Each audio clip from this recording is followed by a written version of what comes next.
What? PDFik News.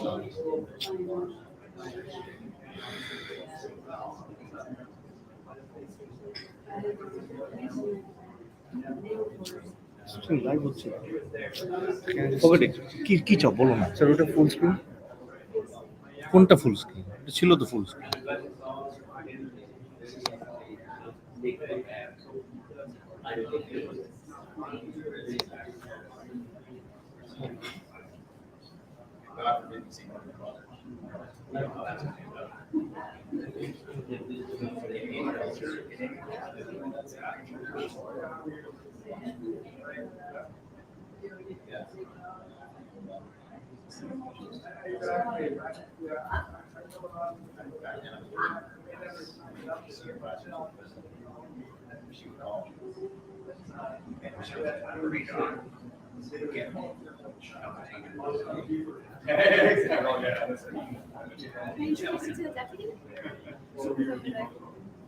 Our deputy. Yeah, I'll introduce from there. So first, Do you want to just meet him? That's what I heard.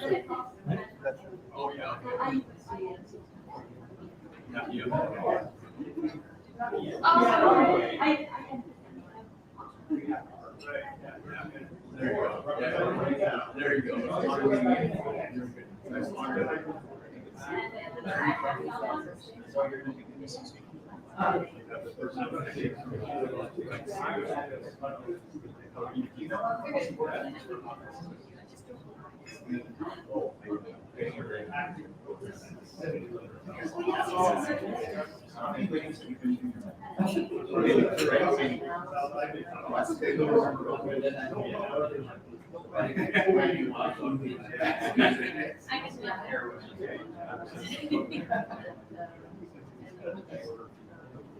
Yes, I have some coffee. Pretty nice man.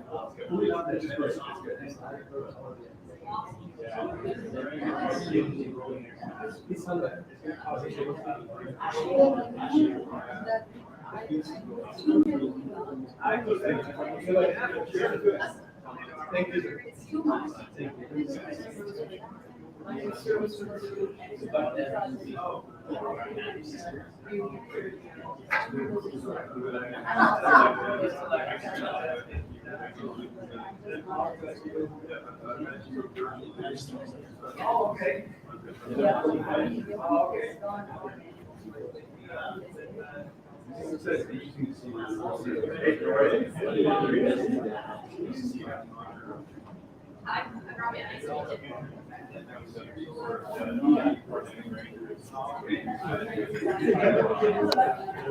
Yeah, tomorrow morning, yeah.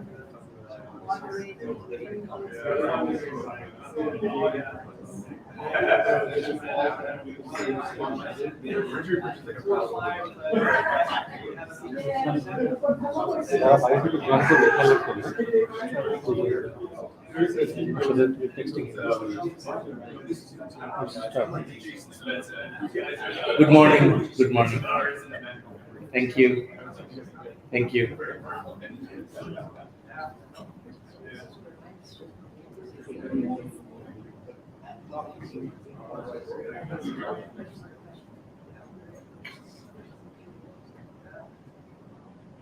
Thank you very much. Once again, very good morning in Toronto on behalf of Conflict and Resilience Research Institute Canada, University of Manitoba and York University. My name is Dr. Kausar Ahmed and I welcome all of you to the second workshop that we are going to resume very soon. And first off, thank you so much for coming in. And it's a small knit group and we are very happy to spend next 1.5 days with you discussing one of the major issues that we have decided in this workshop. The title is up in the poster. So the way we would like to conduct our workshop, second workshop here is we are going to introduce and invite Dr. Nirupama Agrawal from York University as a co-director of this project to to give her initial remarks. Then Dr. Imdad, Professor Dr. Imdad will come over and share his remarks with the audience. And then we'll have our keynote speaker. We are truly honored with your presence this morning.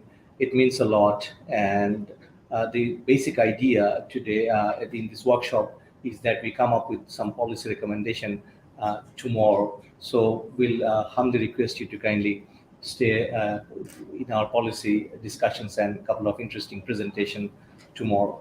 So that's all I have on behalf of Conflict and Resilience Research Institute Canada. Once again, thank you very much for coming in. Now, Professor Dr. Nirupama Agrawal, floor is yours, ma'am. Thank you.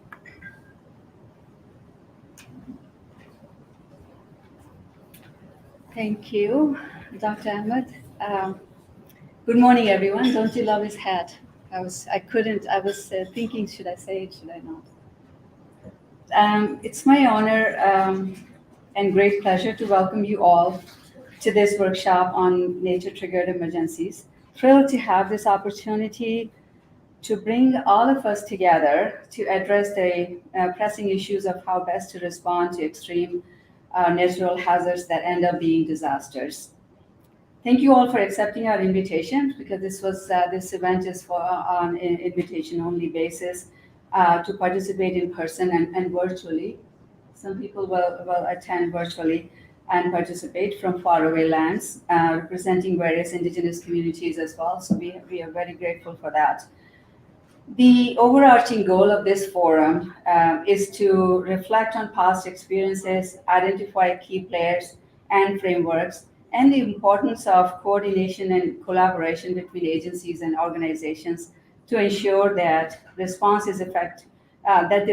is effective and efficient without draining resources to a critical point, especially when the undercurrent of unrests are being felt in parts of the world. So this workshop, just to give you a backstory of this workshop, this is the last event of the series of events on this grant that we were awarded by the Canadian Defence and Security Network. And the grant is called MINDS. The program is MINDS, Mobilizing Insights in Defense and Security. And what we want to do with this, that the discussions and insights shares over, so we did 2 webinars before this one and 1 workshop in Winnipeg before this one. And so this is here. So what we want to get out of all this is to keep on engaging, build our partnerships, engage more and more agencies and organizations and all the representatives like yourself, you're here. And we want to disseminate the findings using various forums. We have representation from Canadian Journal of Emergency Management. Simon is here. We have our students from York University, and Yana and Andrew and Helena, you are here. We have students from University of Manitoba. Rahanuma is there, Sadman is over here. My co-directors, partners on the project, Dr. Imdad Haq is here, Professor Ahmed is over there. So what we want to do, we did 2 webinars before, 1 workshop before in Winnipeg, and this is the last one of this year. And we want to continue this over the next 2 years. And you will keep on hearing back from us. We will figure out things how to disseminate everything that we learn during this first year, and how that this first year is going to inform us to design the activities of the next 2 years. We have a special focus on reservists. So we have a veteran reservist, Rosemary, over here. So grateful that you accepted our invitation to come. We have representation from the CAF, Lieutenant Thomas, Navy, and everybody. And you are from the Office of Emergency Management Ontario, Richard and Ramya, you're here. Of course, I'm leaving the keynote speaker for the end. And with that initial remarks, I'm gonna hand over the floor to my co-director on this project, Dr. Imdad Haq.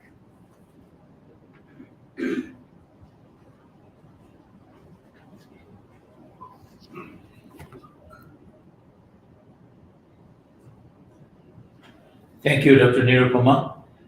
Good morning, everyone, and thanks to Dr. Nirupama Agrawal and Dr. Kausar Ahmed for organizing this second symposium. I'm honored and feel privileged to be able to speak to a distinguished, participants this morning. I would like to reflect on the context a little bit. I don't have much time, but I think within this short term, I can share a few thoughts and words with you. We live in a very complex world today where both human and geopolitical systems and also our biophysical systems are changing in an unprecedented way. The pace is very different than any other historical time. But historians are divided.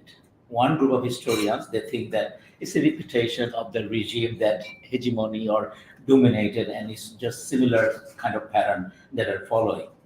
But many others differ with it, such as Paul Kennedy in his seminal book in 1988, The Rise and Fall of the Great Powers, mentioned that we are entering into a newer kind of regime with multipolar power. So when the world is changing in that way, and we can mention about Ukraine and other emerging in Taiwan and other, strait in the Pacific, things are really, there are points of tension and hotspots and so on. That's on the one hand, but on the other hand, our atmosphere and environment also showing a lot of symptoms and features that are unprecedented, and particularly the last 40 years' time. Excuse me, and more so in the last decade.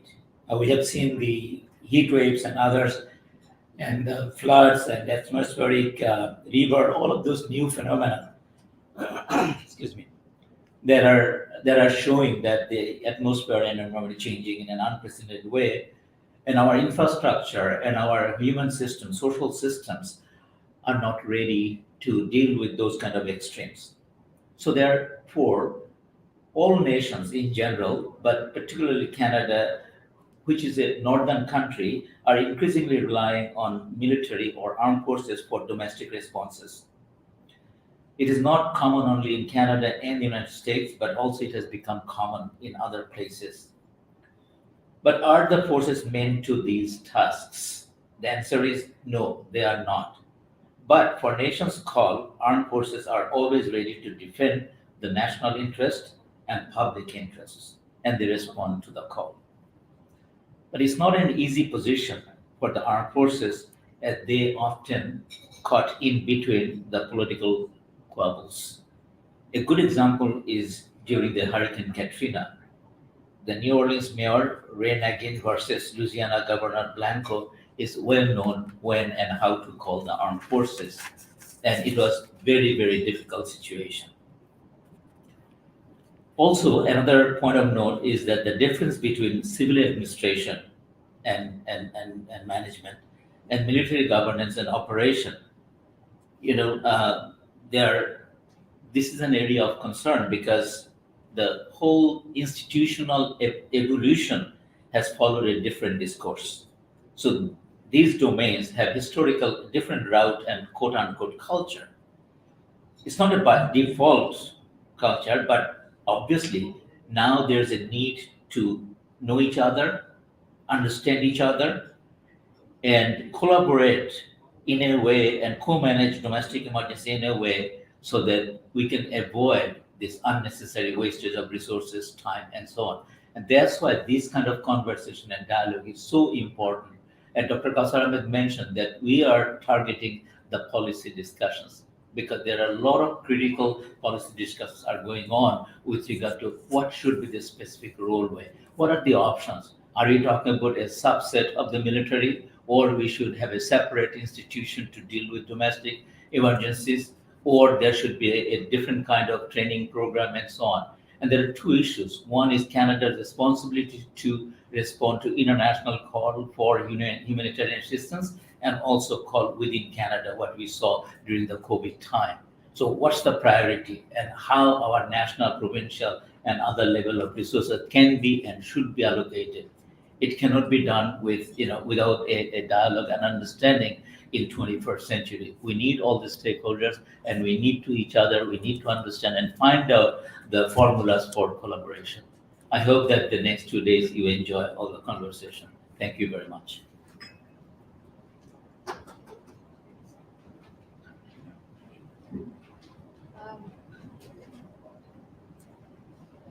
I just want to extend our warm welcome to our keynote speaker, Deputy Minister and Commissioner of Emergency Management, Ontario, Bernie Derble. And is Melissa here already? No. We are expecting a representative from CDSN, so she'll join us later. Deputy Minister.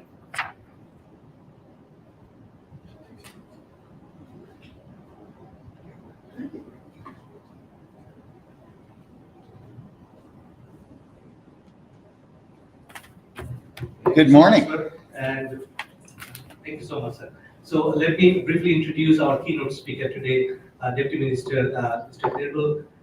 Mr. Bernie Derble is the Deputy Minister and Commissioner of Emergency Management, Ontario. With more than 35 years of extensive leadership experience, Deputy Minister Derble has authored and led nation-building activities in developing and post-conflict countries and served as a Canadian Army officer in several portfolios across domestic, United Nations peace support, and NATO operations. Internationally, his nation-building efforts include education strategies, anti-corruption, agriculture and economic policies, and governance capacity building at municipal, state, provincial, and federal levels. This includes successfully leading a multifaceted preparation strategies and response efforts to all kinds of natural disasters, including floods, earthquakes, ice storms, pandemics, tsunamis. He has also successfully led conflict operations and held senior leadership roles in the private sector, public services, and political offices. He has also served as a trusted advisor and mentor to ministers, premiers, head of state, and Fortune 500 executives. Domestically, Deputy Minister Derble was responsible for the federal government emergency response to the 1998 Ontario ice storm for the Ottawa region and was seconded to the city of Winnipeg as the Chief of Staff to coordinate federal emergency resources and personnel during the Winnipeg floods in 1997. So that speaks, Honorable Deputy Minister has Winnipeg connections. We are very glad to know, sir.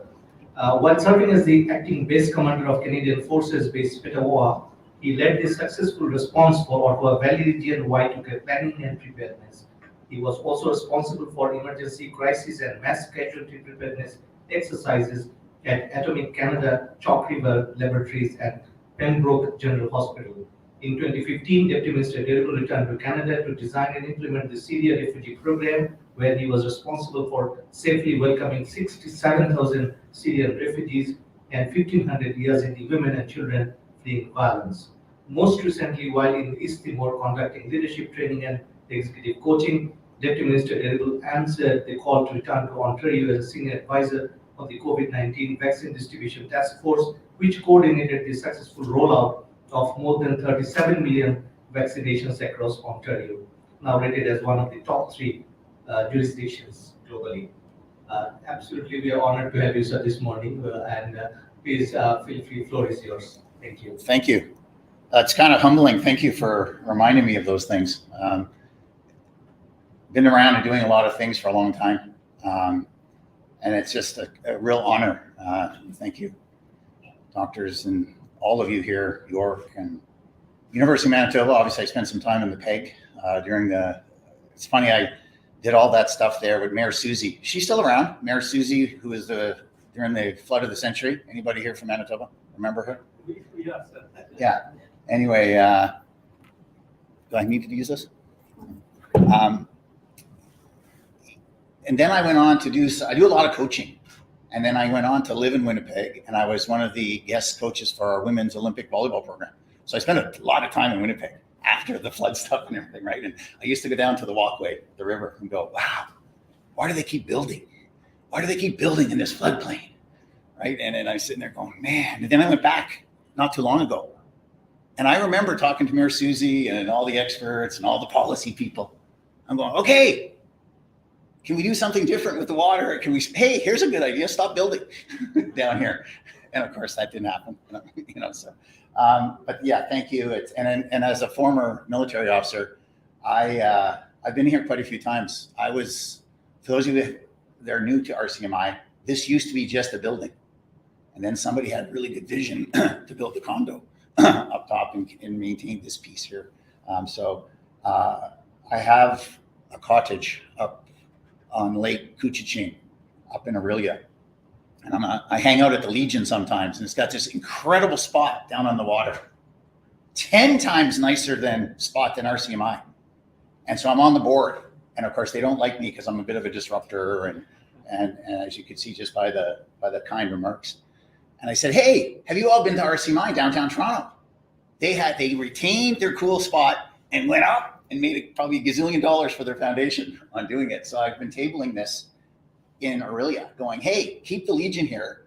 We'll get some condo developer to go up 10 or 12 floors, look after our veterans, that kind of thing. So I've been trying to model this, but clearly I'm not hanging around there long enough because I'm on year 5 and now I'm not even being invited, to the policy discussion. So, but you got to keep going, right? So yeah, lots and lots of experience. It's just a real honor to be back home in Canada. I generally do my work elsewhere for a lot of good reasons. A lot of everything you've said, just even in your introductions. How do we bridge this? Not if it's going to happen, it's when. It's going to happen. I got the analytics for Ontario. I'm not going to bore you with it. I know I can almost set my watch to about April 18th when our first evacuation in a First Nations location is going to happen. And I've been doing a lot of work. I've been in this job now, I think next week will be my 11th month. And my single goal was to prepare Ontario. We were not prepared for COVID. We were not prepared for the Desroches windstorm. We were not prepared for flooding. We're not prepared for the abundance of highly toxic bits and pieces that are bombing up and down the 400 corridor or on the rail. And I asked these hard questions to some of the mayors. I've visited over 100 mayors in Ontario in 11 months to say, hey, new sheriff in town, how are we going to prepare better? Do you realize what's going by there, Mayor of Windsor? Do you realize what's going by, Mayor Crombie, Mayor Patrick Brown? Oh, wow. I said, yeah, your fire department's pretty good at it. But when I'm talking the mass casualty of 1,000 and 6 trucks of cyanide go sideways. Are the hospitals ready? Do they have the PPE? Here, I'll answer that for you all. No, they don't. And while they're running around trying to do health, human resources, and find nurses, and they're on the front page of the Globe and Mail every single day, that stuff, all on the corner of someone's desk. And we pray and hope that it doesn't happen. Right now, I can only speak for Ontario, but I think I could probably go and say writ large across Canada, the hope plan seems to be the way we're doing things. And hope that Thomas and some of the CAF folks might have a few folks around. Maybe they have a helicopter. Maybe they have a Hercules. All right. I remember that Winnipeg flood. The only reason the military went in such big numbers is because a guy named General Rick Hillier, who was our commander in Petawawa. And we were supposed to go on an exercise to Canadian Forces Base Gagetown, our annual pilgrimage to the wet, boggy terrain of Gagetown. And there was, our brigade's 5,000 soldiers, right? So General Hillier's never afraid of a microphone or afraid of a camera. So he made this big sweeping statement. So we were about to leave Petawawa, big road move and big organization, moving 5,000 people plus vehicles and all that kind of thing. And as you come out, Canadian Forces Base Petawawa, left to go east, right to go west. He got up there and went, we're going right to the west. And off we went. He didn't ask anyone. He told the chief of defense staff at the time, oh, by the way, I got 5,000 folks heading to Winnipeg, and begged for forgiveness later. Well, guess what? He was that guy that said, you know what? I don't have time to pontificate. I don't have time for the policy and the minister briefing and the mayor briefing and all that stuff. No, I'm leaving. Hey, Mayor Susie, my name's General Rick Hillier. I'm bringing 5,000. Don't worry about the logistics. I think they can do a lot to help sandbags and help do shit. And oh, by the way, there's a guy, Bernie Dury. He's going to be your liaison person. I trust him. He's going to be in your back pocket the whole time. That's how it all happened, right?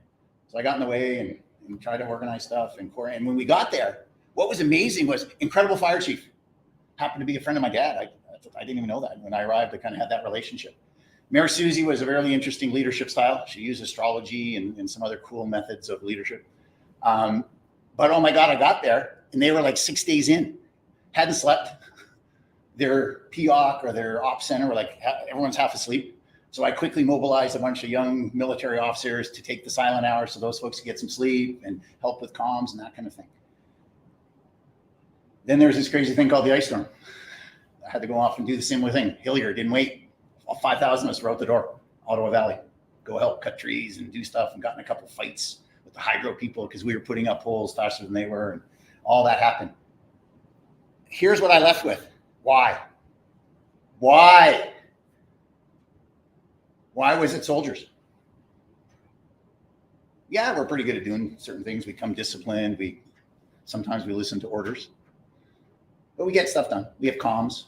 We come with our own stuff. We come with our own kitchen truck. Nobody needs. We can live on the dirt. We can live in the snow. It's a pretty good asset to have, right? But that's really not what they do, right? What if there had been something going on? As the good doctor mentioned, I think all of us could name 5 hotspots right now over and above Ukraine that we've got CAF, particularly Canadian Armed Forces folks, all over the place, right? We're doing training, we're doing this, we're doing support. Most people in Canada don't even know. I would challenge the Canadian Armed Forces to kind of pump their own tires a little bit where they are at. They're all over the bloody place, doing training, this, that, and the other thing. And oh, by the way, when you have 650 people in Latvia, there's 650 more being trained to go and take over for them. So there's 1,300, right? And then, oh, by the way, you probably should let them take some vacation. And then you got a bunch of folks doing some really cool stuff in Ukraine. And the Canadian public doesn't realize that there's only on the best day, you're talking about let's call it 60,000. Some of them are on parental leave. Some of them are on career courses. Well, all of a sudden I can very whittle it down to maybe 5, 6, 7,000 spare. I know that because I served and, I at that level. So it's been a fallback. I see it now in Ontario, First Nations communities. It's 1-800 request for assistance. And I can't speak to Manitoba or wherever, but if it's anything like Ontario, it's probably the same there. Thomas and I we were talking like it's everything now. It's from please fix my generator to please get me some wood to please bring in, we have an opioid crisis.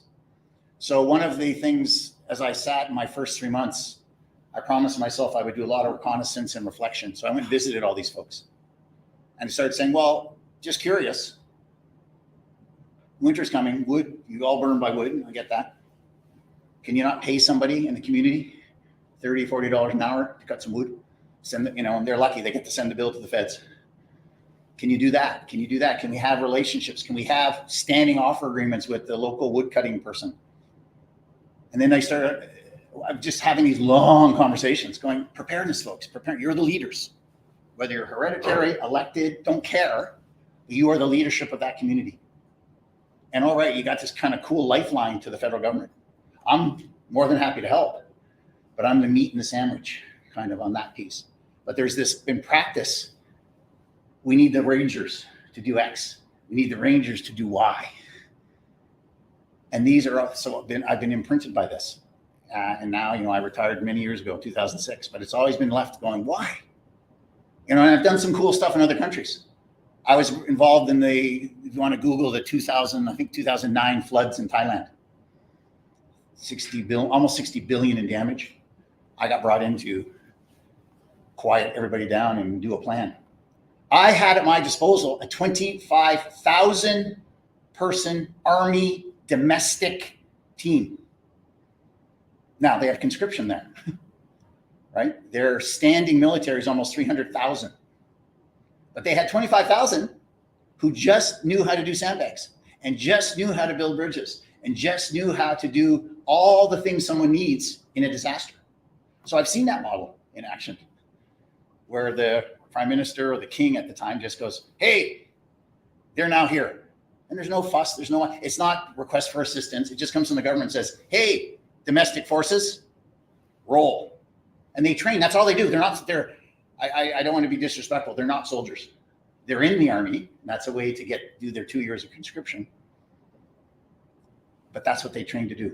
They train to do that, right? So there are models out there. Is it for Canada? Not sure.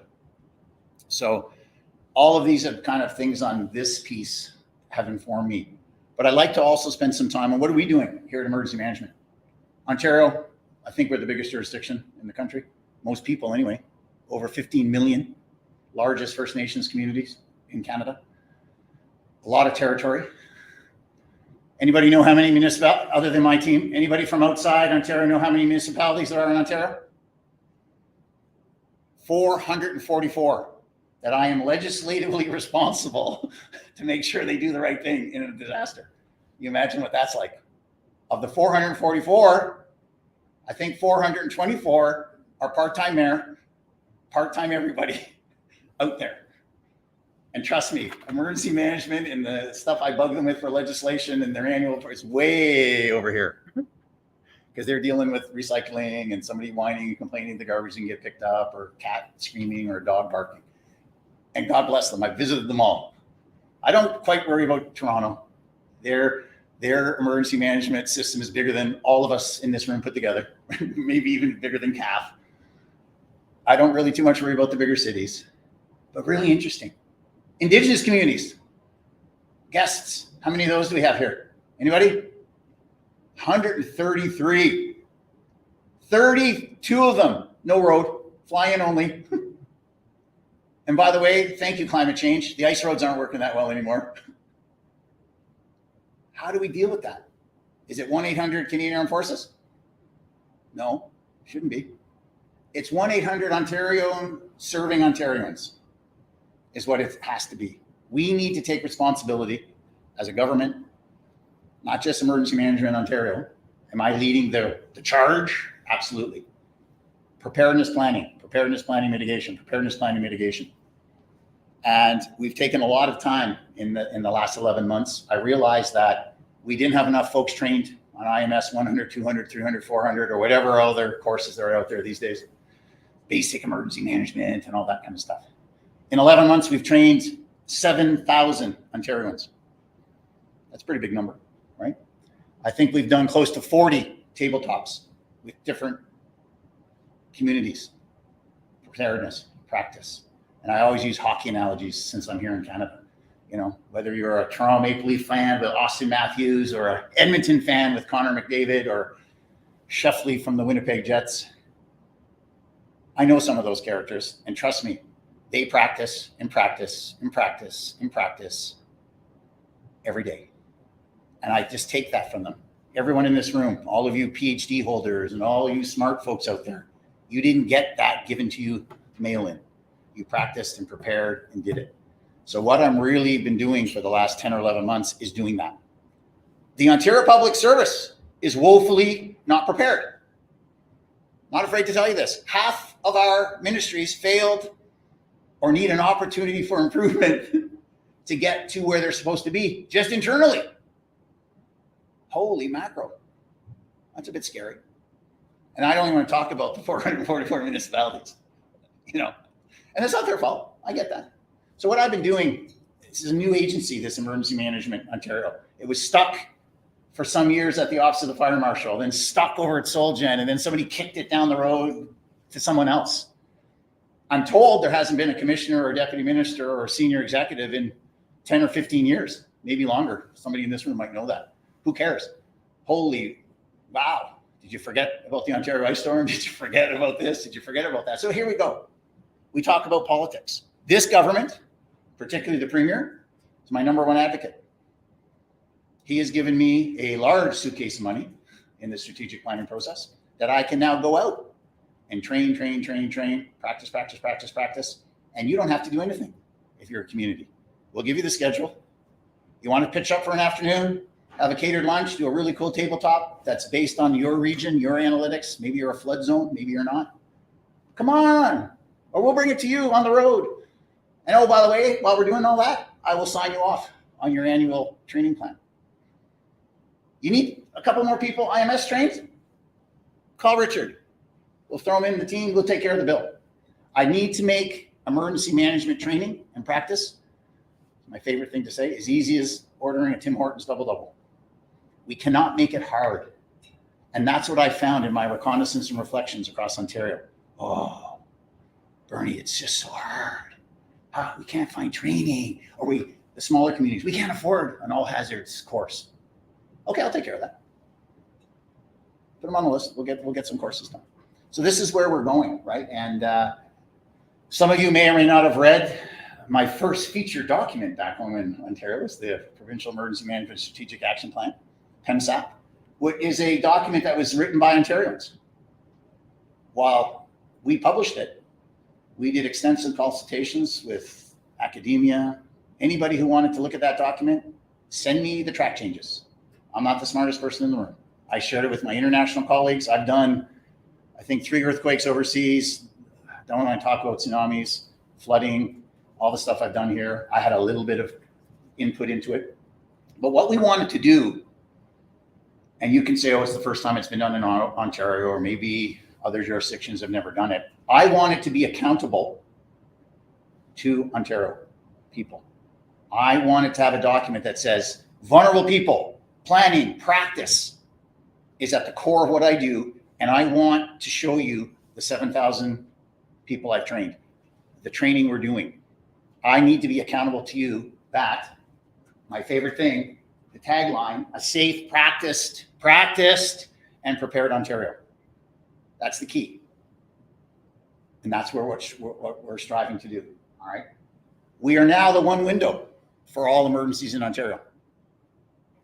Call 1-800-BERNIE, and whatever the emergency is, we will do whatever it takes. I have all the requisite deputy ministers on speed dial.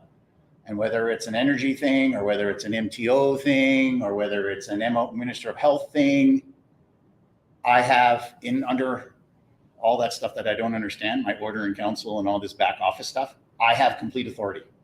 So if I say I need 6 widgets for this, the answer is yes, Commissioner. We'll get back to you in 12 hours or 24 hours as to how we're going to do. That's a big change, and still a bit of friction, a bit of allergies out there with some of my colleagues and some of my DM colleagues who've been in the Ontario Public Service for a long time. They're going, whoa, whoa, that's mine. Those doctors are mine. You can't have those energy electrical fixers. They're ours. So it's worked already, actually. So we've had some good fun with it. The Fiona was kind of my first baptism, and I sent one email. I called the Premier's office and said, hey, Premier, what are you thinking? Because he's always saying, hey, Bernie, I want to go help Michigan, and I want to go help all over the place. Build something for me. Build me the ark. So I'm starting to build it. And I said, hey, I sent the chief of staff. I said, hey, listen, I see Fiona's going to be a nightmare. 5 days out, I'm going, this is going to be a disaster. I grew up in Cape Breton, and I can tell a cool story about my first emergency management experience as a 10-year-old back then. But I knew it was going to be devastating. All right. So I just started planning. So I sent one email to the one window concept. I'm going, what do we need here? Obviously, we're going to need hydro people, right? And I bet we're going to need a whole bunch of certified woodcutters. Oh, who has those? MNRF has like 60 of them. I got a bunch of really great field officers and IMS trained people. Let's put a task force Fiona together ahead of time. Pack your bags, kiss your loved ones goodbye, get ready. You're going to go for 3, 4, 5, 6 weeks and represent Ontario, and you're going to go and do some cool stuff for some people. One email, folks, to DM Energy, Deputy Minister MNRF. Please send me your capabilities. I have a vision of this. Premier's office and cabinet officers already signed off. Response back was, we can send X number of energy crews, X number of woodcutters. Bang, done. Rest is history. Imagine now going forward, as we go forward. And when I talk one window, I'm also talking one window for all Ontarians. For a long time in Emergency Management Ontario, calling the Salvation Army or Team Rubicon or Samaritan's Purse or Mennonite Disaster Services, the list goes on, wasn't, oh, who are they?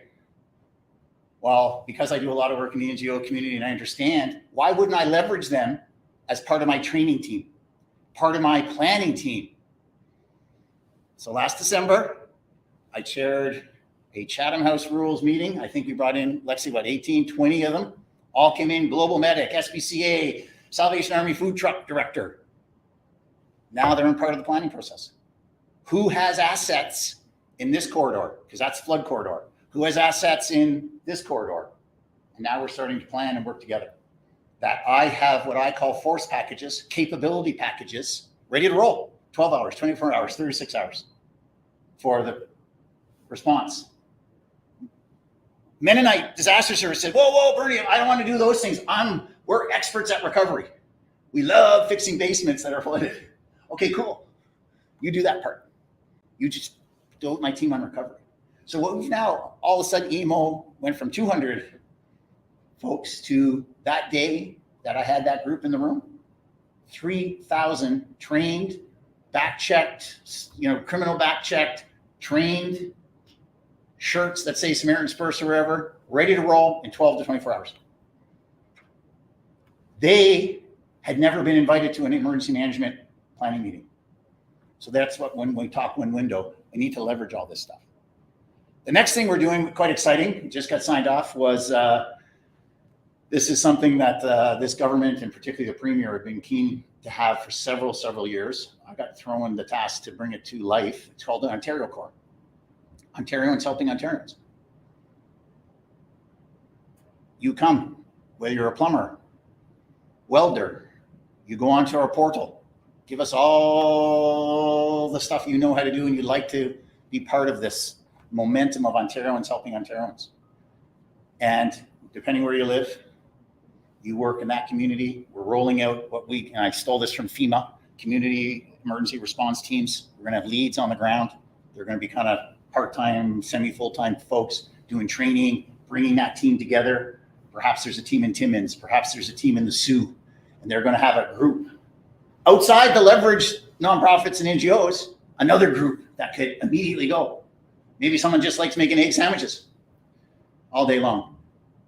Well, when that Salvation Army food truck comes, they're gonna be working together to do all that kind of stuff.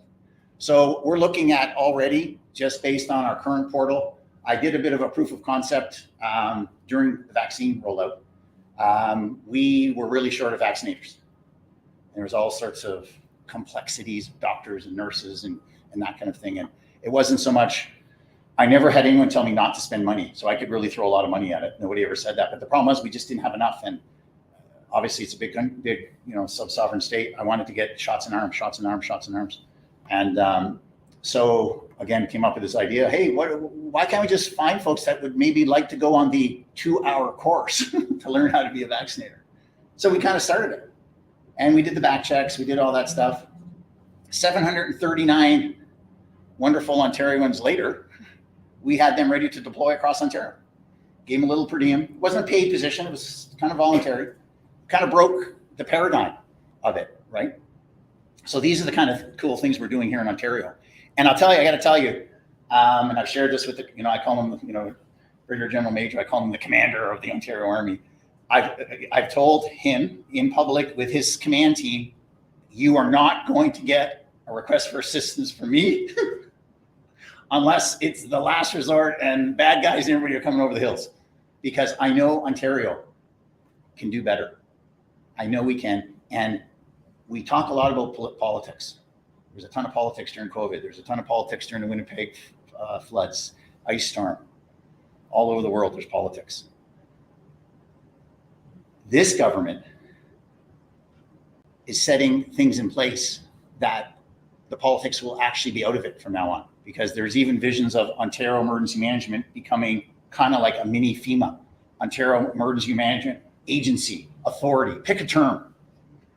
Under that would be the Ontario Corps concept. We've already got 18 partners signed to be part of my leveraging that already do cool stuff. And imagine the water bombers from MNRF coming under control for the whole wildland fire thing. Stop having to go through, I have to call 3 people to get an update. Imagine the emergency medical teams, EMAC, there's 150 of them with really cool blow up hospitals and stuff. They're just sitting around not being exercised. Imagine them working for us, at least do training together. Imagine Orange Medevac with all their capabilities being part of this team. that we just do it. So that's kind of the vision. That's where we're kind of going with emergency management here in Ontario, and a lot of really cool stuff. It's sometimes embarrassing. To me, it's common sense that we should have this stuff in place. We now, though, emergency management went from having zero budget for the last 10 years, zero operational budget, having to beg for, go to Treasury Board every time they're doing something. We're now at a point during this strategic planning process. I don't know. I'm not supposed to share, am I, with the thing? Anyway, it's lots and lots of money. Okay, this year, next year, and the following year. The budget's coming out next week, so I don't want to get in too much trouble. But lots and lots of money that I can pay and help these communities, or have grants to smaller communities to help them with their trainings. We're going to have being able to, if some of these NGOs, some of them just it's cost plus, I'm going to be able to just say yes out of my own budgets. And then the Ontario Corps, that's just a whole different beast that's now been signed off. And that's a separate pot of money to be just completely self-contained. Planes on standing offer agreement. Gone are the days where I have to call CAF and say, hey, can I get a Hercules? Got to move an ambulance in. We'll have, by the way, there's civilian Hercules companies. You can bring them in. We'll have standing offer agreements for those. 12 hours, 24, 36, whatever the cost is. Don't care, Same with all sorts of different bits and pieces. Helicopters, heavy aviation helicopters. We have to move a generator from A to B. Well, right now, the only people who can do that in the old paradigm is 1-800-CAF. Well, I want to go 1-800 Ontario Corps or 1-800 Emergency Management Ontario. And that's our construct, is where we're going. So I've tried to take this just crazy learned experience, both serving, not serving, other jurisdictions. I was in East Timor for a couple of years and was there as the COVID came in. My wife was doing her kind of do-gooder NGO work, does a lot of stuff with women's empowerment. She's Canadian, but she spent 25 years outside doing that. So we were off in East Timor. She's the country rep of her agency there. I got involved with the president's office now, and then COVID's coming. One hospital in East Timor. Anybody ever been to East Timor? One hospital smaller than RCMI. 1.7 million people. 56% of the people that go into that hospital don't come back out. 2 doctors and a bunch of supposedly, weirdly enough, Cuban-trained nurses. No stuff. And all of a sudden, this thing, COVID's coming, right? And Australia's not far away. Darwin, we're just north of Australia. And I'm talking to I say, hey, you gonna help? They're just going, help who? We're getting out of here. We're like running for the hills, right? And so I sat and actually did kind of what I did here in Ontario with them. Some of the highest rates of tuberculosis on the planet in that population of 1.2, 1.3 million. The highest rates of gender-based violence in the world in that society. And now we're going to quarantine everybody and hope bad doesn't happen. And oh, by the way, Lord knows when your vaccines are coming. So we went on just a ridiculous public service campaign on what's going to happen because we didn't know when the vaccines were coming. We didn't know how long Bernie was going to be there because, countries are being closed down. At the time, my kids were, I think, 9 and 7. They were kind of getting a bit anxious. We had just gone through a crazy flood, wiped out the entire city of Dili. My kids were walking like this with their kit in their go bag. All at the same time. Crazy flood. Oh, by the way, COVID's coming. Believe it or not, guess who had the least deaths per capita on the planet? East Timor. Because we got ahead of it. We may not have had the vaccines and stuff, and Lord knows, I didn't get to stay for that part. We were told to leave and all that kind of thing. But the planning, the public service announcements, the preparedness, the planning, the mitigation. And thankfully, the GBV didn't go too much higher than their already extremely high standards. I took that back home here. I remember asking, hey, how are we going to get the vulnerable communities? Everyone's locked down. Nobody wants to go out. How are we going to do this? Like, what about the shut-ins? How are we going to do this stuff? And then my brain just started going, wait, what about we do mobile? What about we get, all these political parties, right? Whether it's municipal, provincial, federal. How many times they come to your house in a month door knocking? Put a thing, please, we're the greatest government in the world. I told the politicians, go send some of your door knockers out and do some stuff. Then we got this really cool thing called the GoVax bus here in Ontario. We had 8 buses. We put I think we hired Medavie or somebody to go on those buses. We bomb around to these small communities, knew where people weren't going to go. I remember here in Toronto, the Somali community, who I've worked with. I work with their youth. I've worked in Somalia. One of my closest friends is Ahmed Hussein. And he goes, Bernie, they're not going to come out. They're not going to get vaccinated unless you bring Somali nurses and doctors and whoever to our community. Okay, sir, no problem. So I'm making some calls and calling MOH, and they're going, oh, well, that's not part of the list of priorities, Bernie. I'm going, well, they're in congregate living. They're out here in York Southweston, and there's a whole bunch of vulnerable people. Why not? Why can't I call one of these contractors and say, hey, do you have this capability?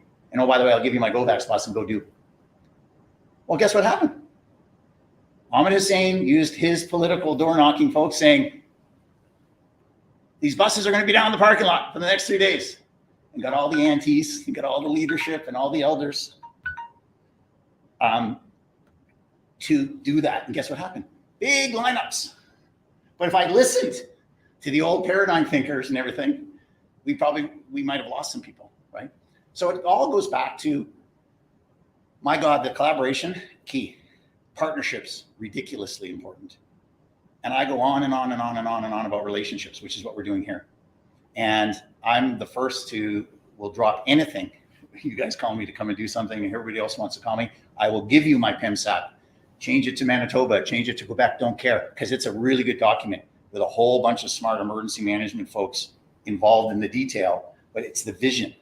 It's the vision of vulnerable first. It's the vision of practiced and prepared that I don't think I've seen as much focus on. And like I said, imagine in 11 months, we had 7,000 trained. Look out for my next year when I actually have money. I didn't have money, by the way. I had to beg and borrow and do public speaking engagements to pay for it all. Now I have it. I'm looking at, I've already told my team, I want to see 10,000 trained. I want to see 100 exercises. Let's roll here. And let's get stuff pre-deployed on this Ontario Corps, all these hub and spokes in all these cities. They'll have the sandbags already there. They'll have a bus already there wrapped that says Ontario Corps to take volunteers to the event, or we'll fly them in. That's what we're going to be able to do. I don't think I can get it up and running for this fire season, but I do have all the partners ready. As a matter of fact, a disastrous fire the other day in Pekanjaman lost several folks. Within 24 hours, we had field officers, EMO folks backing up their ops center. We brought in Team Rubicon, brought in a bunch of folks to help. We brought in some of the other NGOs to bring in some peer counseling and that kind of thing. 24 hours. I didn't touch a government thing. Didn't touch it. But the chiefs don't thank you. Never seen that kind of response. At the point, he didn't care who arrived. He wanted someone to be there. And there's a whole lot of like trauma. You lose infants and stuff in a fire. And a lot of folks, some of my colleagues, and I'm not a bureaucrat, you probably figured that out, they don't get it. They've never been up this much water. They've never filled a sandbag. They don't know what it's like, the recovery phase. Like if we go down right now, we could transform ourselves down the Maritimes right now. There's not a single provincial, municipal, or federal human being fixing that mess down there. But go and find out who's there from the NGO side. Big numbers. So we need to do better. We need to have those conversations. I'm certainly not afraid to have it. I was in Ottawa and told my federal minister counterpart and deputy minister going, you keep talking this game. You talk about build back better, 3 billion for this and critical infrastructure, how we're going to get it better for flooding. Stop talking about it and cut us the check. Get out of the way. And I will say that on behalf of all the jurisdictions that are here. We know what to do with it. Don't be telling us how to do it. Based on our population numbers, we all get a slice of the check. Let's roll, right? And I want to put in that conversation, I'm not so sure if Infrastructure Ontario or Ministry of Municipality and Housing here in Ontario they're the right spot for it, but I don't see emergency management at the table to have the discussion. I don't see other folks who could say, whoa, I think we have analytics that say, if you've got $1 billion to spend on flood mitigation and stuff, you may want to talk to the water, MNRF, the water people. And you may want to go down to Western and talk to the tornado and wind guys, because they have a whole bunch of stuff. You may want to put that into the soup mix. So that's one of the things I'm trying to do. I kind of take the one window, perhaps my colleagues will tell you a bit too far, but I'm also taking it into the planning piece, not just the, oh crap, response piece. So that's where we're going. Excited to take, if you have any questions, I'll be here. I'll be right through to lunchtime, but excited to be part of this community of emergency management. It's been for too long, it's been over there on somebody's desk. And we panic and make a big deal about the response. And it's almost insanity, right? We keep doing the same thing over and over again, same thing over and over again. Well, I'm pledging to whoever will listen that I'm trying to change that paradigm here, where it's not necessarily an emergency. When Kashechewan on the 17th of April is flooding, is it, by the way, this will be the 21st year, is it an emergency? I would argue it's now an occurrence that we should just plan for. And we can discuss about moving them to the high ground or whatever, that's up to them. But it's gonna happen. So why don't we book the hotel now, pick a place, Thunder Bay, Timmins, whatever, book the menu, tell us how many people in wheelchairs, tell us how many children you have. So when you arrive, we've got the teachers, the psychosocial, la, la, la, la, la, la. And everyone goes, okay, cool, thanks. So that's where I'm going. So thank you. I would really, really want to thank you for having me here today. And I love this stuff. And I think we are, when we first met, I said, I'm kind of confused why Emergency Management Ontario, which is about 3 kilometers away from York, who produces 20 or 30 master's students and others in emergency management, doesn't have a subway stop between the two of us and a collective getting together. So we're starting that. And it's really, really important. And I offer to the jurisdictions that are here, I know I've got my colleague from Manitoba and elsewhere in BC, I'm all in. You want a virtual and talk about some stuff or what we're doing, you need sharing. If we don't do that, we don't leverage each other. And I think that's really, really important to do. So thank you. I'll take, if you have any questions, I lost track of time. Oh, absolutely. So you got on time. Okay. And thank you so much for Thank your insightful discussion. So floor is open, folks, for any question that the Deputy Minister is willing to answer. I'll answer anything. What's the worst that can happen? I get fired and I go back to East Timor. So don't get fired, sir. So please, floor is open. And one quick question, Ronnie. Very impressive leadership and visionary leadership for sure. When George Bush put everything in the Homeland Security, a similar model that you are following, one window. My specific question is that, your predecessors and others, I knew some of them and so on, but always the barrier is that this is my turn and they don't want to come on board. And there's a major barrier in partnership and collaboration and so on. We don't have the time, we don't have the resources, we don't believe it's not going to work. We have already, so on. Exactly. So how are you making it happen? I mean, is it your leadership or some, political patronage, or what's the key that is allowing you to achieve this one window model in Ontario that other Canadian provinces also could follow and so on? I'm going to go backwards. It's the vision. When I got the gig, I said to the secretary, I'm not going to talk about salary. I'm not going to talk about anything. I need to have a vision where I'm one window, not personality based. While I've sprinkled a bit of leadership and passion on it, I need to systemize it so anybody in this room can be commissioner, because everything will be Tim Hortons double, Tim Hortons single, systemized. It can't be personality based. It can't be my territory. So I'm blowing up quite a bit. I'm disrupting a lot. Now, if I had to really have a lot of dinner parties and go to a lot of cocktail parties to get certain people on board, yeah. Do I have, at this stage, to get us to where we need to go, do I have a lot of political support? 100%. Matter of fact, I might say 1,000%. And I have the head of the public service going, this is the right thing to do. So stop thinking deputies. Matter of fact, she said this the other day. We have this deputy minister account. She goes, last time I checked, deputies, all of this stuff that Bernie asks for is owned by the government, not you. So that, she shoots her, she shoots her darts. So I got to take that what I call a 3/4 blank check and run to the end zone, get this stuff fired away. Like I got my colleague at Energy, and Energy has all these great MOUs. They're like 2 seconds off to the races. MNRF getting there. MOH way over. We'll get them there.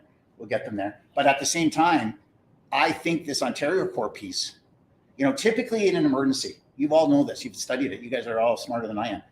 How much medical do you need? Really, right? You need, you know, a warm place and that kind of thing. There are some casualties, but the system right now, the 911, and if it's a traumatic injury, but the post stuff, I can do that actually through Ontario Core. So if you don't want to play, like just use Minister of Health. And Catherine Zahn, by the way, awesome Deputy Minister, Dr. Catherine Zahn. She's dealing with a whole bunch of other stuff. The last thing she needs is me bugging her for 3 physicians. That being said, I actually think in a population of 15 million, I have the resources to have maybe a retired nurse or a retired doctor that's kicking around up in Timmins. Maybe he's only seeing 1 or 2 patients a week and just keeping his or her license, but wants to go and do something for 2 weeks. And I'll throw some money at them and we're off to the races. So I think that will be a bit of a fallback, but I'm 100% laser focused on systemizing it. Absolute systemization. But I got, oh my God, the level of support. I get to brief the Premier face to face on Ontario Core and EMO. It's in his top 5 things he worries about. So that's good. It's a good thing. And he's got 3 years left. Unless somebody really, really frustrates me and I resign, I will use that 3 years to put everything in place, and I will come back here year after year and update you on how much further we've gotten to systemization.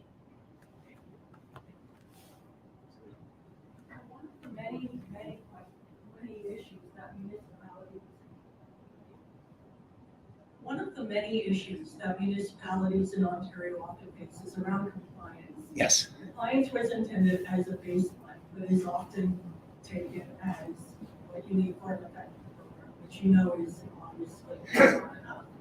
Now, I come from EMO originally, and I know that the original design for compliance was a team approach. That was it was before my time, so maybe about 16 years ago. Yeah. Now, I know EMO is actually looking at that now. Yes. Many of us are thrilled that that is happening. So thank you very much. You're welcome. I'm actually taking personal credit for that because my team didn't want to do it. Well, thank you so much. I know you might receive some pushback, but Yeah. many of us in the regional and single tier group are thrilled. Yeah. Now, is everything on the table in terms of looking at compliance, like going back to that idea of the staged approach for compliance? Yes, ma'am. We need to blow this up, folks. Times have changed, as we heard in the introductory remarks. Fluidity, and let's not even talk about social media and stuff. My gosh, we need this model, and I need to be able to, whatever municipality, first of all, you have to have kind of your own self-defense. You got to kind of reach out to your friends. I find it actually funny when I go out to municipalities. I was out in Peterborough, Kawartha, and there's like 11 of them there, and I was carrying on with my usual stuff. And I said, "Hey, Mayor, do you have that mayor's phone number? Speed dial." "Oh, no, you might want to have that." You know, and it was really interesting to find out that little clusters of 5,000 here didn't actually mobilize as 25,000 to do stuff. So, but to your point, compliance, I take all feedback, just like I did with MSAP. Here's the rule. I say it in front of my team. There's only one person who's allowed to say no at EMO, and that's me. And I don't know how to spell it. So any good idea that's out there that makes things better for us to keep us safe, hell yeah, you send it my way. If you get any heartburn from my not 199 friends who all seem to think they're gatekeepers of me. So I do have a question. Please. So if we may request you to list 3 challenges that you have observed in East Timor as well as in our country with regards to coordination between and among Canadian Armed Forces members and EMO and civil society. What would these 3 be, sir? A, the lack of relationship, true relationship, that not enough hanging out with each other. Like, how many, you and I've seen each other, what, Thomas, 6 times since I took this gig? I've seen the commander of the army 2-3 times. Like, bona fide relationship building, right? It's the same with my civil society partners. Until December of 2022, I'd spoken to some because I kind of let the whole world know that I'm back. The sheriff's back, and I'm going to listen. I need to learn. I need you to help me look after Ontario. And so they started pitching up in my office, and then I convened this thing and that kind of thing. So every success I've had, whether it's in Timor, certain governments, while they're democratically elected, perhaps they don't necessarily have to follow democratic rules. So when they say stay in, everyone goes, yes. You know, I spent 8 years living in Bangkok, you know, kids were born there and that kind of thing. And when we were doing the whole flood thing, it was so easy for the king to just go, stay home, stay out of the way of the soldiers. Can you imagine doing that here in Canada? Everybody gets a little dodgy. So in some jurisdictions I work in, it's pretty easy, right? And I do sometimes have to catch myself that I'm actually in a real democracy. But sometimes in an emergency, and I was given the best piece of advice I was given 11 months ago when I got this gig at my swearing in. And the Secretary of Cabinet said, listen, in an emergency, policy, do not let policy, boundaries, politics, and these briefings and these decks get in your way of keeping Ontarians safe. So I have to admit, I've taken that one as my back pocket. It's always right here going, are you going to tell me you're going to wait 48 hours to get back to me? 48 hours, this goddamn thing will be over. So I have a bit of that, but it's really an interesting paradigm for me to go in places that when I go to the president's office or the prime minister's office and say, I need 12,000 soldiers here, all of a sudden the next morning they're arriving, right? Or I need you to tell people, please don't go on the streets, don't do this. Well, I almost have to be careful what I ask because all of a sudden it happens, right? And so it's a bit different here. There's a whole lot of layers. I mean, even the COVID thing, I think you all remember, my gosh, just getting some people to go and get vaccinated was a bit of a challenge. And then there was the whole piece about when you're a 20 or 30-year bureaucrat and you have a cubicle, and that cubicle could be anywhere, and you've not seen what it's like to be in other cultures, right? I'm lucky. I've got to live in India, and I've got to live in Myanmar, and so I know a little bit about culture, a little bit about differences. And it was really interesting to talk to people. You know, Brampton was the epicenter of COVID, per capita, largest in North America. And a whole lot of folks who had didn't even know if there was 14 languages being spoken in Brampton on any one day. And guess what? The 15th one was English. But they were sending out public service announcements in English. Going, can't understand why we opened up a mass vac site. Nobody went there. I said, well, you didn't use Urdu, and you didn't use Tangala, but we don't do that. The official language is for English. I'm going, well, it's a goddamn emergency. Find a goddamn translator. These are true stories, by the way. So I translated into 14 languages. And guess who I went to get the translation done? And have I told this story before, Lexi? Amazon. I know the CEO of Amazon out there in Brampton.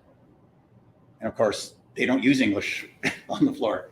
I said, hey, who do you use a translator? She goes, oh my God, Bernie, our entire HR manual is in 12 languages. And we have a firm that does that. Next morning, bang, done.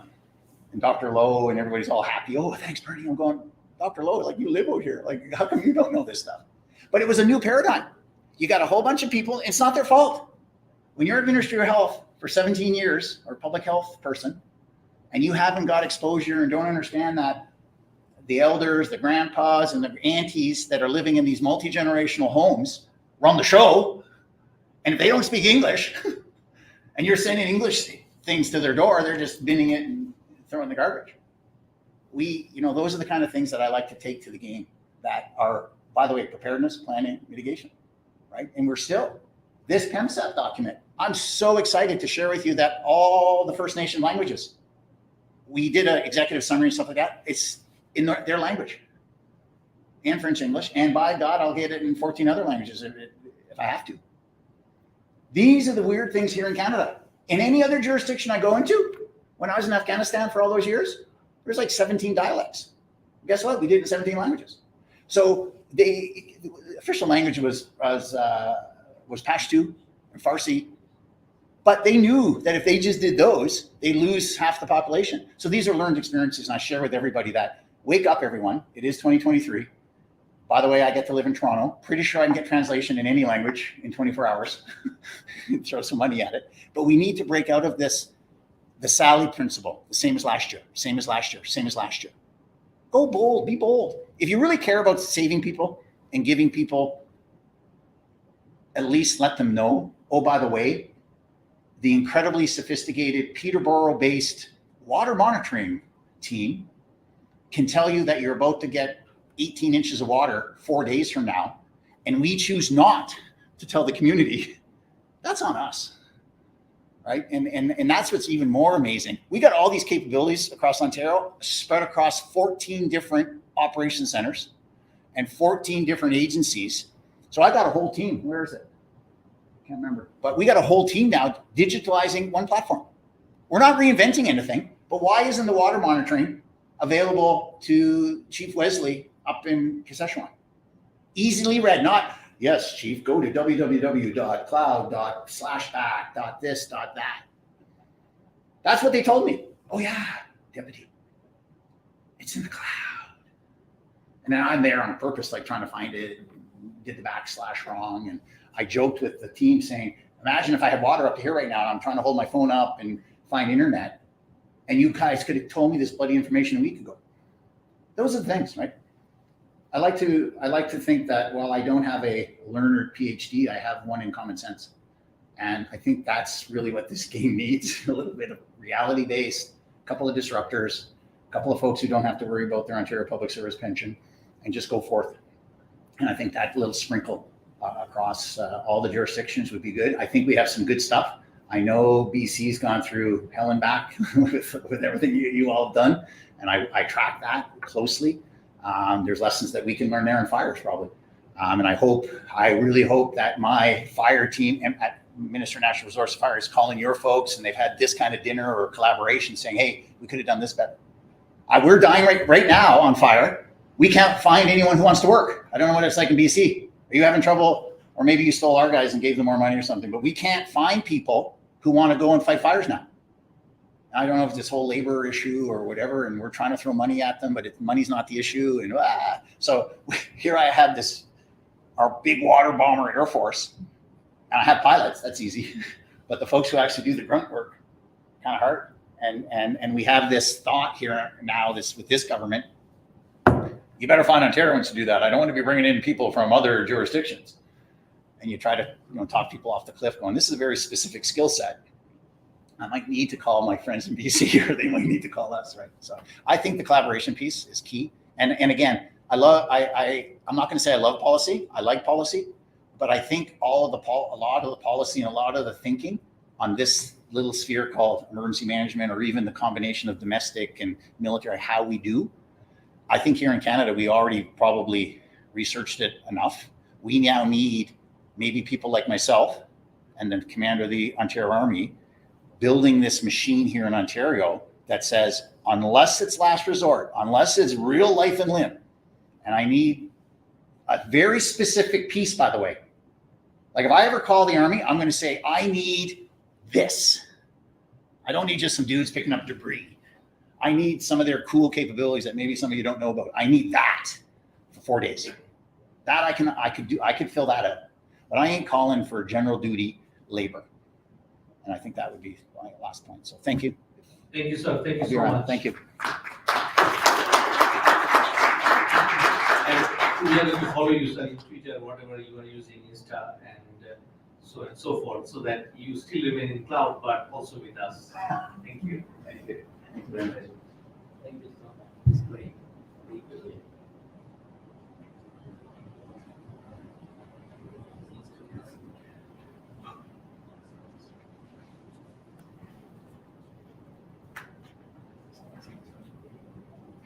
So we move on to our next presentation, and it's a privilege to introduce Dr. Johan Botha, and he is from Manitoba, and also we are from Manitoba. So it's a really honor to have Dr. Botha with us. And I'm going to read a brief bio as I introduce Dr. Botha with you. So Dr. Johan Botha holds one of the few PhDs in Canada that is specialized in Canadian emergency management. His background is focused on determining effective collaboration across all levels of government and the military during all phases of emergency management, and he has served as an officer in the Canadian Armed Forces during domestic disaster responses. His work on floods, wildfires, and hurricanes is one of this country's only multi-headed, multi-province, large-scale disaster response and doctoral analysis published in 2022 as a textbook for emergency managers, officials, soldiers, and scholars, and is titled Boots on the Ground Disaster Response in Canada. It's available in Amazon, and you can always have a look if you're interested. Disaster response, Dr. Johanna Botha, took lead of the Manitoba Emergency Measures Organization in 2019 to bring a strategic whole-of-government lens to emergency management with an extra focus on mitigation efforts that reduce disaster impacts over the long term. Some of the Manitoba Emergency Measures Organization initiatives overseen by Dr. Johanna Botha include a revamped disaster financial assistance program, launching a new mitigation and preparedness program, and successfully coordinating government's response to multiple natural disasters, including the massive 2022 flood.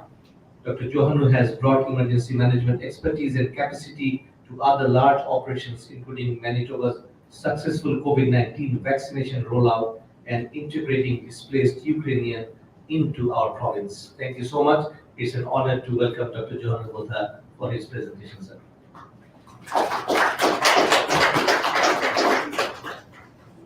Thank you so much for that warm welcome. Really appreciate it. And hi, everyone. It's a privilege to be here. It's really good timing that Manitoba goes after Ontario because, as is often the case, we're doing very similar things. Although, typical prairie fashion, it's a little more subtle. It's a little slower. It's a little less flashy. But so many of the lessons learned and the paradigm changes, some of the challenges and successes we can relate to, which speaks to the value of these kind of conversations, because it's just nice hearing some of our own challenges and successes affirmed. And I know we get that from our various counterparts within Ontario EMO, but hearing it is very, very nice.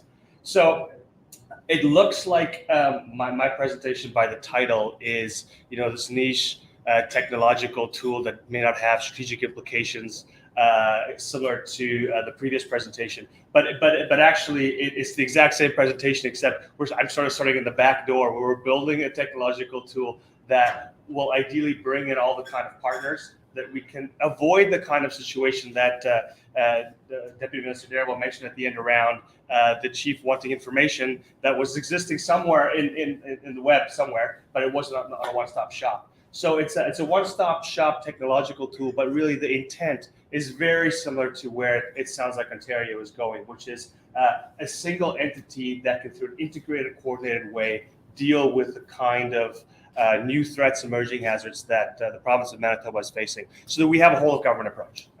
It's the same intent, and my sense is Ontario is certainly leading the charge in many respects, but my sense is that paradigm shift is happening slowly but surely across the country, and EMOs in various formats are moving in that way. Saskatchewan has a fairly similar model now to Ontario in the sense that they have a commissioner, it's an independent entity. Manitoba is still nestled into an infrastructure department, but our ability to move and shake across government, directly briefing premiers and ministers, asking nicely, really, it's a voluntold to departments to help out when they need to. We're seeing similar things across the country, albeit not as fast as I think as our Ontario colleagues can be moving, but it's a rowing in the same direction, which I think is positive. So I'll get started. These are buzzwords, or they look like buzzwords, but I do want to start off with them, and they do reflect some of the previous presentation as well, because in our line of business, these can't just be buzzwords. If this was an industry presentation, then you can have these buzzwords, you can move on to the next quarter and how much we're making. In our line of business, I think many of you know, if we don't do these things, we do fail at what we do. We effective disaster management across the phases, preparedness, response especially, but recovery mitigation. If you don't do these things, you will fail. So never mind the legislative authority, never mind the policies. If we don't have this, you do fail. One of the more frustrating things about doing a PhD in this field is you spend 4 years studying all these responses and you realize that one of your key findings is having coffee with other people in the system. And it's like, that's kind of what I did 4 years of my life. So really briefly, that partnership is key. You're not going to go anywhere without the relationship. We tell our local authorities, it sounds like Ontario does the same thing. The municipal emergency coordinator or the leader or the mayor doing it on the side of their desk or whomever. The most important part of your plan is the relationship that you have with your political master or your public service staff trying to do this, and then your community. That's the most important piece.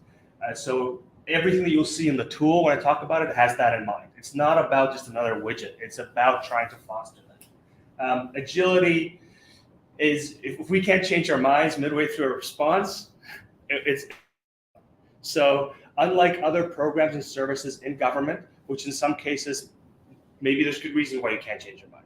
It's locked in. In our line of business, you have to be able to. A good recent example in Manitoba, so we had a massive flood in Manitoba in 2022.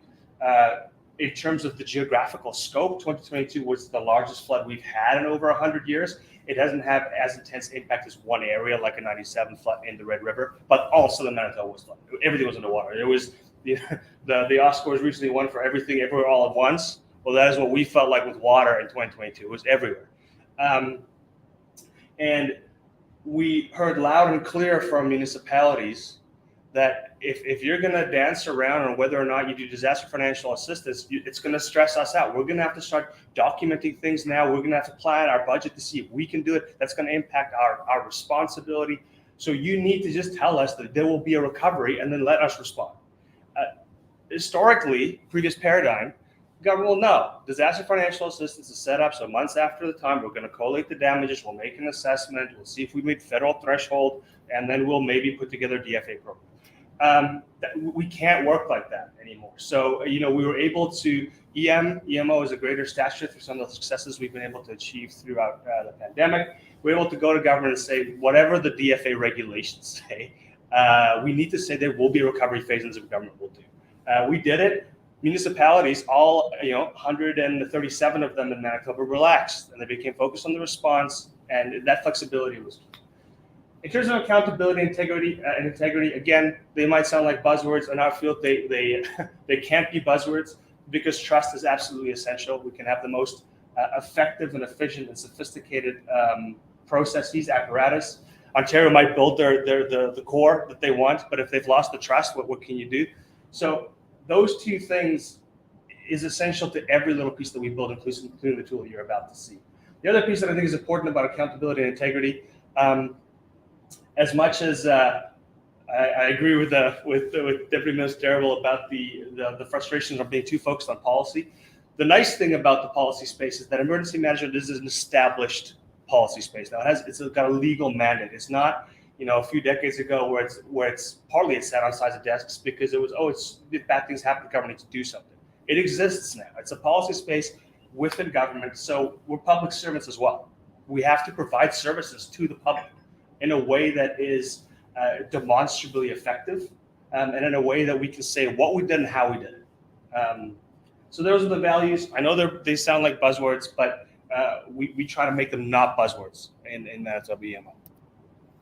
So the purpose of the portal, lots of wordage here. Usually I don't like to do a lot of wordage on slides or read them through, but I think I will go through these objectives quickly to be able to make the link between what our portal is and what it does and how it fits with all those values.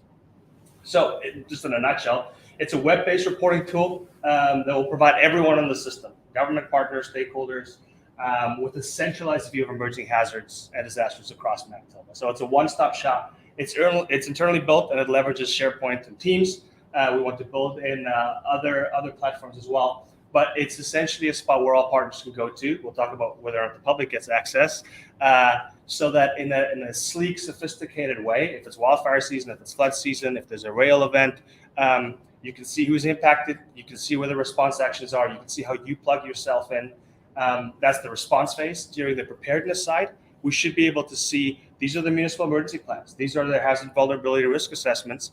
This is an unexpected pipeline under a community that we weren't expecting. This is a chemical plant of some kind that we didn't realize is not incorporated into a plan. So that should all be in the portal. That preparedness information isn't quite there yet, although the response stuff is there. But that's what it's called. We've internally advertised it as the portal. We'll have to talk about whether or not that makes sense when we go public. The objectives there is it's got to be easy, it's got to be timely. It is already. The information has to be accurate. We know the pros and cons around social media during disaster response. There's good case studies of Facebooks and Twitters of the world identifying vulnerable folks in some responses, but it can be confusing as well, and disinformation and misinformation is the thing. So at least one of the goals here is to be able to provide information to partners that is useful and that is not so much within the noise of the social media space. Obviously, this will allow speed, a little speed of a response. We're not going to 14 different websites. We're not doing, multiple different incident command systems. So I think one of the lessons learned during COVID is, it's emerging, and maybe different jurisdictions will have a more nuanced take on this. But the health system, health department incident command silo, independent from the emergency management approach that's often linked into various sectors facing impacts, is maybe not the most ideal approach. Now, whether or not in all jurisdictions an overarching joint command between health and emergency management, whether that makes sense or not, you may have to tailor it to the jurisdiction. But they absolutely need to be on the same page. And so while this is a technological tool, the goal is that the swiftness of the response will depend on the right hand knowing what the left hand is doing, especially when it comes to disease outbreaks. So that's a lesson learned in Manitoba. The goal is that the future pandemic, the health system, the health department, the regional health authorities, everything that they're doing and seeing is linked into the emergency management world on one space, because we have line of sight onto all these other pieces. We've talked about speculative information. I'll talk about that third bullet, and then I can move on. It's a centralized repository, which sounds bureaucratic and paperwork heavy, but not just digitalized. The nice thing about this is, depending on what your compliance requirements are, you have to document what you're doing in our world. At the end of the day, at the end of the response, the audits will come, and there will be a question not about how effective you were, but because we're public servants, how did you do it? That's the one luxury that industry has that we don't always have. So my buddies in the private sector could talk about, especially during the vaccine rollout, why can't you just do X, Y, and Z? Like, we've got tons of these freezers in our basements. Like, let's go. And my response to them always is, because that's where it stops for you. You've delivered the service or the product and it's done. That's not where it stops for government. We'll be in front of committees talking about the process. So, but that takes a lot of time. And for those of us in the emergency management space, documenting process is like it's awful. We hate it as it is. So the whole goal of the portal is that it automatically tracks the action, so it can spit out the report, so we don't have to track it through a separate process, everything that we're doing. So these are the specific things on the left that is inside the EMO portal. It's all internal to partners. It is not public, but there's geospatial information, which I will talk about more specifically in the subsequent slide, because it's so important. Then there's a discussion board for partners. So everyone who's involved, our NGOs, which in Manitoba is Red Cross heavy, but Manitoba Disaster Service is involved, Salvation Army is involved. Obviously, all Manitoba government partners, which is similar to some of the partners mentioned previously. It's the usual suite of players in the EM space, whether it's our Office of the Fire Commissioner, our national resources, in our case, water control structures, obviously health, education, emergency social services. They have dedicated discussion boards, which can be just chat, or you can leverage Zoom or Teams, so you can immediately within the portal engage, depending on the response. There's a shared event calendar, which maybe sounds very tactical, but so many things go wrong when everyone has got plans, but no one has the same daily meeting schedule.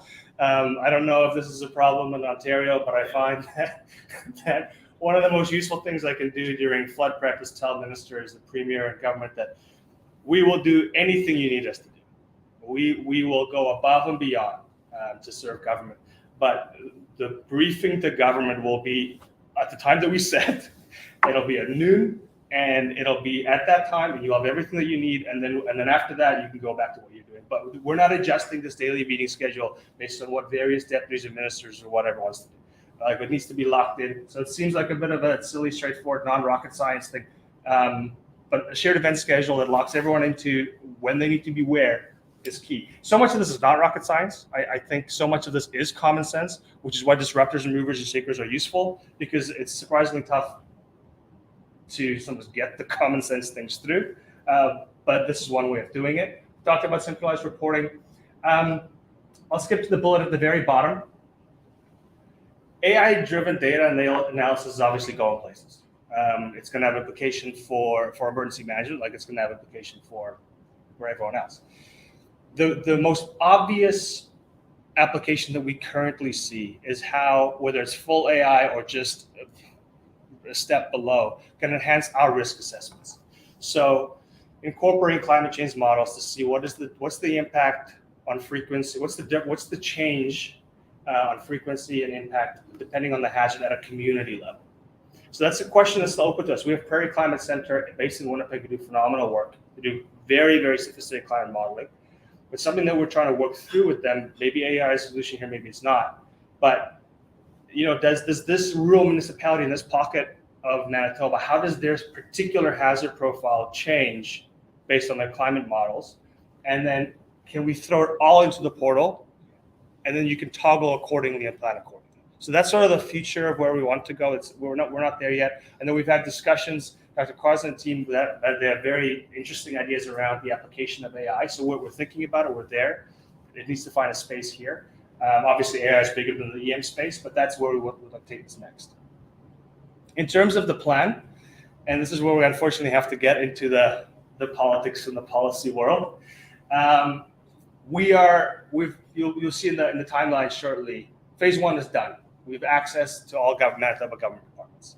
It's there, it's being used. It was used last year for flood and fire. It'll be used again this year for flood and fire. It's set up for industrial events.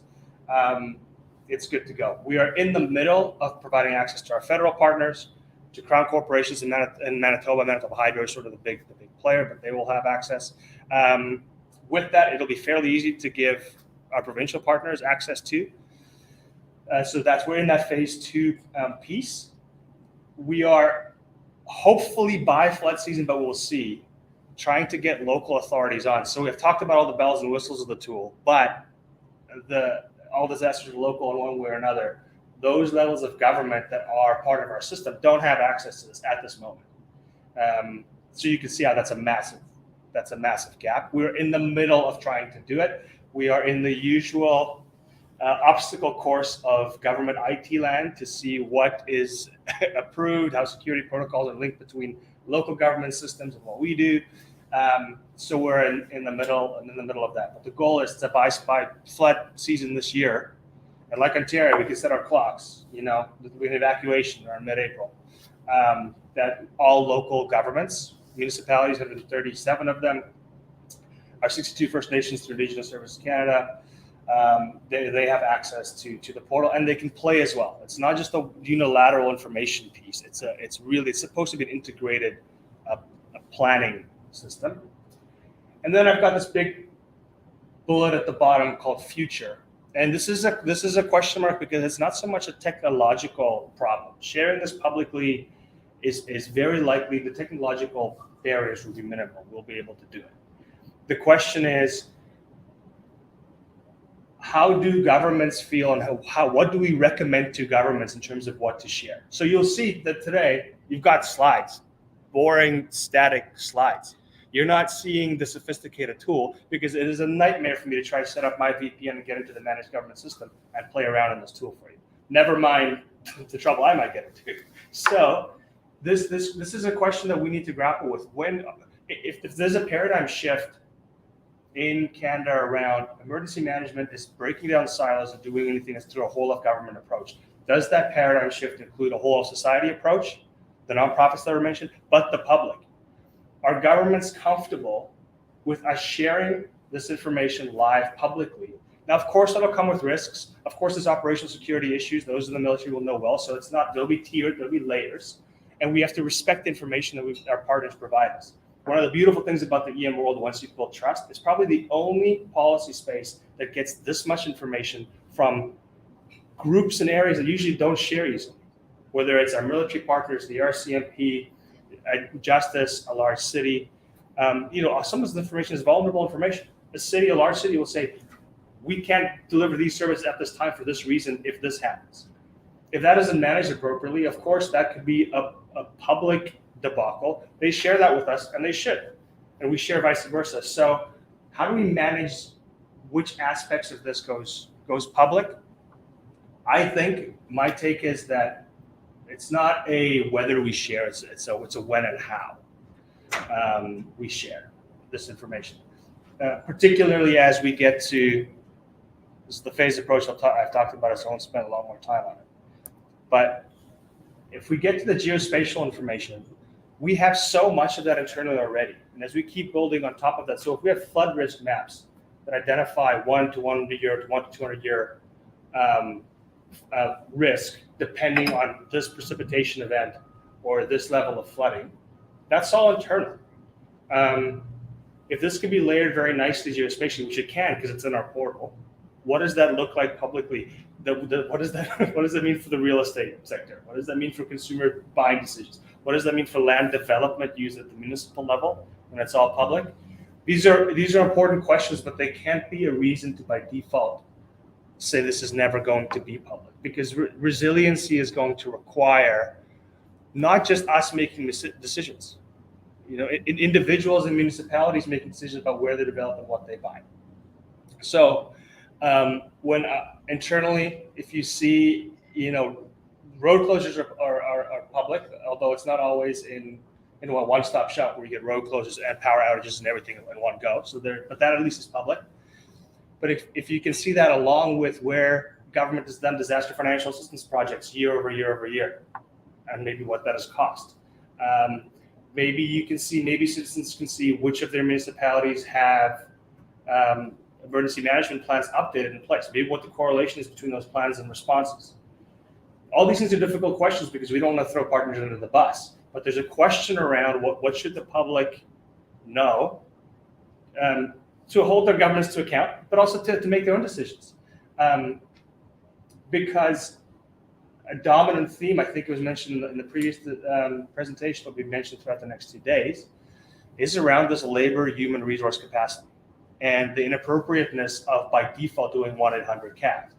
So in this country, we're not going to have 100,000 people come out of nowhere to do this work. The German model, it just has there's an entrenched institutional history there that has a domestic civilian disaster response capacity. It doesn't happen like this. It's not a policy decision. So while we work our way towards that, who responds? Manitobans themselves, Ontarians themselves. But how do they respond without the information? I would say that they don't, or they don't do it as well. So this is what they see at the moment. If we zoomed into Manitoba, this is the version of the map they can use. Like, go make your plan. This is it, which is not useful. There's good reasons for why we're not there yet, perhaps. But I'd like to come back in a year, and this should be so busy that I need 14 staff to remove layers off of it because it's just there's too much information. So that's where we need to go. This is the focus on the portal here today is to show one small innovative tech tool that we're using in Manitoba, but it's a window to use a dominant theme into what the overall system should look like in terms of collaboration across all the partners, but really also how do we leverage existing capacity in the public. I've talked a lot about those first two bullets, so maybe I'll just I'll pause a bit on that third one, and then I can call it quits. But and this is where I think there's lots of nice harmony and dominant themes across all provincial territorial EMOs. All this stuff is primarily useful, from my perspective, for building trust. It's primarily useful for building trust. So everything that I've said around concrete information like pipelines under municipalities, road closures, previous infrastructure projects in DFA, maybe, or actually it is there right now, smoke plumes during wildfire season, particulate matter levels that can help dictate evacuations. That's all really sexy stuff. It dictates how we respond. But I still think that is secondary to a tool like this saying, this is what we know. We trust you to have the information. Tell us what you know. It's at the end of the day, human beings have not changed that much in the last 100, 200, 300,000 years. If trust breaks down, everything breaks down. So the way that I'm pitching this to government, the way we've been able to move this in Manitoba, and the way that I hope that it potentially goes public, versions of it go public, is societal trust between governments and their citizens, and trust amongst individuals themselves is essential to effective domestic disaster response. We can't, the rest of the tools and the resources and everything else, useful, very useful, important, but nowhere without trust. So I actually primarily view tools like this as maintaining that level of trust that we will have your back. We're doing the very best that we can. We're not operating in bad faith. We're not holding anything back. This is what we need you to do because we're not doing it. Like that whole picture for me is trust.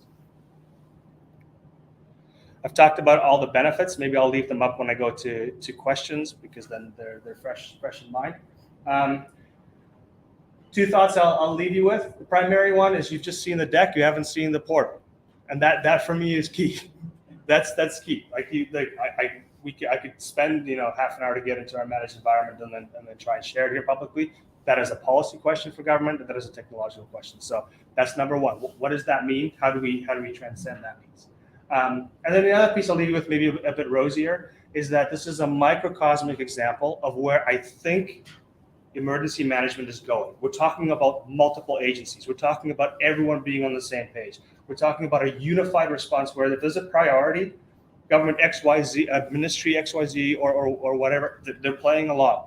So it's a small microcosmic example of the paradigm shift that was talked about more strategically by Ontario, but it's within that vein. So that's at least a bit more of a positive thing to leave you with. But I'll say thank you as well, because this kind of discussion requires this engagement with the research and the analytical and the community in this space. Governments obviously can't do it all by ourselves. A lot of these ideas came from outside of government, or you need a disruptor from outside of government to do it. So thank you so much for the time. As always, Manitoba was excited to be here and open for any questions at all. Thank you, sir. Thank you so much. And the floor is open for question and answer if you have any. Hi, thanks for your presentation. In the military, we use something called Blue Force tracking, which our previous military people are probably familiar with. You've got the access to situational awareness reports and real-time information. Is there an intent to have, say trackers to track the assets you have operating in the AO?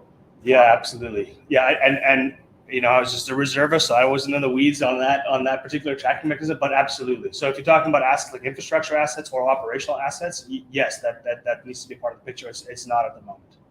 Yeah. What technology are you looking at leveraging for that? I'm not sure. It's a good question. We've identified it as something we need to do. Right now, we're leveraging SharePoint, Teams, Amazon Cloud, that sort of thing. But we don't have that in mind, so maybe we should chat and see if we have ideas. Yeah, okay, sounds good. Yeah. Thanks, Dr. Both. That was outstanding. You and I should go on the road together.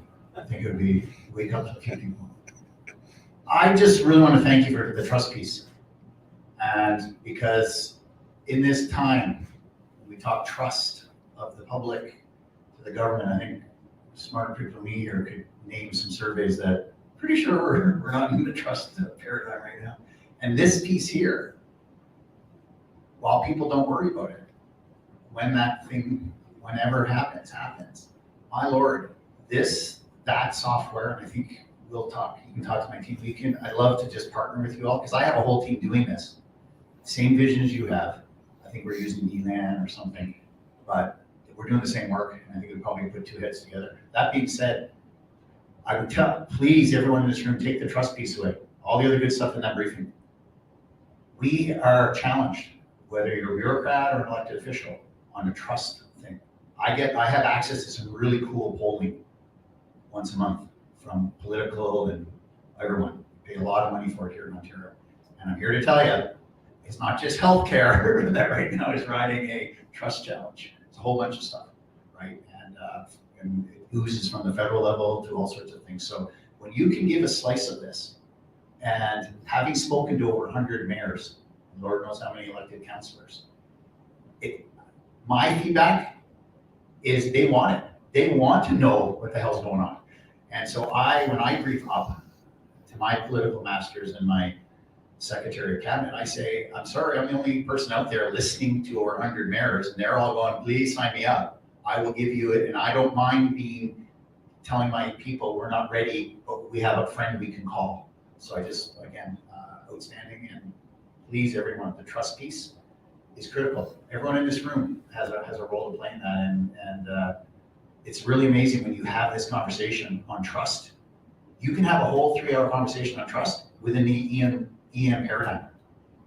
So well done, and please keep sharing that with her. But we'll talk separately to get together, because I think we can put a bunch of, what do you call them, FTEs together and come up with something. Thank you.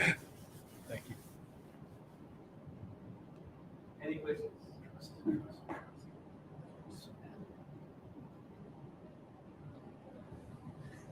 Oh, Professor.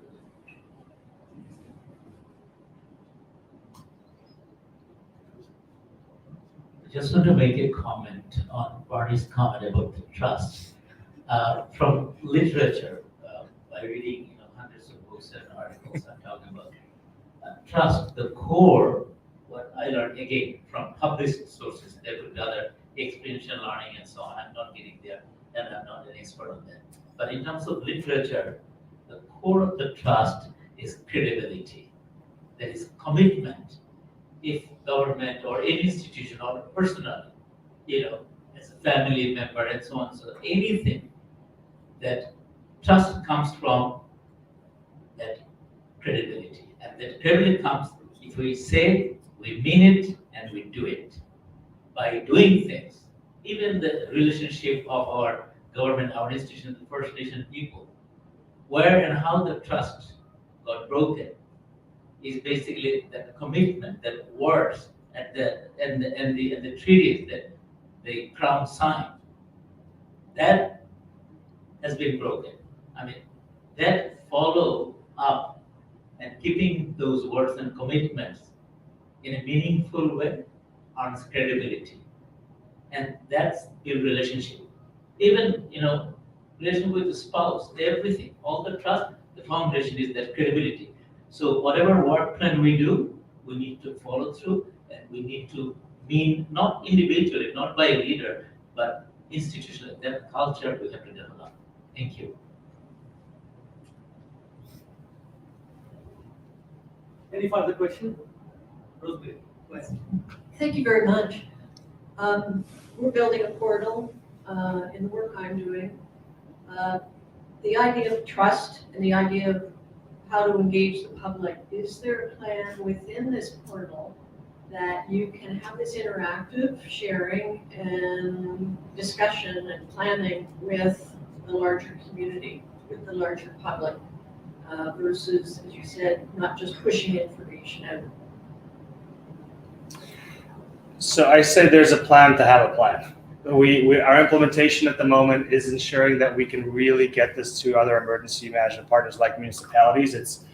It's mildly embarrassing for us that we don't have that, and that we have a technological barrier. So that's sort of the next step. But we absolutely need to have a conversation with the community or the public. So we don't have the concrete rollout for what that would look like.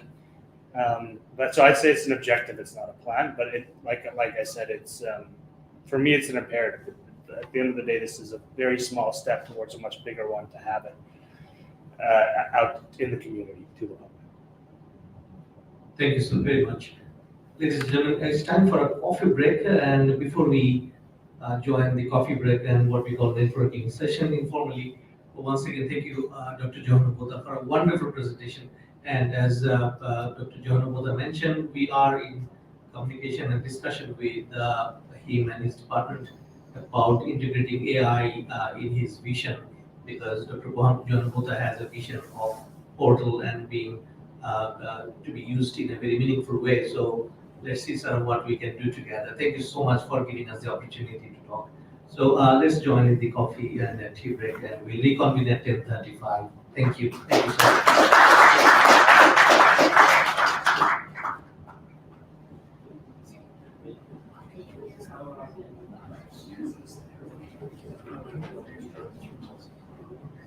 Sorry.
আপনি একটু ইয়া করেন, লাগান এটা।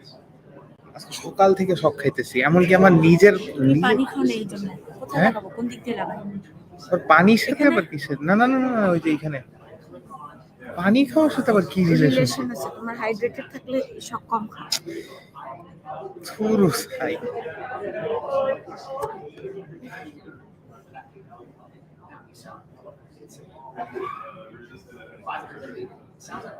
মানে এত পরিমাণে প্যারা দিচ্ছে, মানে আমি প্যারা খাইতেছি প্রচন্ড। বাসার থেকে ফোন দিছে আমারে, বাসার ফোন এখন রিসিভ করো না। লাগছে তো জ্ঞান জাম, এখন শর্ট তো আমার করতে হবে। টেনশন তো লাগতেছে, তোমার লাইফ তো বহুদিন ধরে লাগতেছে। রোড রিসিভ করো। কারণ তোমার অ্যাটেনশন ওদিকে ডাইভার্ট হয়ে যাবে তখন প্রোগ্রামের মানে প্রোগ্রাম না ঠিক আছে, বাট তুমি আনরেস্ট হয়ে যাবে, দরকার নেই।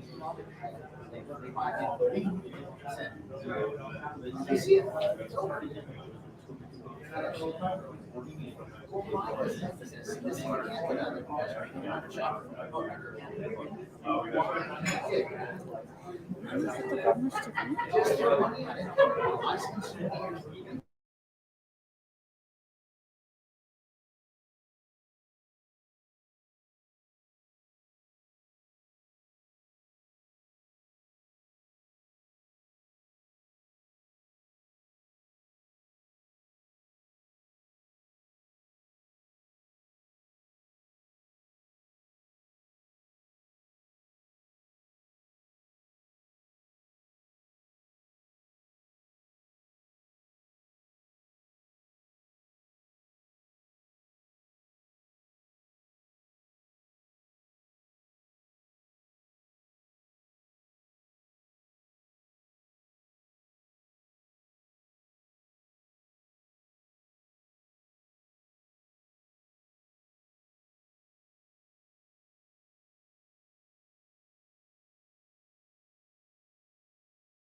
Thank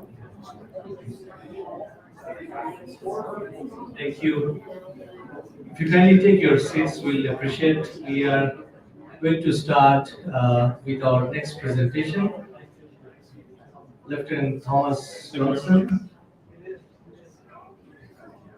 And before I request Thomas to deliver his presentation, I would request one of our students from York University, Yana, to kindly do a land acknowledgement, which somehow skipped in the morning session.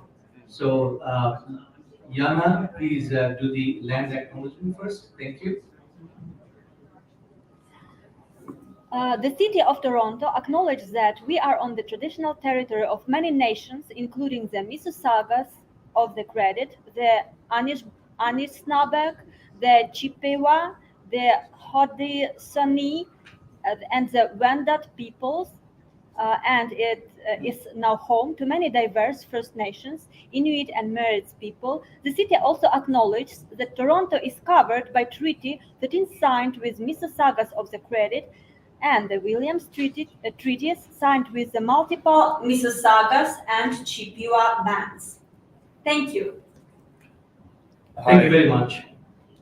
Ladies and gentlemen, our next presenter is Lieutenant Thomas Johnson, and he's from Domestic Operation, and he's a Domestic Operation Officer, Joint Task Force Central at Canadian Armed Forces. And he's responsible for coordinating military support within the province of Ontario. Over the past 8 years, he has played a crucial role in the military's response to various emergencies, including floods, forest fires, and the COVID-19 pandemic. Lieutenant Thomas, the floor is yours, sir. Go ahead. Hi, thanks. And I'd just like to pile on that land acknowledgement. Since we're in the Royal Canadian Military Institute and we're talking a lot about the military, I'd just like to acknowledge our First Nations military members who have contributed to the defense of Canada over the years and to the response to natural disasters. So my name is Thomas Ianson. I'm the Provincial Liaison Officer, so I'm the go-between between the military and the Commissioner's shop at Emergency Management Ontario. I also work back at our offices to prepare the military for domestic operations within Ontario. I've been doing that since 2014. I've been in the role of Provincial Liaison Officer since late 2018, and it really didn't slow down from 2019 onwards with our major flooding that we had in the NCR. The title of my presentation here, Strong at Home, that's borrowed from Strong, Secure, Engaged, our new defense policy. Strong at home means a lot of things for the military. It means taking care of our own members. It means being ready to defend Canada and its sovereignty, and it also means being ready to respond to natural disasters when the call is made. So this is a little recruiting poster. I'm not trying to recruit you, although I will accept applications if anyone wants to join. I like this banner because it kind of demonstrates what we're all about. On the left, you've got a soldier here operating in support of a UN mission overseas. In the center here, as indicated by this blank firing attachment, this is someone who's on training. They're preparing for a deployment overseas. And then on the far right, you've got a soldier carrying a sandbag in response to a natural disaster. So this is kind of what the Canadian Armed Forces is always doing. These are our core missions. So this is what governs our business day to day. You can see down there at, I think it's number 7, is provide assistance to civil authorities, non-governmental partners in responding to international and domestic crises or major emergencies. So that's kind of where we get our mandate in order to help with natural disasters, pandemic response, domestic emergencies within Canada and within the province of Ontario. So you can see there's a lot. There's a lot on the plate above that, and increasingly we're seeing a focus on those first missions, the top of that list. As the geopolitical situation evolves around the world and COVID-19 starts to simmer down, we're seeing a lot more focus projected overseas, and I'm going to get into that a lot more throughout this brief, so I'm not going to dwell on it now. But here's how the military is organized. So, to use some military terms, force employment, force generation, these are key terms to the military. What they mean, force generation, that's getting forces ready to do a job. That's the training side of the house. Force employment is actually putting those forces into action to achieve a mission. So our force generators, Navy, Army, Air Force, Special Operations kind of has a foot in both realms. They all provide forces to Canadian Joint Operations Command. All of us underneath the Strategic Joint Staff, that's the CDS office with the direct line to the Minister of National Defence. So Canadian Joint Operations Command, CJOC as we call them, is responsible for operations both domestically and overseas. So on the right, this is a map of all the operations that we're supporting overseas. You can see we're in a lot of countries and we're busy. The size and scale of those operations varies a lot, right? From maybe a handful of people, 5 to several hundred, depending on the mission. And if anyone wants to get into that more, I do have a slide that kind of breaks down where we are overseas. But what we're focused on today is how we respond at home to natural disasters. So on the left is the map of Canada. That's how the military sees Canada from CJOC's point of view. It's divided into 6 regional joint task forces, we call them. So starting at the top, we've got Joint Task Force North, which covers the Arctic territories, JTFP Pacific, West covers the Prairie provinces, Central, where we are, and my home, Force Opérationnelle Interarmée Est, so JTF East, which is Quebec, and JTF Atlantic, the Atlantic provinces. So at Central, we've got kind of a complex AO. We have the largest number of population. We also have the national capital region nested within our JTF, which can make things a little bit complicated for us when we're trying to execute support, because our higher headquarters, both of them, both the Strategic Joint Staff and CJOC, happen to reside within our AO. But these are our boundaries. These are the force employers. So Joint Task Force Central is a force employer of the military. What's unique about the military, and what I want to mention is that Joint Task Force Central, we don't actually own any forces that provide domestic support until an operation is declared and they're chopped over to us, generally from the Canadian Army. What is unique about JTFW, JTF Central, and JTF East is that they all have nested within them Army divisions. So it makes it a lot easier for them to call on Army support when a natural disaster happens. Our commander, Brigadier General Major, whom the Commissioner mentioned a few times, is double-hatted as both the commander of Army forces within Ontario and the commander of the response to operations within Ontario. It makes it easy for him to generate forces because he controls both. He controls their task on operations within Ontario, and he also controls their force generation and training. So those relationships are really tight. What we've worked to do over the years, and I'll get into this through some examples, is to build relationships with those force generators outside of the Army within Ontario so that we have more resources to call on when there is a disaster. So drilling down into Joint Task Force Central and what we've done over the last several years, this is just some photos and different examples from the operations that have occurred. This isn't an exhaustive list of what we've done, but throughout Op Laser, we had several tasks, including support to long-term care facilities within the Greater Toronto area, and we'll drill down into that example a little bit. A mobile health unit, similar to the EMAT that we set up and helped man at Sunnybrook Hospital, support to land border testing. Of course, we got our head start on COVID with Op Globe, repatriating Canadians from Wuhan, China, and affected cruise ships around the world and housing them in Trenton. We'll get into that example a little bit. Lentis 2019, that was our big flood season where the Muskoka region and the National Capital region were greatly affected by flooding. And that saw a massive deployment of the Canadian Armed Forces to support.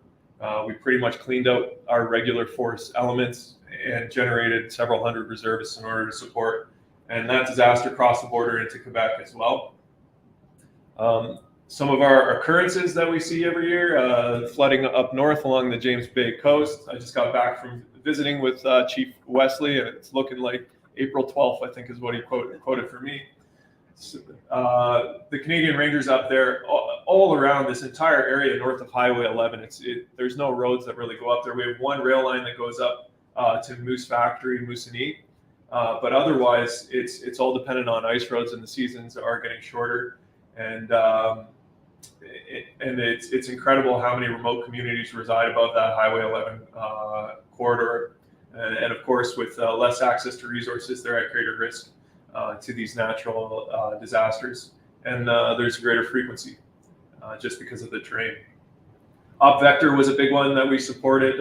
That's where I first met the commissioner, was getting ready for vaccine distribution in Ontario and how we were going to handle the distribution of vaccines to those remote First Nations communities. The Rangers ended up playing a key role in helping to integrate the provincial teams that were flying up in order to provide vaccinations.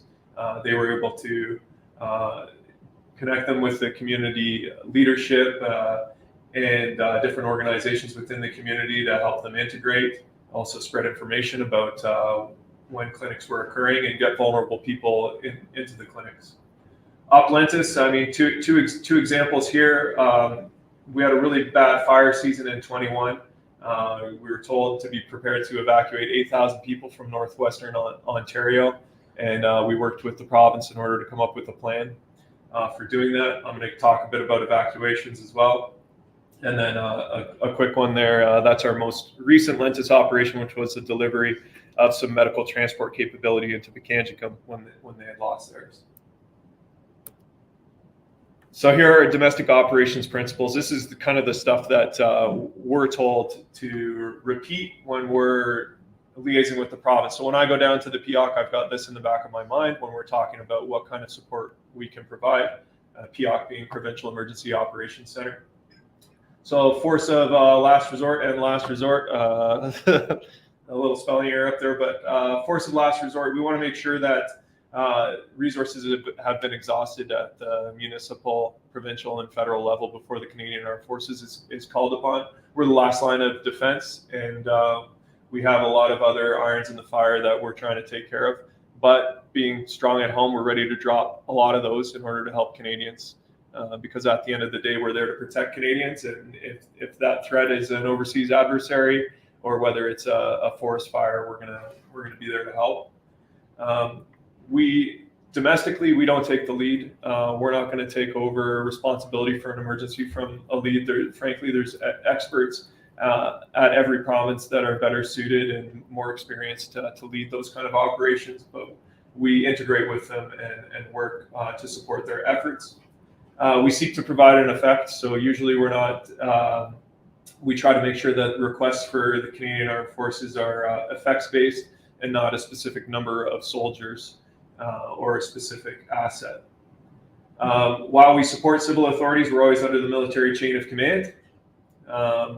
We often see requests for assistance for unique military skills and capabilities. A lot of times, though, that one will boil down to timeliness.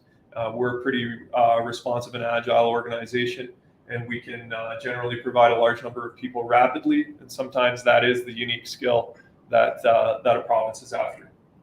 And not in competition with industry. That's one that we kind of have harped on recently, especially for airlift.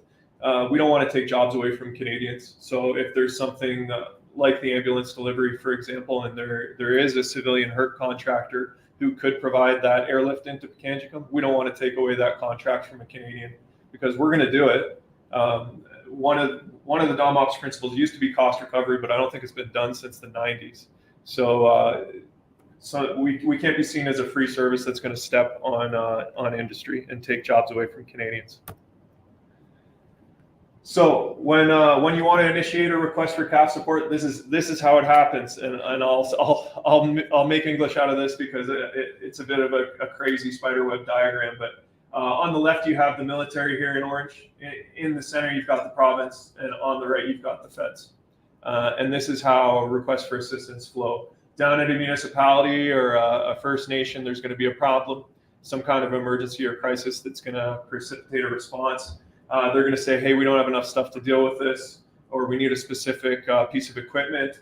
They're going to go up to the Provincial Emergency Ops Center underneath Commissioner Darrable, and they're going to ask for support. If the province can't find support within the Provincial Emergency Operations Center, which has connections to all the provincial ministries, NGOs within the region, and industry, then they're going to go up, send a letter up through their chains and minister to minister across to the Minister of Public Safety.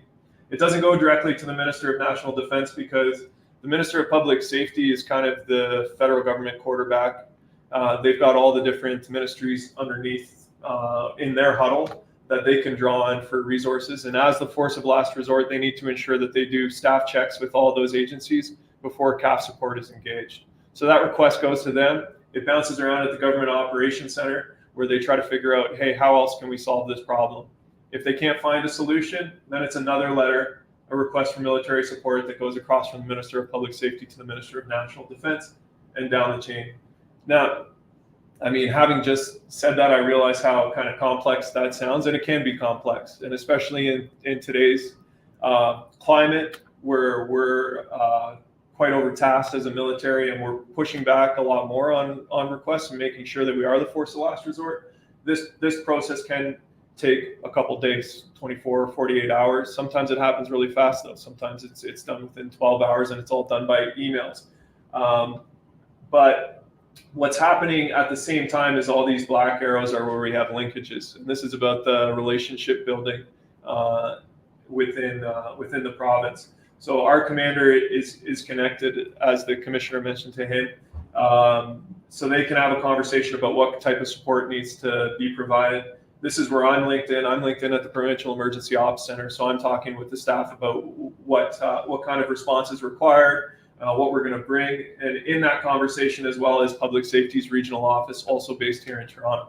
So we're all talking. We all have a rough idea of what support is required, and we have a rough idea of whether or not there's going to be an alternative to CAF support before that request for assistance goes up. Our commander in his back pocket has a couple authorities he can draw on in order to pre-position forces, get reservists generated if it looks like it's going to come our way. So a lot is already happening while this process is unfolding, and we have a pretty good idea of whether or not that support is going to be coming our way. So that when that letter actually does come through, when we get our orders from the Chief of Defense Staff through the Minister down to that force employer CJOC, we're already ready to go. It's just a snap. Yes, let's move out. So request for assistance, we already talked a little bit about this, but this is generally what a request for assistance letter would contain. On the right is just, this is a sample from our support to COVID-19 response. So a description of the situation, a description of why we're the last resort, a list of required effects, and often we seek an acknowledgement of our limitations. Some things we really don't like to do in Canada is provide medical support to Canadians and security tasks. Medical and psychosocial support are things that we're not very well equipped to deal with outwardly. We had to seek special permissions in order to do it during COVID-19. And then security is something that we really like to avoid. We don't want to be responsible for policing Canadians. We're there to protect them, as are the police, but we don't want to be responsible for arresting, detaining, or controlling the population. There have been times when we've done that in very, very extreme circumstances, and it hasn't always reflected kindly back on the Canadian Armed Forces. The last thing we want to have in there is termination criteria, because as the last ones in, we want to be the first ones out. That's how the CAF operates. We want to get back to business. We want to be in long enough to dampen the emergency, to take the heat off, and then we want to get out before that recovery phase begins. So once that letter is initiated, what can we draw from? Well, what's available to the Canadian Armed Forces? Well, within Ontario, in the first 12 to 72 hours, we have the immediate response unit based out of Petawawa. Petawawa is the source of most of our regular force Army personnel within Ontario. That's their combat arms forces, so artillery, armored infantry soldiers who are there. They're either training or deploying overseas, or they're on a recovery phase where they're doing individual training. That's kind of how our 3-year rotation works. But we always maintain a small presence back in Canada of at least around 400 personnel in order to respond to domestic emergencies. Our Vanguard company is ready to go on 12 hours notice to move, which is pretty rapid deployability. That company size is about 120 in today's Canadian Army. So we can have about 120 people heading out of the door at 12 hours notice. And it's important to mention, notice to move means they've shown up at the base, they have their gear on, and they're ready to step off to a destination. The reason I have this distance line of 1,700 kilometers is because time and space is still a factor for us. We need to get to the emergency in order to provide support. And Patricia from Niagara, we experienced that on Christmas Eve, Christmas Day, when we had a big snowstorm, people stranded on the Peace Bridge. What can the Canadian Forces bring to support? Probably not a lot, because we'd have to drive through that entire snowstorm to get there after that 12 hours notice to move. And honestly, the situation would have probably calmed down by the time we did get there. The main body of forces, which I've got up here is 250, a conservative estimate, is on 24 hours notice to move, and we can generate a follow-on force on 48 hours notice to move. During the 2019 floods, we pretty much emptied out Petawawa, because once an immediate response unit is deployed, we immediately create another one. We immediately start pulling people off of training and pulling them off of leave in order to create another immediate response unit, because we always want to be postured to respond to the worst case scenario. In the interest of that, we also have reservists. They're on a longer notice to move because they're volunteers. They've got jobs, they're part-time CAF members, they've got civilian employment, and they need to make arrangements with their employers in order to come support a domestic operation. That takes time. They also have to come in, get their kit issued. They have to go through a deployment preparedness process before they can step out the doors. But within 3 days, we can have up to 300 soldiers in the form of these domestic response companies at these 3 locations, generated and ready to support. What our deployment model tends to be is immediate response unit out the door immediately, establish an operation, get it up and running within the first 3 to 5 days, and then a task-tailored force is going to come in from the reserves, and they're going to take over all the aspects of that operation that they possibly can to allow that immediate response unit to go back onto the shelf and return to their normal business. When I say on the shelf on 24 hours notice to move, that doesn't mean they're standing by for domestic response. They're still doing their normal business. It just means they're ready to drop all that business on 12 hours notice and come support a domestic operation. With 10 or more days, we can generate a lot of reservists. So I've got around 800 there. I think that's pretty close to the number we deployed for the 2019 floods, but it takes time to create something like that. And again, these are volunteers, so it depends what the emergency is too, in terms of whether or not we're going to get people out. Generally, if it's flooding in a reservist's backyard, they're pretty keen to get out there and support the response, and we see really quite good turnout. I'm impressed, and they deserve a tip of the hat. Our Canadian Rangers, local patrols, so scattered throughout these, I think we're in 26 of the 32 remote Ontario First Nations. They can activate relatively quickly, 24 hours notice to move. They live in those communities, and we can get about 2 to 10 Rangers on that notice to move. A lot of times, though, when an emergency happens in those communities, they're affected by it. This is the same story for our reservists too. It was the same story when we deployed our soldiers from Petawawa during the Ottawa River Valley flooding. They need to take care of their families. They're affected by it. A lot of times when they're reservists, whether that's up north or down south, they're double-hatted. They already have critical positions within their community related to disaster response, and they might not necessarily be available. So increasingly, especially with the Rangers, we're using deployable GO teams from the Rangers. It takes us 7 days to generate those, and we'll fly them from another community on the coast, for instance, and project them into a community that requires assistance. So 1901, just as an example, in April of 2019, a storm system unexpectedly blew up north of the lakes and passed through here, dumping a ton of rain onto what was already a pretty intense freshet. It caused flooding throughout the NCR and the Muskokas, and I mean the entire Ottawa River Valley. So we saw an RFA, I think within 24 hours of the flooding, it was pretty clear that municipal and provincial capabilities were going to be overwhelmed. Honestly, it was a bit of a scramble and a shakeout, I think, for all our organizations, and CAF included, on what could happen. And it was a bit of a scramble in order to get support organized. We ended up deploying, I think, 3 immediate response units. So deploying one, regenerating it, then deploying it, regenerating it, and deploying it just because of the volume of requests for assistance that were coming through, was huge.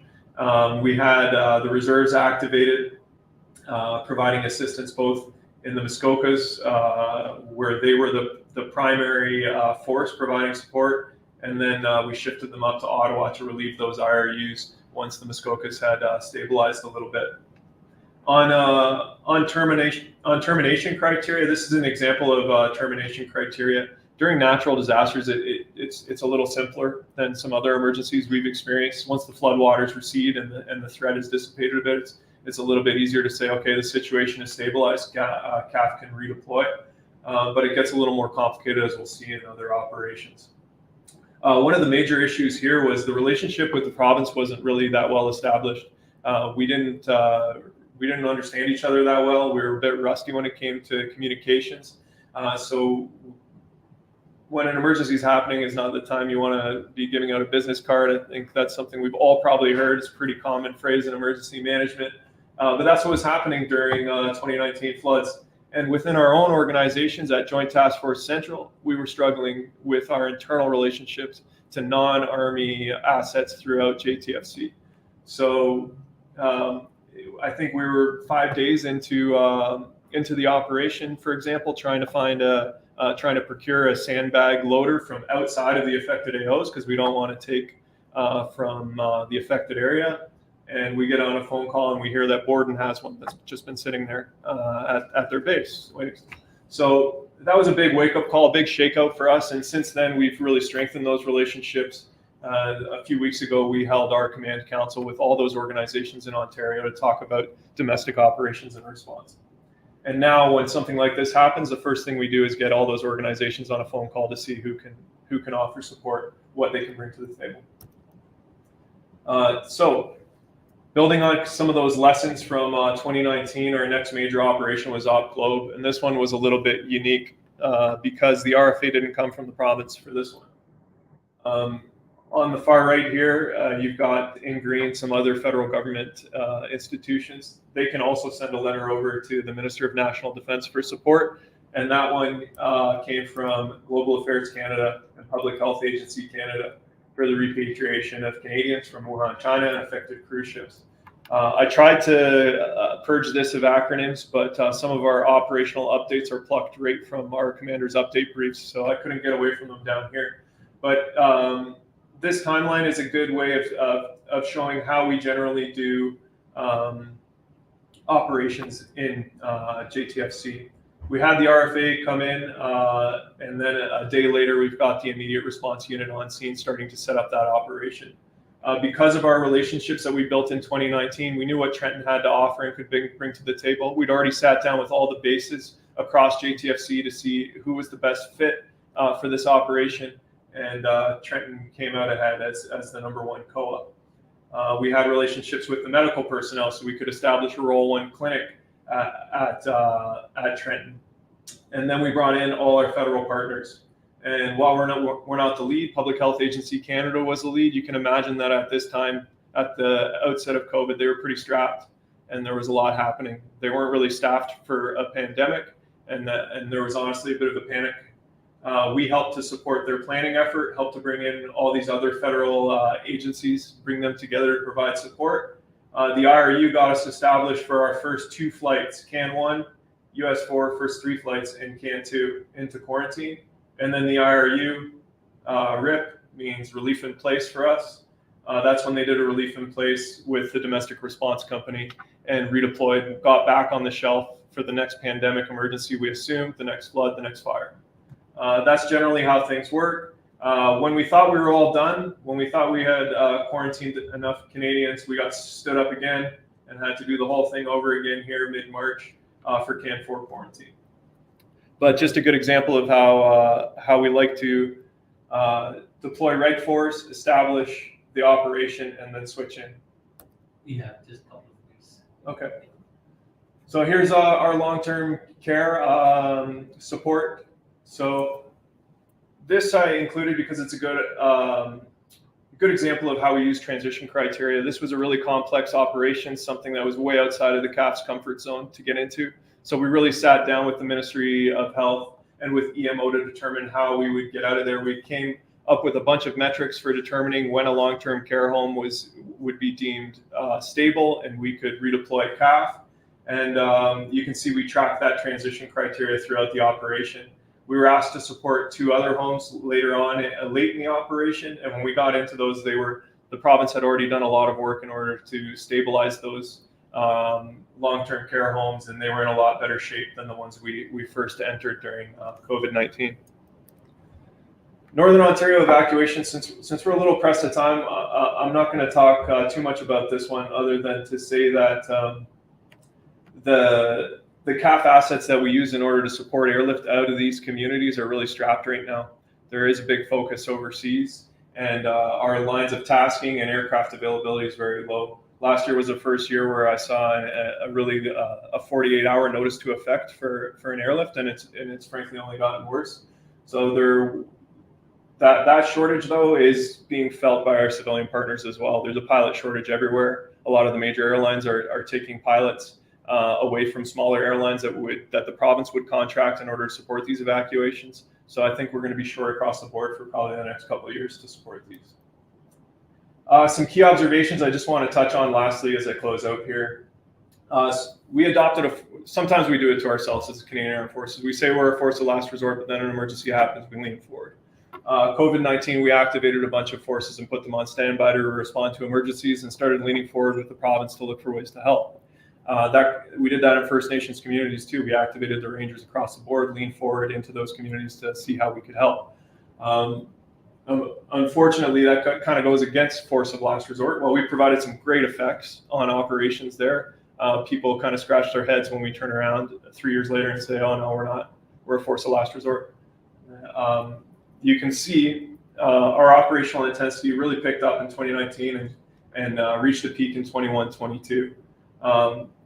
This dip in operational tasks, and these are all related to requests for assistance, really coincided with geopolitical changes overseas. You had the invasion of Ukraine. CAF started to push back on pandemic support. It had been 3 years of pandemic support. The pandemic had started to stabilize. We were kind of entering the recovery phase or the long-term solution phase. And CAF was looking at finding jobs overseas. So we're seeing a much more focus on expeditionary operations. We're dealing with some serious personnel shortages. We've halted all non-essential activities in favor of force generation, so recruiting and training new recruits, because we're about 15% shy of our targets, which is about 20,000 people. We're working hard to bring our numbers back up. And while all that's happening with this personnel shortage, we're gaining more and more tasks overseas, increasing our commitments to NATO, increasing our support to Ukraine.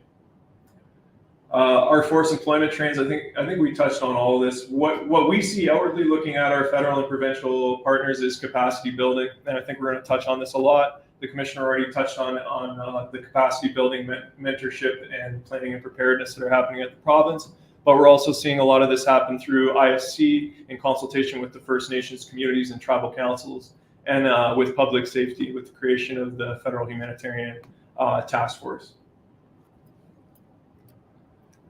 And that's my last slide. Here's my contact information if anyone would like to discuss this further outside of this conference. Thank you so much, Lieutenant.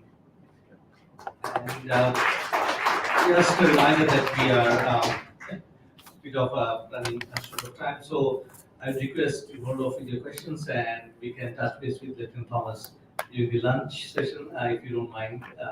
And we have his contact address, so we'll do the Q&A a little informally with him. So now our next speaker, Elaine Norman, Consulting Associate, ADRA Canada, Chair NGO Alliance, is possibly ready for the presentation. Thank you, sir. We'll just take a couple of minutes to set him up. Just set up, yeah. Thank you. Thank you very much. Glad to be with the group. Thanks for inviting me. I up to about 3-4 months ago, I was the chair of the NGO Alliance of Ontario, and I passed on the baton since then to Jim Montgomery, who is used to be in Ottawa. He was the the emergency manager there, and he's now retired from Ottawa, but he's still involved, and he's created his own organization called CDRO, and he is now the chair of the NGO Alliance, and certainly has taken on the lead. I'm going to come in and talk a little bit about the NGO Alliance. Let me first say that I'm really happy about your talk, Deputy Minister, because this is really what we've been trying to look for many, many years. I'm the same as you are. I don't ask for permission. I just do things. And then I get slapped on the wrist saying you shouldn't have done that. And I say, oh, sorry, I won't do it again. But I do it again anyway. So we have a saying, it's easier to get remission than permission. So I may have been a bureaucrat. I was in civil service for 30 years, worked with first Gatineau, Quebec, and then about 12 years there, and then I went to Brampton, and I was in Brampton for about 22 years as the emergency manager there. And through all of that, I may be officially a bureaucrat, but I've never been bureaucratic. I like to see things done, and I've amazed people because I did so much in the years that I was there that others were just dreaming of, and so I really like that. By the way, Patricia was mentioning the tiered approach, three levels. That was devised by a gentleman by the name of Doug Harrison, who was the chief at the time, way back, and it was actually post 9/11 that it happened. So it's actually 20 some years ago that plan came up. And I remember because I was Doug invited me to be a consultant. I was the president of the OEM at the time, and the Ontario Association of Emergency Managers, and we were invited to consult on his ideas for a plan. And yes, there were 3 levels. So there was a basic compliant, which became what the legislation is today.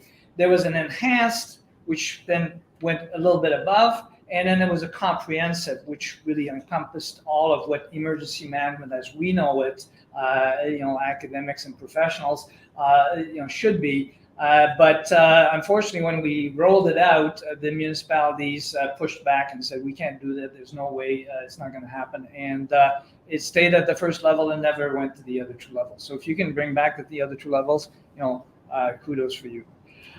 So I'm going to give you the NGO perspective. I just press enter. Yeah. So what can NGOs do for disaster preparedness and response? How can, and I've got some pictures here I'm going to flow by, which shows you a little bit of what the various NGOs work, the kind of roles that they can play as I go through. But I'm going to talk a little bit about where are NGOs and why should we count on them more, but also what are the challenges that NGOs are facing. So bear with me. So as we go through, you'll see I've got a picture, the name of the organization that's doing the work, and the kind of work that they're doing. And I'm going to do that. All my slides have at least one picture to showcase. So if you're not familiar with what some of those NGOs do, and I know this is not exhaustive, so I know there's probably NGOs that are not members of the NGO Alliance that do other things and could be eventually included. We're working on recruiting new NGOs and making sure that there's a vetting process, so there's the criteria by which they should be members of the NGO Alliance or not, and we're trying to bring in some. For example, one of them that we're working with, we're trying to get is the Khalsa Aid. Khalsa Aid is a very big organization in Canada and working mostly with the Sikh community, but they're willing to work with any Canadians and they're willing to come in and they've done some work here and there in various communities. So we're looking at building. So there's many NGOs that want to support during the disasters. They want to support Canadians during and after. The Canadian NGOs, they're composed of Canadian people that want to help their community members and broadly want to help other Canadians. So that's the first parameter. Most NGOs that are involved, they have predetermined role. So it's not just you call an NGO and say, okay, what are we going to get? No, there's an organization, there's a structure, there's collaboration between all the NGOs, and every NGO knows what the other NGOs are doing. So we're not stepping on each other's toes, right? One organization is better at this. They're the ones that are going to take that role. If they run out of resources, they may ask another NGO to come and help. And we work together, but nobody is taking over somebody else's job. Everybody knows what they're supposed to be doing. So the roles are very well determined, And so you got Samaritan's Purse here is one of them. They are now more and more regrouping under councils, alliances. So in BC, you have the IDCBC. They call it the Integrated Disaster Council of British Columbia. In Alberta, it's the NGO Council of Alberta. In Manitoba, it's Partners for Disasters. In Ontario, it's the NGO Alliance. Quebec is in the process of working on creating their own organization, regrouping some. And there's a gentleman by the name of Michel Doré out of Montreal who's working very furiously to try to make that happen. And since Fiona, I think there's been some movement in the Atlantic to bring all of the Atlantic NGOs together to do some work. I'm not as well connected with the Atlantic, so I'm not sure where they're going, but I've heard rumors that there's work being done there as well. So the NGOs understand that they can't be it used to be that, okay, the Red Cross was the organization you went to and they did everything. The reality is that they're stretched. They don't have the reason, and they don't have the expertise to do everything. So they've recognized that themselves, and they said, "Hey, we need help," and they came in and worked with other NGOs now.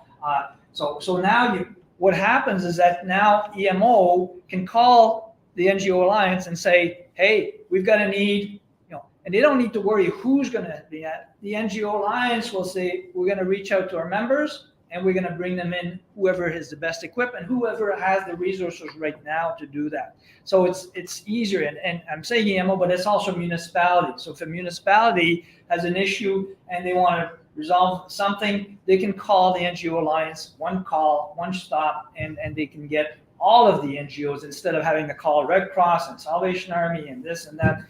So that's the good thing.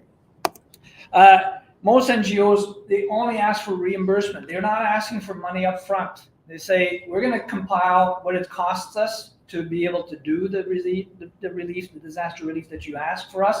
We'll do it. We'll do the work. And then we'll send you a bill just to recover our expenses. And here, we're not talking labor. Generally, there may be a bit of supervisory cost, occasionally from some agencies. They may need to have a little bit of reimbursement for that, but it's really minimal. Most of the costs are really simply, hey, we spent this money to be able to get resources, to be able to help the people. We need the money. We need to be able to be at the next disaster. We need you to reimburse us. So either the municipality or the provincial government, or sometimes even the federal government, we're asking just to cover our costs. Cover what it costs us to be able to be there and help, our fellow Canadians. That's what it is. And most of them, that's all they ask. They rely a lot on volunteers. So the majority of these agencies are really volunteer based and at all levels.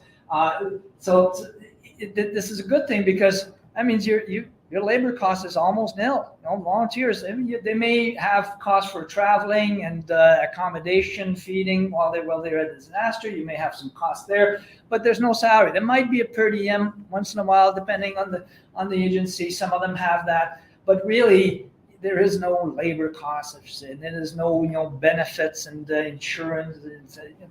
It's very simple. All right. So because we rely on volunteers, but relying on volunteers brings in challenges, and working with NGO brings in some challenges. So challenges, the main challenge that the NGOs have is this volunteer management. Retention. If you don't give something to do to these volunteers, they disappear. And even though, yes, we're getting more and more disasters and more, the reality is that it's sporadic. There's an intense period now where you need thousands of volunteers, and then there's nothing for 6 months, and they go on with their lives and do all sorts of things, and suddenly something else happened. You call them and say, oh, I can't do this anymore. And so retention is a major struggle that all NGOs are faced with.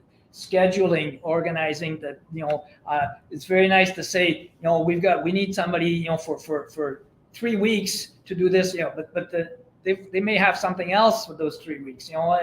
These volunteers have jobs.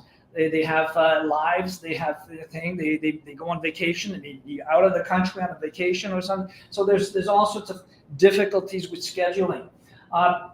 Deployments outside of the jurisdiction where they come from is usually short term. You can't send a volunteer out for more than a couple of weeks, 2-3 weeks maybe. If they're retired, they might be able to be a little longer, but most of our volunteers are people that are working. So they may not be able, they'll have to use vacations or leaves, and that means they need to negotiate that. They may not be ready to go right away because their employer needs them for some project or somewhere, so they can't leave for now, but they might be able to do it in 2 weeks or 3 weeks.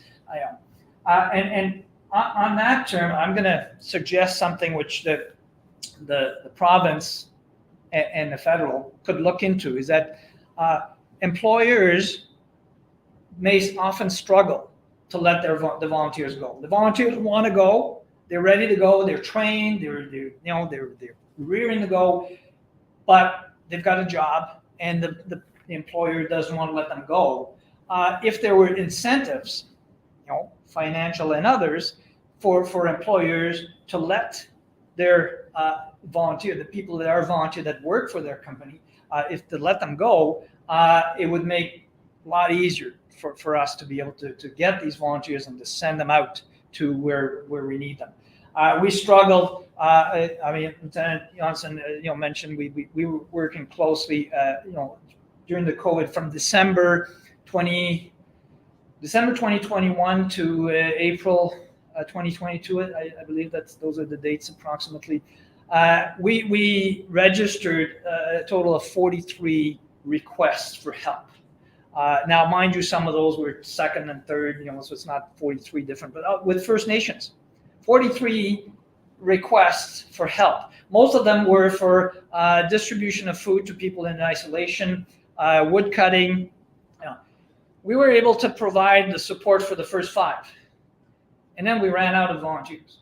We just weren't able to do it. And I know we were on the calls together at the PIOC, trying to find, and I was calling out every day. I was calling my other NGOs and trying to get. The reality is that once you've exhausted, you've sent them for 2 weeks. That's it. They've done, and they don't have any more vacation left and all that. And so we ran out very quickly. After 5 requests that we fulfilled, we had to say no to all of the others for the rest of that season. It was terrible, and it's heartbreaking because we want to help, we want to do that. NGOs, that's they care for, but we just don't have the resources to do it. So we need some help. We need to have possible legislation, incentives for employers to be able to relieve some of those people to become volunteer, and also possibly even to have organizations, companies, private groups to actually encourage their employees to become volunteers and work with the NGOs in various ways. So just leaving that for now. Let me just want to take too much time. The other thing is, as I mentioned, multiple deployment at the same time. So, we have a lot of agencies and a lot of volunteers, but these kinds of things, there's a season, there's fire season, there's flood season. So there's a period of time where everything happens at the same time, and we have to be in 10 places at once. And then, as I say, then there's nothing for another 6 months. So, and we have to, everybody's waiting at home and saying, well, now I'm available, but why don't you call me now? Well, so that's the difficulties as well. Is there's an excess demand sometimes, and we just can't fill that. We need some help. So those are some of the challenges. There's also transportation distance. A lot of the volunteers, they're willing to work near to home. They want to be able to go back home at night. Or they'll work on the weekends and they'll come and do a lot of work, and that's great. We can do that. The problem is that as soon as we're asking them to go outside of their area, it becomes more difficult. Transportation, there's cost. We need to the distance. So local response is a lot easier for all these agencies to provide than remote deployment. So, whoops, missed one here. Yeah. And the other thing is that because we're getting more and more, we're finding that our volunteers are getting burned out. A lot of the people, it's a lot. It's stressful. It's stressful work. It's intensive. There's a lot of emotional baggage that comes with the disaster response, and it affects your trauma. You're dealing with people who have been affected in disaster. We talk about the PTSD for first responders and police officers and firefighters, and I totally understand that, and I totally agree that things need to happen for them. But you know what? Our volunteers go through PTSD as well. Because they see things that most of the majority of the public doesn't see. They don't feel that, and we try to train them. We try to prepare them as much as possible for that. But the reality is that this is traumatic. And if you go to one disaster, you do it once, you do it twice. After a few times, it starts to get to you. You have nightmares. You have difficulty, and when you get back home. We need to be conscious of that. That our volunteers. We're not superheroes. They're great people. They want to work. They want to do that. They want to help. But there's limits. So that is a challenge as well. We have to monitor our volunteers to make sure that we don't burn them out, and particularly emotionally, we take care of them. So, and then the other thing is that all of our NGOs rely on donors. We need donors to be able to maintain, to manage their operations. We need supporters. We find that when we rely on donors, after a while, this is what we call compassion fatigue. We can ask for a donor once, we can ask twice. After 3 times, say, well, I've already given. I've already given, and you can only give so much. And so we're finding that the more and more that we rely on donations and support, the more and more we're finding it difficult to get those donations. And understandably, you can only ask so much. You can only squeeze the lemon so much. So that's a challenge that we're dealing with, that all of our NGOs are dealing with now. And what we find also is that sometimes we're sent to a remote destination and there's nothing for our volunteers. I won't name the organization, the community, but we had a First Nation community that needed help, and we sent a team there. And basically, they had because it was in isolation, it was with COVID response. They basically had a place where they had we had a team of 5 people that were deployed there, and they were able to find 2 beds. Basically, they were sleeping on the floor the rest of the time they were there. Not only that, but then they were going to cut wood, but they had no transportation to get to the place where the wood was. So they had to call every day and beg and try to. Meanwhile, there's 500 pickup trucks parked in front of all the homes, but the people can't go anywhere because they're in that isolation. So these people were left to themselves with no resources. They had brought some emergency rations to get through the first few days, but after a couple of days they ran out and they had no access to any food. So I pleaded with the chief of that community and said, if you really want us, you gotta have to help us. You gotta take care of our volunteers. Either that or I'm pulling them out. They're going back home, and I have to sort of threaten until finally we're able to get some support for our volunteers. But that's the reality, is that often our volunteers go out there and there's nothing for them. They have to be self-sufficient to a certain point. We train our volunteers to try to be as self-sufficient as possible, but depending on how long they're going to be there, there's only so much they can do. You can only bring so much food in your backpack after a while you run out, right? So that's also a challenge that we find in NGOs. Now, a few potential solutions. Certainly, we see, again, government is there to reimburse and when there's a disaster, there's a lot of money that goes into when there's a disaster. You know, I've seen it, and if you're in emergency management, you know that there's $10 issued for at the back end when something happens in recovery for every dollar that you put in preparedness. If we could put more of that $10 ahead of time, you'd need less in the recovery phase. You'd need less money there. So these NGOs, they have to continue to survive. They have to continue to manage and maintain themselves in between emergencies. We don't need the money just while we're at response. We need the money for the preparedness, the training. So we need some funding. We need help. Yes, we do get a lot of donations. I've worked with ADRA Canada, happens to be that slide, but and as a volunteer there and as a consultant.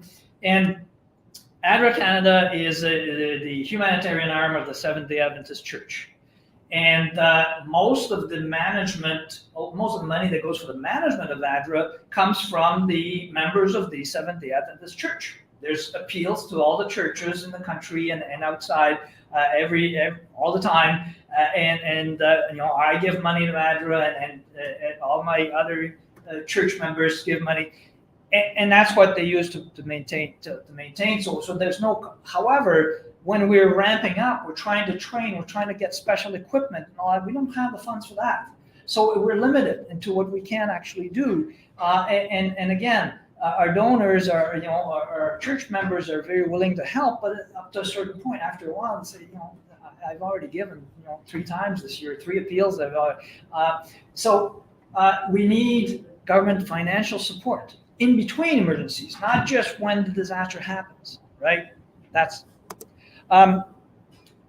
also more support. Right now, the NGO alliances and so have really no budget. They have no money. They basically rely on a little bit of funding from the members themselves. There's a kind of a subscription fee or a membership fee that is paid to the NGO group, the NGO alliance. There's no funding. If there was a pot of money somewhere that could be there to help the NGO alliances, they would probably be able to be much more efficient. We have to pay for a website just to be announced. Well, that costs money, so that comes from the members of the various NGOs. We have a post office box, and really not huge amounts, but if we had a little bit more, we'd be able to do more marketing, more promotion, and we would be able to help the municipalities a lot more. So, suggestions. The other thing is, as you can see, we also support the first responders very often. We're not there just for the victim or the survivors. We're there to help, basically the whole emergency management community in one way or another. So promoting. Right now, a lot of organizations, a lot of municipalities, First Nations groups don't know about the NGO groups. We need provincial government in particular to promote, and other partners to tell them, hey, one-stop shop, one phone, NGO Alliance, call us, and we'll be there, and we'll see what we can do for you. We'll evaluate our capacity and evaluate what you need. So if we can have more promotion of the NGOs, instead of saying we're going to go to, I totally agree, last resort, the military, but you've got other resorts, if those other resorts can get some help, we'd be able to do a better job. So the NGO have the desire to help. We have the knowledge. We have the expertise. We have a lot of expertise.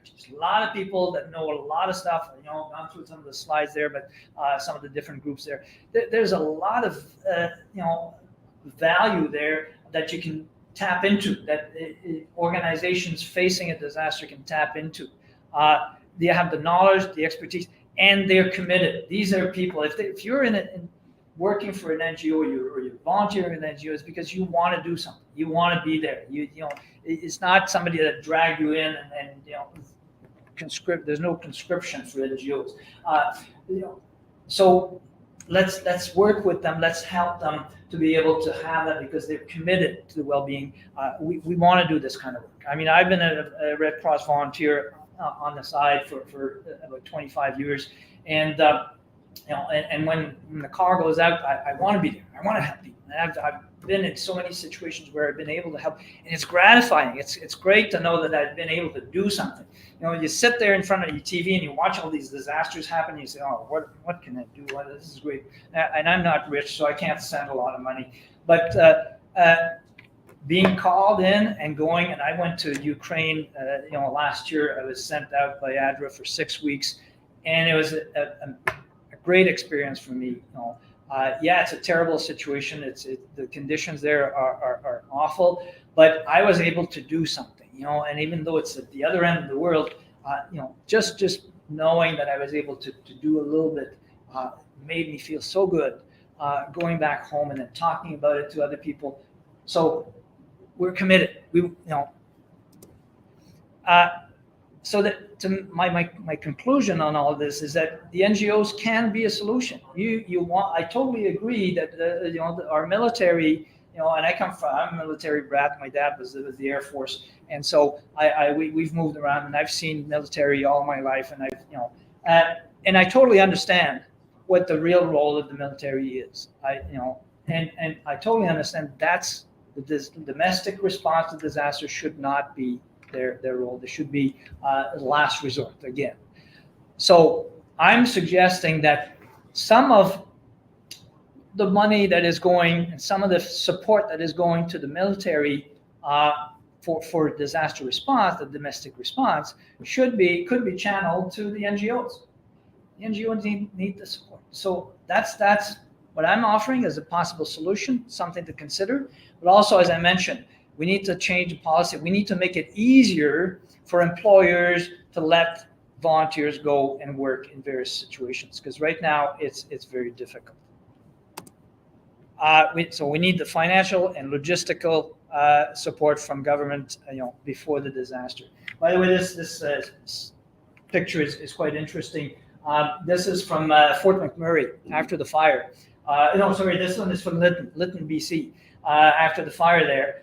Basically, Samaritan's Purse went after the fire and they started sorting through all of the ash to try to find any kind of little pieces that survived, like jewelry, mementos, anything that could mean something.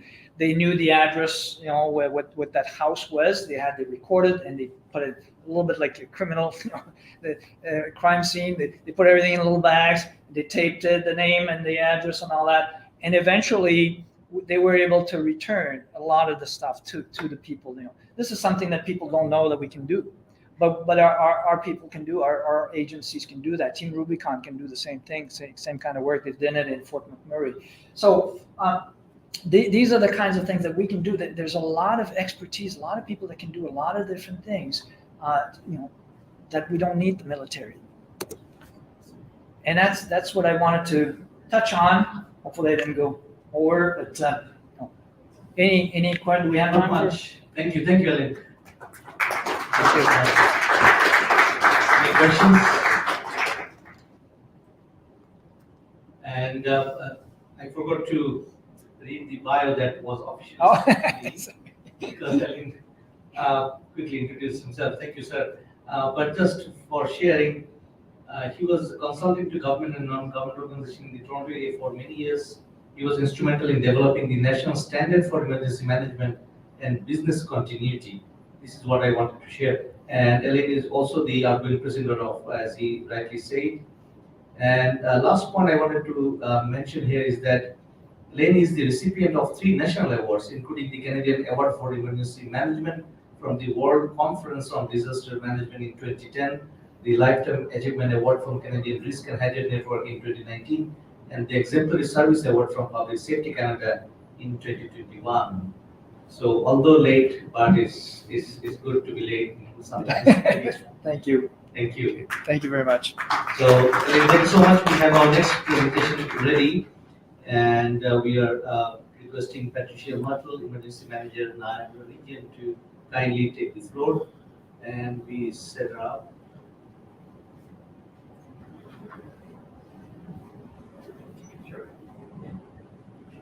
This time, Patricia, please allow me to read your bio, Okay, so that I'm not late. Thank you.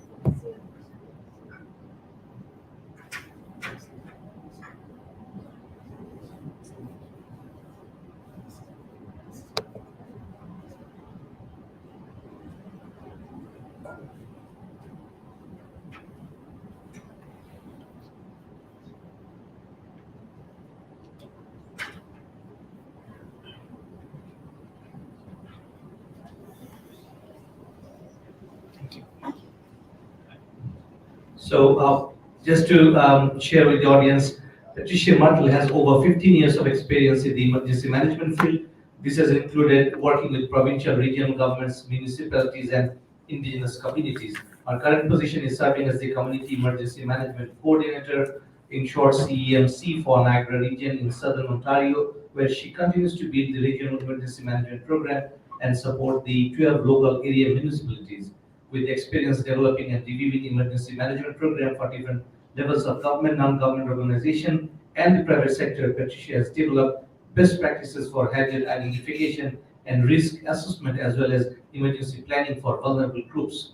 Patricia has served in a range of positions in emergency operation centers at different levels of government for many large-scale emergencies, including the COVID-19 pandemic. She has significant experience reviewing emergency management programs and providing recommendations that move them towards a more effective, proactive approach.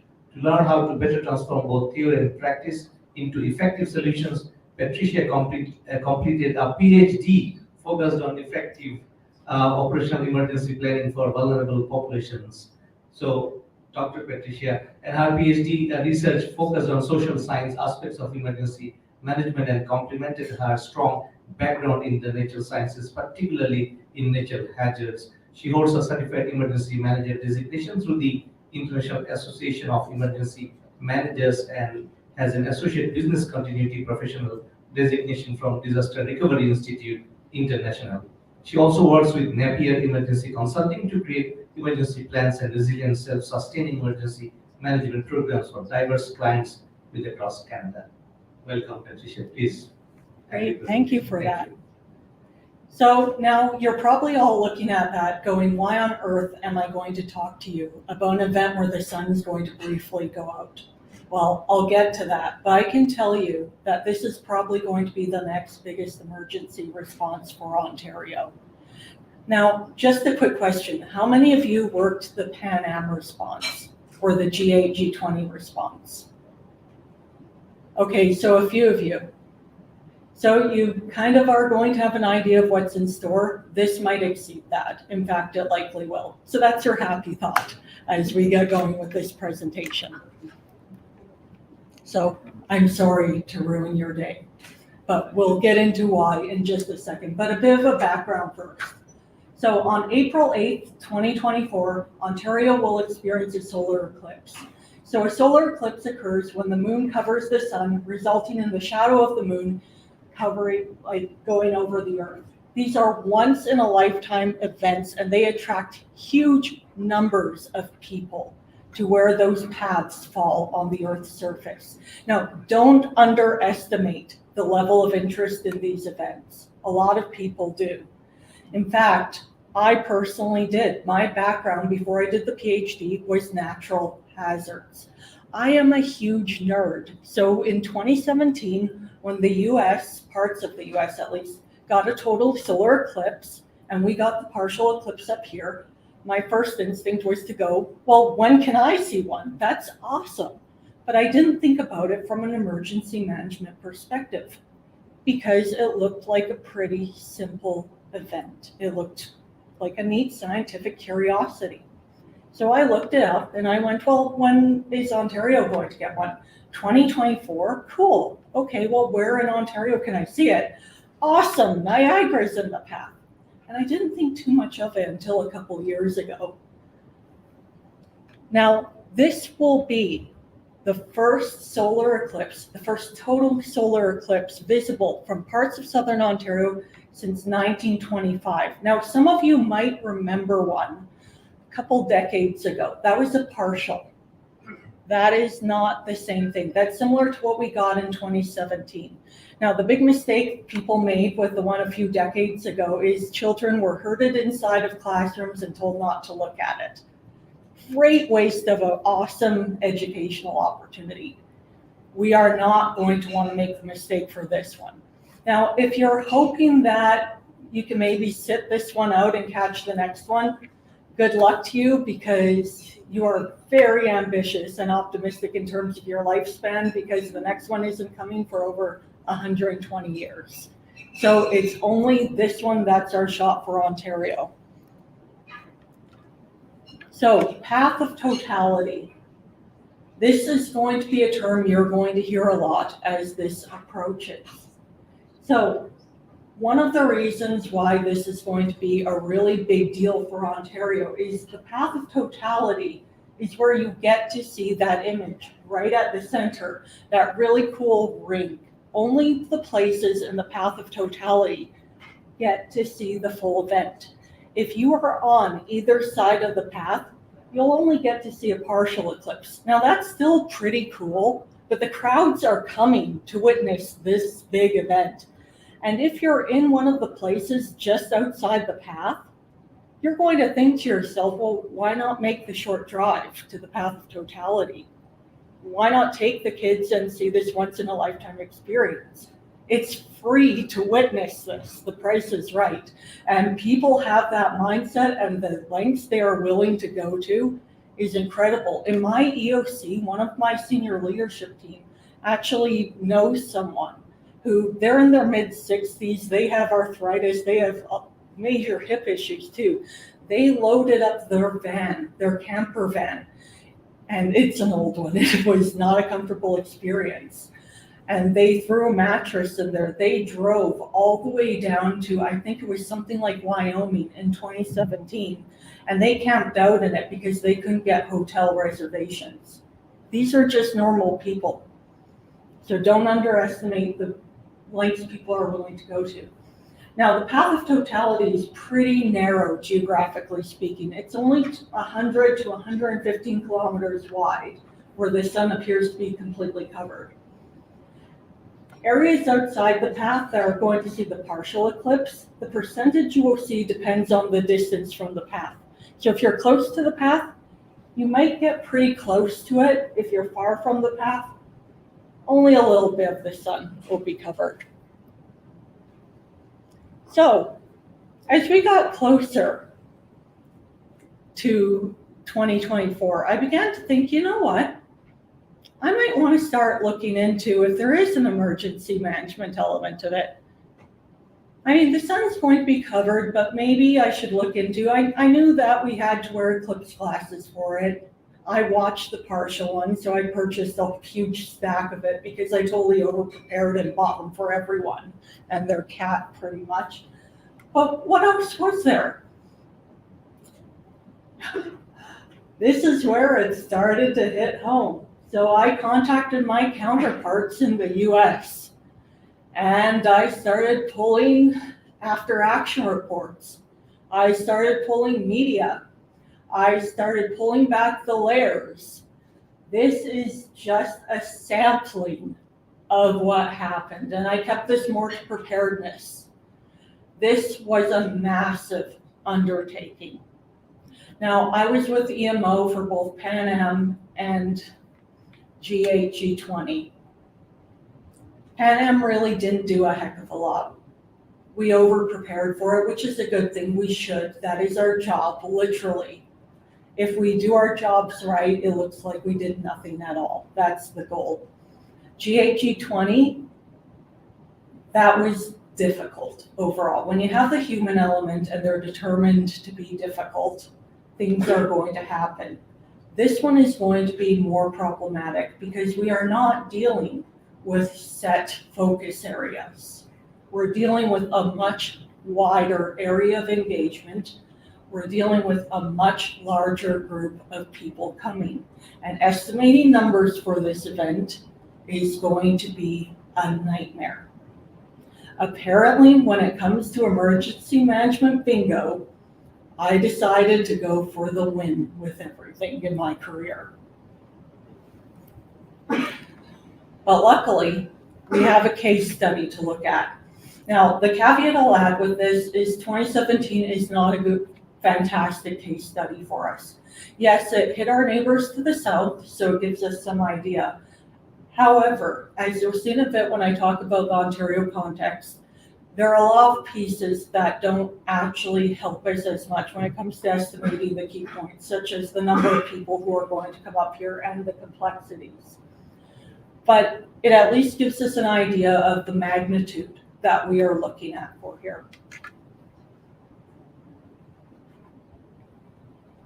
The numbers are daunting for this. And something to keep in mind is this is the one that captured people's imaginations. This was not that long ago. People are still remembering this. And one of the big things with risk perception is memory.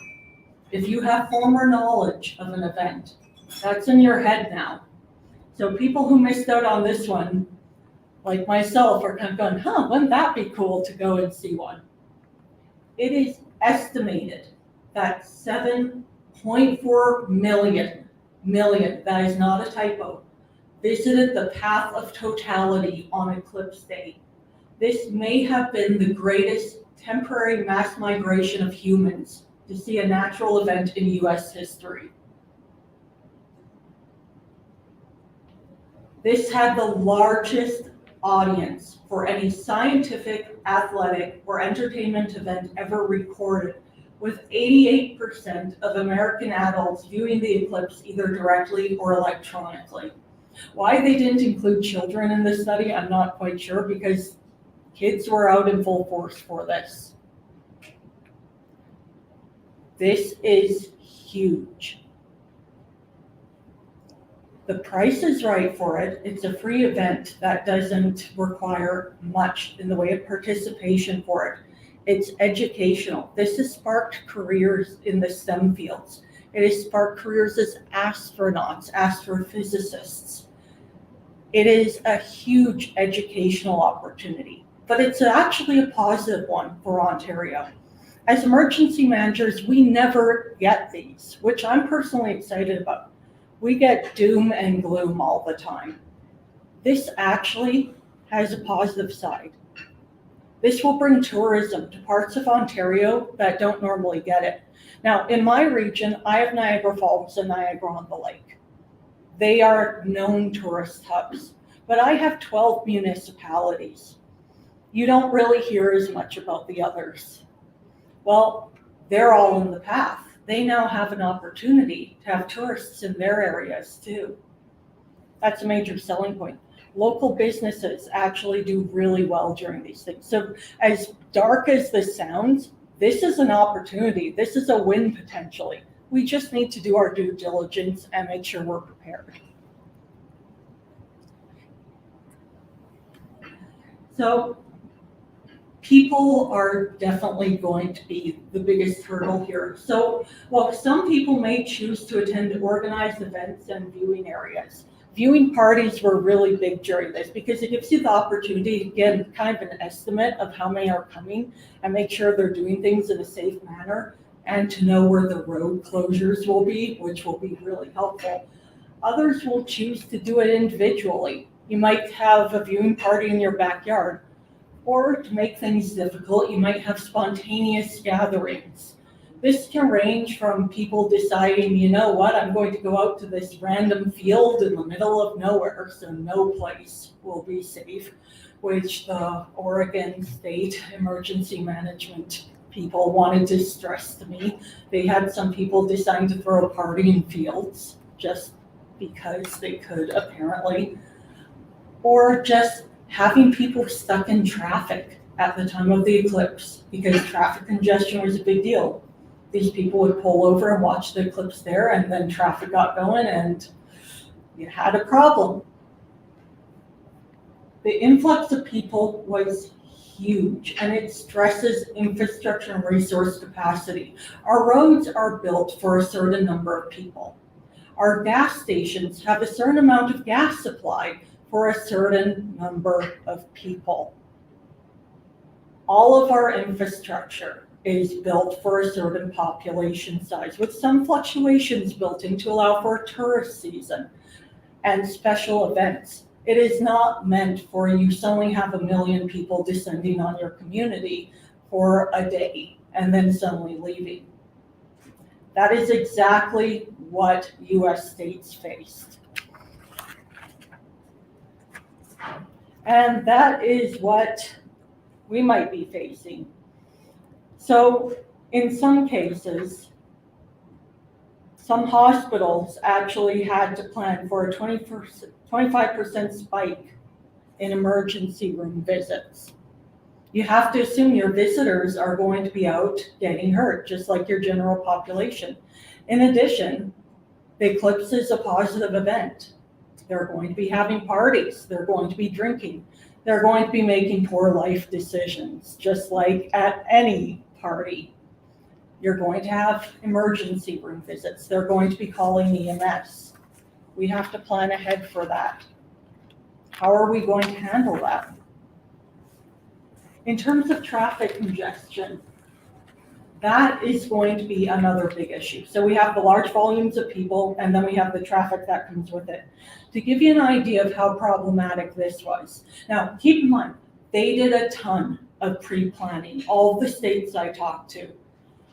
The state of Wyoming, and for those of you who haven't been to Wyoming, Wyoming is pretty sparsely populated to begin with. It's also very flat, very rural. It is like the best state ever for storm chasing. Like you could see your dog run away like across the state and watch him for days. Like it's so open. It had the most traffic it has ever seen, with an estimated increase of 500,000 vehicles. Now, Wyoming doesn't have a ton of urban centers, so the nearest one would probably be Denver in Colorado. It takes approximately 4 hours to get to Denver on a regular day. Well, after the eclipse, people wanted to hit the roads pretty much right away. So that 4-hour drive became 10 to 12 hours. So you brought your kids down to Wyoming to see this once in a lifetime event. It took you 4 hours to get there, and now you have the kids in the back for 10 to 12 hours. And it's Wyoming, and the rest stops that are available are all packed. The gas stations hopefully did their due diligence and filled up their tanks beforehand, but what if they're running out of gas? Are there extra washrooms? Are there porta potties along the route? Is there that capacity? All that has to be pre-planned. Multi-jurisdictional cooperation will be needed for this one. We have municipal roads, we have regional roads, we have provincial highways, there are even federal highways.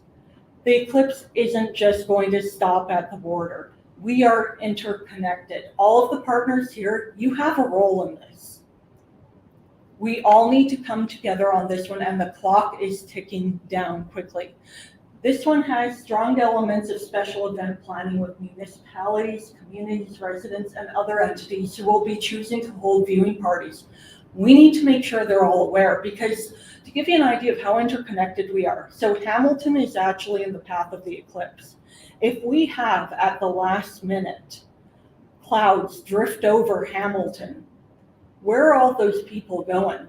They're probably zooming down the highway towards Niagara, and vice versa, right?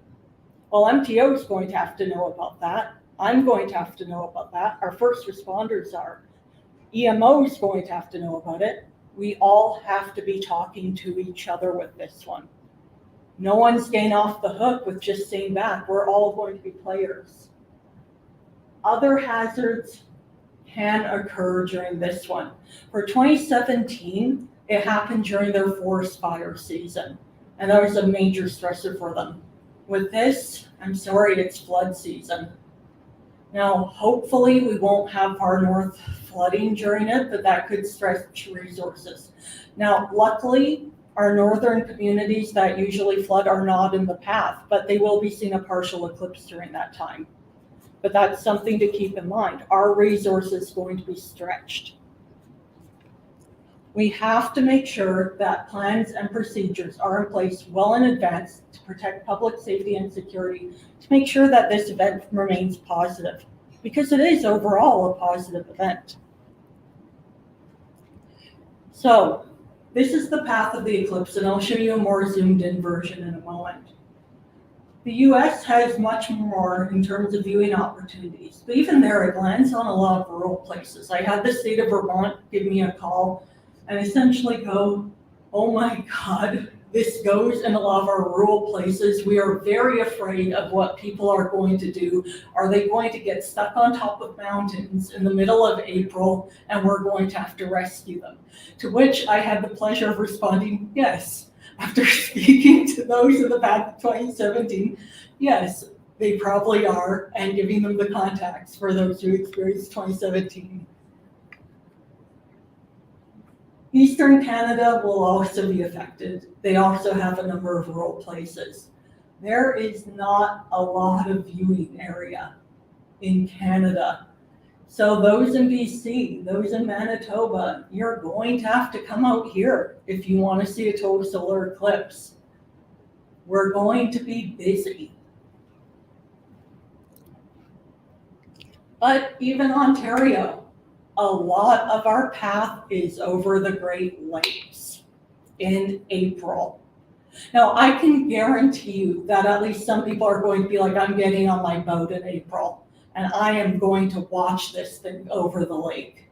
So the federal government and Coast Guard are going to have a role with that, and I'm sure that will be just a joy to deal with because we probably will have some water rescues. Now, you might be wondering what the blue line is. That is the middle of the path of totality.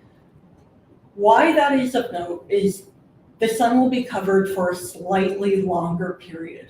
Now, it is very, very slight. People like you and I won't really care about it. We're talking seconds here, but that will probably be hyped up quite a bit. So people will probably want to get as close to that blue line as possible. But for a moment, look at what's not in the path of totality. There's a lot of Ontario that does not fall in the path of totality. Notably, most of our major urban centers do not fall in the path of totality. This is a problem for those of us who do actually fall in the path of totality. And it's going to further strain a lot of our infrastructure. If Toronto were in the path of totality, we'd still have an issue because obviously Toronto doesn't really present a great viewing opportunity because with the tall buildings, a lot of the sky is blocked. However, the fact that Toronto, Mississauga, Brampton, Kitchener, London, Ottawa, they're all outside the path of totality. That means if you want to see a total eclipse, you're all going to have to get in your cars and you're hitting those highways. We are going to see a massive volume of traffic on all our highways, all heading to that path of totality. All those communities under the shaded areas, that's where people are going to be headed. Now, those who are outside the path, they'll still see a partial, and it'll be cool. Like it'll be somewhere like maybe 80 to 90%. So they'll probably still be having special events and trying to generate tourist dollars in those communities too. But if you were in Toronto, keeping in mind it takes, well, during eclipse day, it's going to be one heck of an epic drive if you wait until the last minute. But keeping in mind what a short distance it is to the path, would you really want to be sitting on the sidelines? No, you're probably going to be heading down to the path. So that is why, quite honestly, 2017 isn't a good comparison because a lot of the numbers we get in terms of visitors from 2017 are from out-of-state visitors into the state. Our biggest risk is looking like it's going to be travel within the province, at least from my perspective as the CMC of Niagara. I'm more worried about all of Toronto coming to visit Niagara, to be perfectly honest. So who will be involved? Well, pretty much everyone. The eclipse is not going to do us favors and stop just at the boundaries of the regional roads. Within the path, there are a whole bunch of municipalities. There are First Nations. But even if you're not directly in the path, there are going to be a lot of municipalities and First Nations who still want to hold viewing parties. If you look at the sun just like any other day, even if it's like 90% covered, you still risk temporary and permanent eye damage. You have to wear eclipse glasses, and I have samples of eclipse glasses if you want to see them. There is a major public safety component if you don't wear PPE. For those under the path, you have a brief window where you can actually look at the sun when it's completely covered without PPE. But the rest of the time you need those glasses. So even if you're outside the path, you're still affected. School boards, what are they going to do? Are kids in school that day? Well, what about the traffic congestion? Who's making sure the kids are actually wearing PPE? Are we going to repeat the mistakes of the past and just lock them in a classroom and keep them away from windows? Our school boards actually do have a plan. I don't think I'm allowed to share that yet, but we have to make sure others in the path know that that has to be a consideration. Public health has to be involved. Emergency Management Ontario, Ministry of Transportation, the NGOs, Public Safety Canada, Environment and Climate Change Canada. So one of the big questions I had is if it's cloudy that day, which is possible in April, does this mean we're off the hook and we can just kind of go, whew, that's a relief? No, apparently not. So if it's cloudy that day, obviously we don't get the spectacular view in the sky. It is comparable to us being in the basement with all the lights off at midnight in a closet, according to eclipse chasers. So add that to the fact that the recommended advice from the Royal Astronomical Societies is to have municipalities turn off all street lights for viewing an eclipse. There's still public safety things, and you've had people who have traveled down for this event. In addition, a lot of the Royal Astronomical Societies and other groups such as NASA are going to be pushing the advice that people should be in place 24 to 48 hours in advance. You're going to have a lot of disappointed people who are going to be looking for entertainment and might be kind of grumpy that we're going to have to be dealing with and going to have to be targeting message towards. I won't go through all the lists, but essentially there's a role for everyone.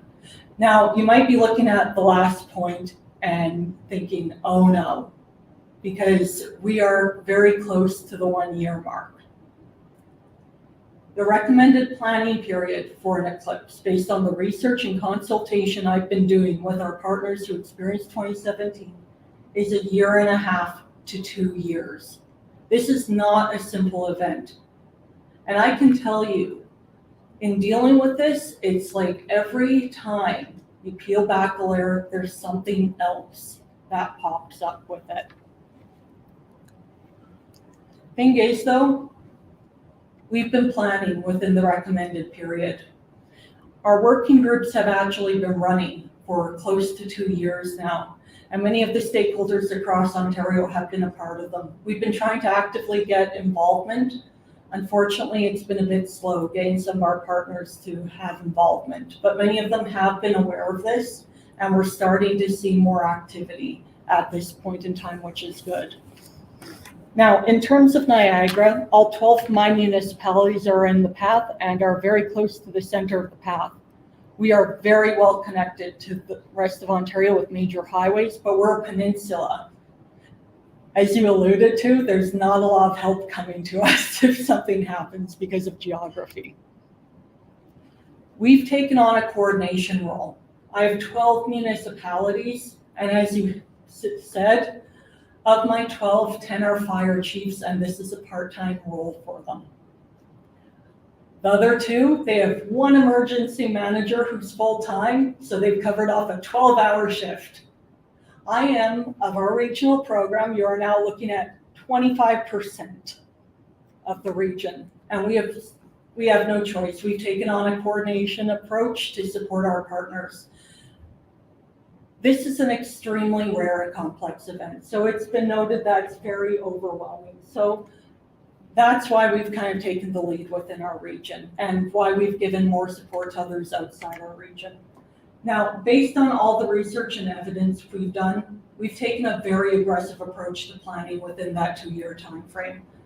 And we've also done it based on a worst case scenario, which is already recommended in this field. I don't know why people keep going with the mid-range worst case scenario, because that's not a worst case scenario if it's the mid-range point. This is due to the fact that some of the unknowns with this event, such as the actual number of people we're going to get, whether there will be massive traffic congestion issues and possible telecoms failures, won't actually come into play until the day of eclipse, and then it'll be too late to do much about it. So we are going full physical EOC. We will not be able to do virtual. Because if you do a virtual EOC and we get massive telecoms disruptions on top of the traffic congestion, well, there goes your virtual EOC. So I'm running out of time, so I won't go through all of this.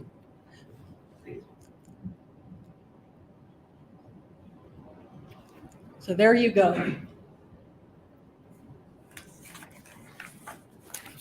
So if there are any questions, I can answer them during lunch. That is awesome. So should we go and still plan to watch eclipse, or we shouldn't? You should, but only if you have the solar eclipse glasses or you're viewing indirectly. Thank you. Thank you so much for your advice. So, ladies and gentlemen, it's lunchtime, and before we proceed, thank you very much for a wonderful presentation. So we'll head to lunch now, and we planned till 12:45. So we'll reconvene here for the next presentation, and it's from Norway House Clinician in Manitoba. Thank you so much. Please enjoy your lunch. Lunch has been served.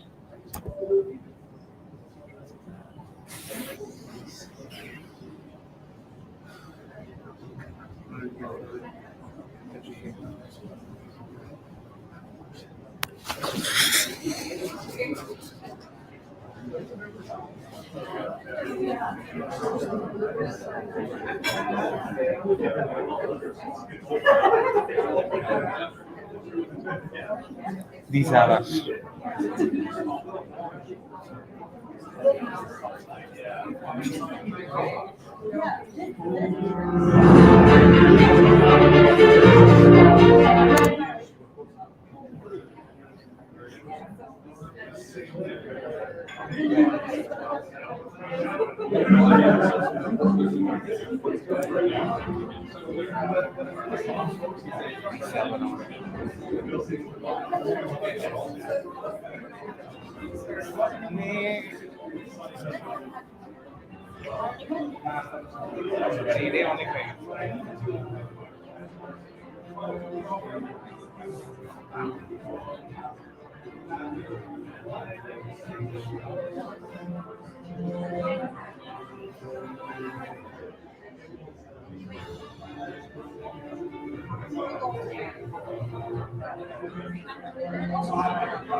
হ্যাঁ, আমি হচ্ছি bathroom থেকে শিখি। এটা full screen?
Yes, we can hear you.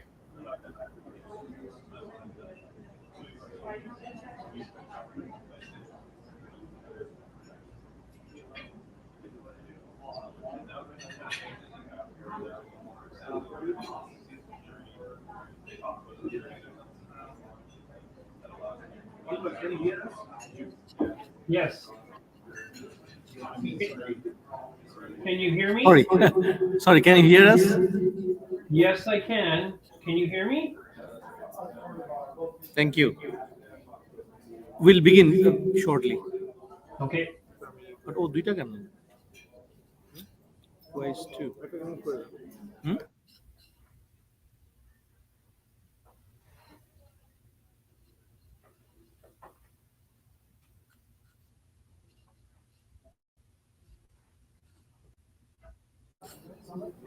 Gilbert, do you want to use your PowerPoint? No, no, I'm just going to Okay. speak to the Okay, host. fair enough. Fair, no worries, no worries. Just checking. Okay. I will read your bio first, and then I'll welcome you. Thank you.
Good afternoon, everybody. I'm hoping everybody enjoyed their lunch today. I'm sorry I can't be with you.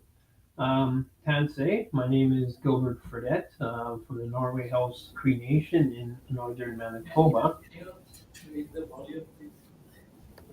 Gilbert, just give us 1 second. Okay.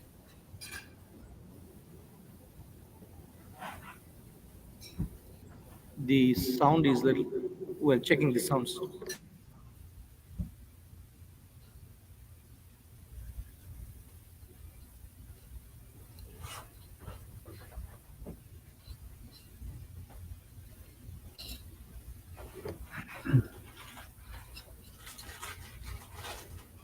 Gilbert, go ahead. Good afternoon, everybody. Tansei, my name is Gilbert Fredette from the Norway House Cree Nation in northern Manitoba. I'm also sending greetings today from our chief, Larson Anderson, and our council members of Norway House to all participants in attendance today. I'm very honored and humbled to be speaking to you today about some issues about naturally triggered disasters in our region of northern Manitoba. And as everybody knows, there's 63 First Nation communities in Manitoba and over 630 First Nation communities across Canada, and a high majority of that percentage are in isolated communities which are hard to have access to. Some of them have winter roads. All season is fly-in communities, so it's very hard for a lot of the communities when natural disasters happen. Let me begin today with some insights and First Nation perspectives on the challenges as we First Nation people in our communities continuously face when we try to respond to natural and man-made disasters, and why a bipartisan collaboration is needed moving forward. Here in Manitoba, Norway House Cree Nation is right on the top of Lake Winnipeg in Manitoba, and we have one road that comes in and out of the community, and there's a ferry operation which can carry 8 to 10 vehicles at once across the channel. But in case of a fire in our community, and if it blocks access to that road, we have a lot of members we have to evacuate. And if that happens by air, a fire can easily spread to the airport area as well. And that can cause major problems with our community members and our people living with disabilities and our elders. So there's a lot of challenges when the Norway House Cree Nation is preparing and trying to keep a community safety plan in place. And it's a living, breathing document that I'd like to see not only implemented, but looked at least 2 or 3 times a year to make sure that we're on the right track when it comes to response to natural disasters. Forest fire seems to be the number one natural disaster that happens in our region, but flooding is now becoming a reality in Norway House. And that's when I'd like to talk a little bit about the man-made situation. Manitoba Hydro has dredged an 8-mile and 2-mile channel, which is affecting our waterways in Norway House since the 70s. And these man-made channels that comes through, it basically acts as a funnel coming from Lake Winnipeg, from Winnipeg up to Lake Winnipeg, right into our region of Norway House. It just devastated our whole water system. And we continue to struggle with that today, even in the winter time, with the fluctuation of water levels. This past summer, our water level in Norway House was the highest it's ever been. And that's very concerning because that Lake St. Martin channel has also been dredged to relieve Lake Manitoba, and that's coming into Lake Winnipeg as well. So what I'm worried about is, this might become another problem within our community, and if the waterway reaches our highway and washes that out, then we're in the same predicament as a forest fire or anything else like that. And in northern Manitoba, like all regions in the north, it's very dry most seasons, and there's a lot of fires that happen, and there's a lot of evacuations that happen in our region up in northern Manitoba. And let me just speak to here in Manitoba, responses to natural disasters or man-made has its challenges for First Nations communities. As you know or may not know, Royals Cree Nation has 8,000 members, with one road and a ferry crossing and an ice road in the winter, of course. This has been an issue in the past. Being evacuated by air transport is always stressful times for disabled or elders, like I spoke to earlier. So these are the challenges that we keep facing and want to be part of the solution when these natural disasters take place. Now, being dependent on Canada or Indigenous Service Canada or the Red Cross, for instance, in any natural disaster, it leaves a bitter taste because we want to be in control of our evacuation and planning, not being portrayed as, the people that's always being evacuated and being helpless and First Nation people of Canada. We don't want to perceive that, and it's always perceived through media when Attawapiskat or northern Manitoba First Nations get evacuated from forest fire or flooding or whatever the natural triggers may be. And we want to make sure that we do something about that, right? So how can we take steps in accomplishing this? Well, there must be a bipartisan collaboration in all aspects of how Canada sees First Nation communities and start building capacity through training, funding, and most importantly, a mutual respect. We have to have a mutual respect in Canada when it comes to the Indigenous people and our First Nation communities because, just in the early 60s, people from our First Nation community started, going south and going to see what's going on all across this land. So it's only been about 60 years since Indigenous people really started coming off and moving, south for better opportunities, education, and health.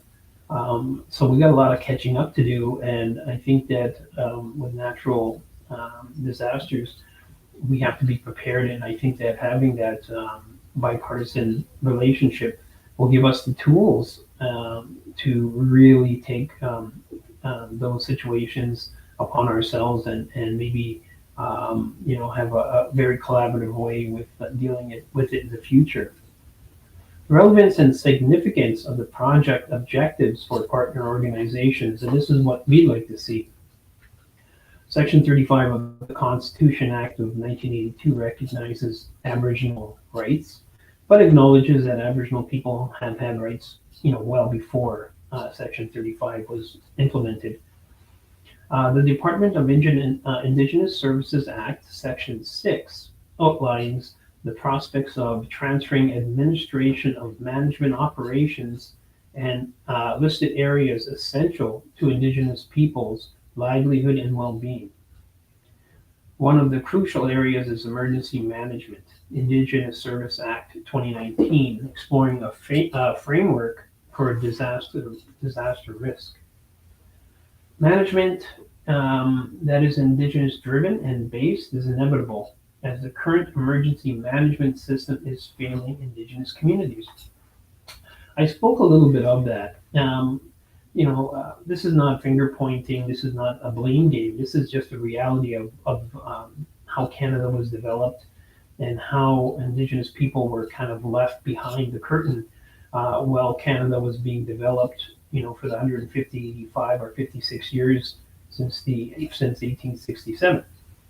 So now we're playing catch up, and we're finding ourselves lacking in a lot of areas when it comes to natural, disasters, man-made or triggered, right? So the creation of Indigenous community-based organizations, the ICBO, for disaster and emergency management, DEM, aims to shed light on Indigenous meaning of disaster risk and Indigenous wisdom to disaster recovery and healing. This project and Indigenous framework for disaster and emergency management through an Indigenous community-based organization. So how would that look like? It would look like a bipartisan partnership with the Government of Canada and maybe the Red Cross, or even communities and anybody who wants to participate in making sure that Indigenous people and communities have the proper tools and funding to make disaster responses a lot more manageable, I guess you could say. Because we're already dealing with trauma from residential schools and 60 scoop through Canada already. And when a natural disaster happens and we get transported out of our communities, like Lake St. Martin did in Winnipeg, they were basically displaced for years. And it caused so much havoc and hardship within the Indigenous population of Lake St. Martin. A friend of mine said they lived in hotels for years. And we have to do better than that. We have to make sure that Indigenous people have the access roads, Indigenous people have the tools, we have the knowledge. We've been here forever, and this has been, our area of living and hunting and fishing, for time immemorial. So it's up to us and the Government of Canada and other organizations to come together to make everybody safe in the future. An Indigenous academic relationship between the University of Manitoba and the Norrie House Cree Nation, the foundation of respect, humility, moving forward in building a foundation of self-reliance. The expected outcomes that the partner organizations wish to achieve.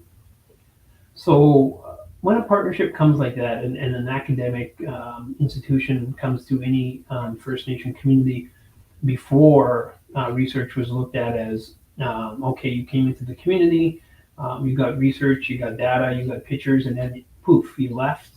And it left, First Nation communities thinking, well, if we're going to have academic people coming into our community, we should benefit from that as well, and because we're giving knowledge and they're obtaining the knowledge. So this partnership, I think, is going to be a beautiful collaboration of not only finding out our stories and our background, but looking at some of the environmental concerns that we still have, with the water boil advisory in different locations being very isolated, and trauma is still alive and well in most of our communities. And it's a struggle every day. So here's some of the key points that I think we should be looking at. We hope to see successful outcomes in developing an Indigenous framework for disaster and emergency management for Norrie House Cree Nation, and a plan to create an Indigenous community-based organization. The approach for a DEM specifically designed and run by an Indigenous community is urgently needed so that any disaster risks are mitigated. And I think that is a good statement right there, because we have to make sure that if there is a forest fire or flooding, that we have a quick response. And how do we have a quick response? Is you have to have a community safety disaster plan in place. And I think that with Norrie House and University of Manitoba and other organizations, we can achieve that and use that as a pillar for other First Nation communities in Northern Manitoba in our region. So we can respond and help our neighbors at the same time to make sure that people are safe and, try to get better outcomes when it comes to, natural disasters. And everybody understands what I'm talking about. So the creation of ICBO is crucial, as it will play a key role when there is a transition of the administration structure for emergency management for Indigenous communities. Again, it's the Indigenous Service Act of 2019. Formulating and designing an Indigenous-driven and based ICBO will also contribute to advancing collaboration and partnership with Indigenous and non-Indigenous peoples, interest groups, and individuals. The ICBO will drive Indigenous DEM and improve the physical and social infrastructure to build community capacity and address solutions to the root causes of vulnerability. And vulnerability is not a bad word. It just means that there's certain situations that we can fix and we can address before it becomes a real crucial and unfortunate set of circumstances. So when you look at vulnerability, what it means is that we're lacking resources, we're lacking partnerships, and we're lacking funding and training. And that puts us in a very vulnerable state in most First Nation communities when it comes to natural triggered disasters such as floods, fires, and maybe in the West Coast and the East Coast, they have maybe hurricanes, avalanches and mudslides and so on and so forth. So when you're looking at that and you're looking at 635 or so First Nation communities in Canada, they're spread out all over, from the East Coast all the way to British Columbia. So each province is different. I think that we have to I'm looking at Manitoba, and I think Manitoba, like I said, has 63 First Nations, and the majority of our communities are in the north, very isolated, and it's problematic when we want to start, doing evacuation plans and everything else like that. And of course, the turnover of leadership. Chief and council also is mandated for 2 years or 4 years, or however the election process goes in each community. So when there's a turnover of new chief and council, I'd still like to see this emergency plan be a continuation, passing of knowledge, if you will, to the next leadership that comes in. So this remains an ongoing, breathing document that is for the safety of the community. And that's the way it should be looked at. And I'm pushing for that right now. And I'm hoping that with the collaboration in the room and all the great presenters and scholars and people in the Canadian military and then in Ottawa can start looking at something like that and doing pilot projects, so it can give us the tools to start making sure that our people are safe when something does arise. But there's one other problem I'd like to speak to is that we have the federal jurisdiction and the provincial jurisdiction. Like here in Manitoba, we fall under the province of Manitoba, but then the province of Manitoba says you're a federal concern, and that becomes a problem. When you start doing that, it kind of ping pongs back and forth, where no one wants to really say, yes, we're in charge and we can help out with funding, we can help out with this or that.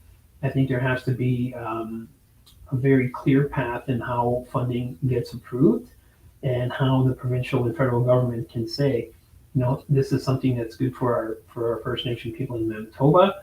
Let's cut through the red tape, because the red tape, all it causes is more problems, animosity between First Nation community leaders and the government of Canada. So I think once we get over that hurdle, we can start doing some really great things in our First Nation communities and help provide public safety when natural disasters are triggered. But we also got to watch out for man-made disasters as well. Like I said, Manitoba Hydro and flooding. Let me just go back to 1971 when the Quebec government wanted to do a project with the James Bay Creek. We all know how that turned out. In 1986, they did 3 power plants and flooded 1,700 square kilometers of traditional land. So, that's a disaster in itself, and that causes trauma. So with this partnership, I think it has to we have to be at the table. We can't be the people that are looked at as, we're going to fly them out again, we're going to put them in hotels.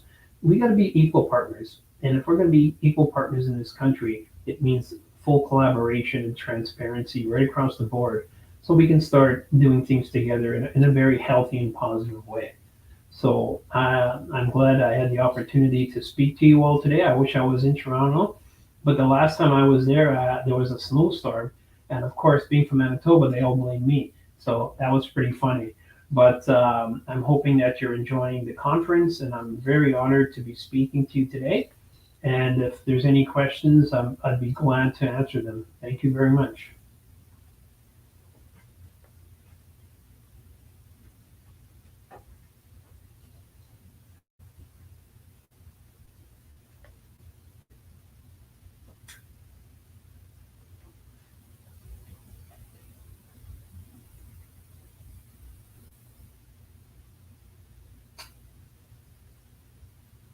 I'm not sure if I'm going to be able to take questions. I'm going to throw this back to the facilitator.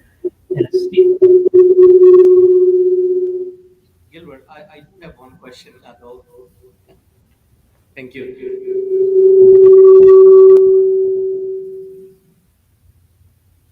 Quite a bit of feedback.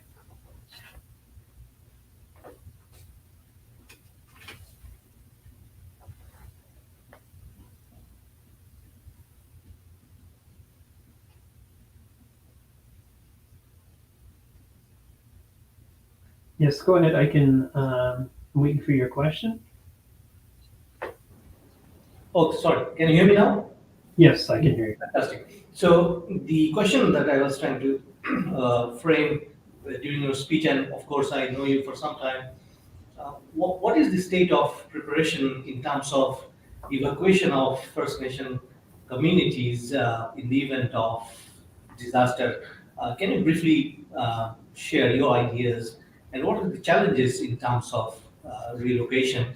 Because on the one hand, we see that we need to evacuate because of the impending danger, but then again, communities must go back to their own homes, but we do know that that is not often the case.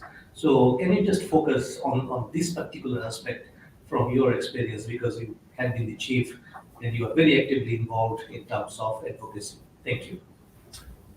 Well, thank you very much for that question. I'm going to try to answer that in a very humble way. Displacement, we're talking about Indigenous people. Like I said, I'm not pointing fingers. This is just part of the history.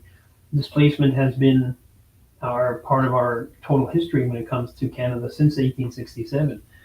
Displaced from the land and put on First Nation communities, which were called reserves at that time. So that's number one. And then we were put in very vulnerable positions in a lot of very isolated locations in Canada's north. And that purpose was done because no one wanted to live there, and that's where we were basically placed and forgotten about. So now when we're talking about Canada and Indigenous people, I think that we have to make sure that the infrastructure is there. I can only speak for Manitoba, but infrastructure is a huge safety net when it comes to First Nation communities. We have, I think, 3 or 4 communities that come through Norway House on the winter roads, and that's the only access they have. And then you have to fly in the summer. So that right there puts kind of a picture together of when there's a natural disaster. I think in the 88 or 89, it was a huge fire in northern Manitoba where Norway House got evacuated, Cross Lake got evacuated, and that's 16,000 members right there. And then you get taken out of your home, and our elders are our number one priority, and our people living with disabilities get taken to all different areas of Manitoba, some in Taunton, Winnipeg, Brandon, where they are for a week or a month or whatever the situation may be. And, being a people in the history of this country is being displaced all the time. It does create trauma. And a lot of our people, even from Lake St. Martin, I spoke about that. My friend talked to me about that in depth, where it was so hard. A lot of his members passed away. They lived in hotels for years in Winnipeg. And while they were figuring out where to put them and where to place their homes, and just think about when natural disasters take place. This one was man-made. Natural disasters and fires, and it plays a toll on our community. Kids miss school. Sometimes the houses are damaged or burnt down when they come back home to their communities. The animals are gone. It affects their whole livelihood. It plays not only a spiritual but a mental toll on our people when natural disasters take place, and we have to recognize that. And that's why I'm trying to paint that picture for you today, is that mainstream Canadians may not know, but this is a hardship for our people, and I think that's why this collaboration, this bipartisan collaboration, is going to be huge in making sure that we address a lot of these concerns so we can become a better people. We can become healthier, and we can, start making plans for our own disaster relief plan, or however it will look in the future.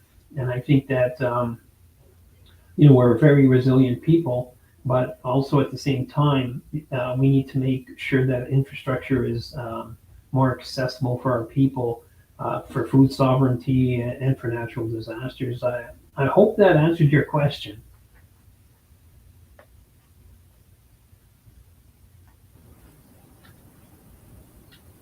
Gilbert, thank you so much. Yes, absolutely. And once again, on behalf of our team, thank you so much for joining from Manitoba. And hopefully, we'll meet each other again in person when we sign up our collaboration and work together. Thank you. Thank you very much. Thank you, everybody. I appreciate your time. Have a great day.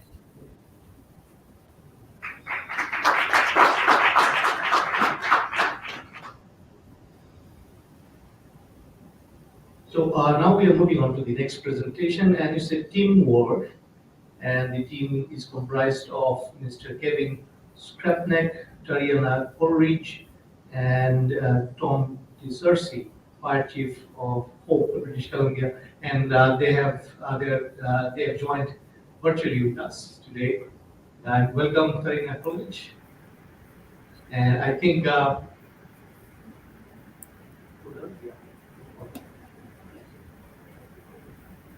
And let me just introduce briefly Tariana College. She's an experienced emergency manager with a demonstrated history of working in local government and NGO sectors, skilled in emergency management, leadership management, community engagement, and policy analysis. Strong protective services professional with academia complemented by operational experience in 4 provinces and 2 states. She is currently working for Fraser Valley Regional District as manager of emergency management. Our previous experiences includes national membership manager in Team Rubicon Canada, location manager and assistant location manager at Directors Guild of Canada, British Columbia, field coordinator at City of Burnaby, regional emergency management coordinator, ESS at regional municipality of Wood Buffalo, and she worked at various positions in district and mission. And with her, Mr. Kevin was there, but unfortunately he couldn't join. But Mr. Kevin spent almost a decade with the British Columbia Wildfire Services, according to and working on incidents ranging from fires to floods to landslides around the province. So welcome to the presentation of Tariana College. Floor is yours, ma'am. Please go ahead. Thank you. Do we have Tom DeCersey on the line successfully? Tom and I are co-presenting from separate locations. Okay, let me quickly check. Thank you. And see if you could join. Yeah, you're right. He's with us. No worries, sir. You're back online. Thank you. I was backstage. Yeah, absolutely. And that triggers the his introduction as well. So Tom joined the fire service in 1983 and became the first paid firefighter in his hometown of Hope, BC, when he became fire chief in the year 2000, retiring in 2023. DeCersey is married with children and grandchildren. He's equally at home at Ponsfield and on the golf course or in the kitchen. And where are you now, sir, currently? Golf course or kitchen? In Hope, BC. And continues to enjoy his connections to the fire service and long-term affiliation as a director with the BC Lung Foundation. So Mr. Tom DeCersey and Tariana College, welcome to the presentation. Go ahead. Beauty, thank you. So I see you've got our slide deck up there. Can you just confirm for me if we're asking you to click our slides for us? Awesome. So you've met me, I'm Tariana. I come from a jurisdiction that is shared with 30 First Nations across 13,000 square kilometers. We have 6 municipalities, of which Tom was one of the EPCs and fire chiefs for until his lovely retirement recently. Across that jurisdiction, there are 24 hamlets we also provide emergency management services for. We've heard Elaine talk this morning about the importance of collaboration and partnering with NGOs, the planning before disaster. We heard Patricia share about her anticipation of a solar response, which requires months worth of planning in advance of an emergency. We heard Gilbert talk about, was it Gilbert or Gilbert? I missed that, sorry. Talk about the difficulties of displacing rural and remote First Nations, which requires planning. Everything that we're talking about from an EM perspective is planning based, and the planning happens before response. Our next slide, go ahead. I can't see us.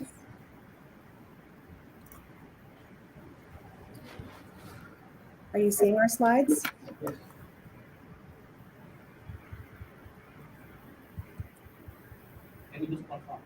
Yeah. Yes? Yes. Okay. Yes. Perfect, thank you. So the first couple slides that we have to share with you today are 2008 Standing Senate Committee report. I'm going to advance through these slides really quickly. I would love to bring attention to this report because the news within it is not new. A lot of the challenges that we see today are very much current from this report.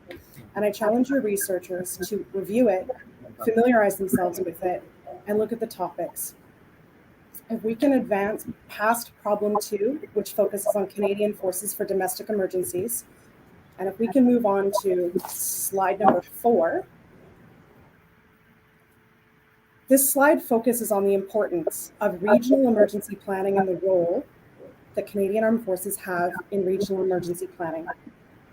Our 5th slide talks about the importance of connecting to municipalities, direct connection between local reservists and reserve forces with municipalities.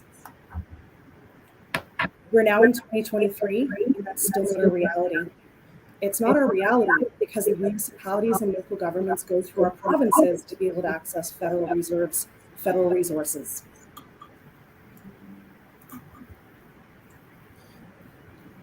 Our 6th slide brings us to the beginning of an incident triggering a local Canadian Armed Forces response. We're looking at a highway here with a sign over top of it. We're looking at dry conditions, and this is the Trans-Canada Highway through the city of Abbotsford. You can see the height of that sign. You can see the levels of ground. And when you advance to the next slide, we're now looking at a Sumas Lake that has reclaimed itself. All the planning in the world still can't mobilize people fast enough to prevent these incidents from happening.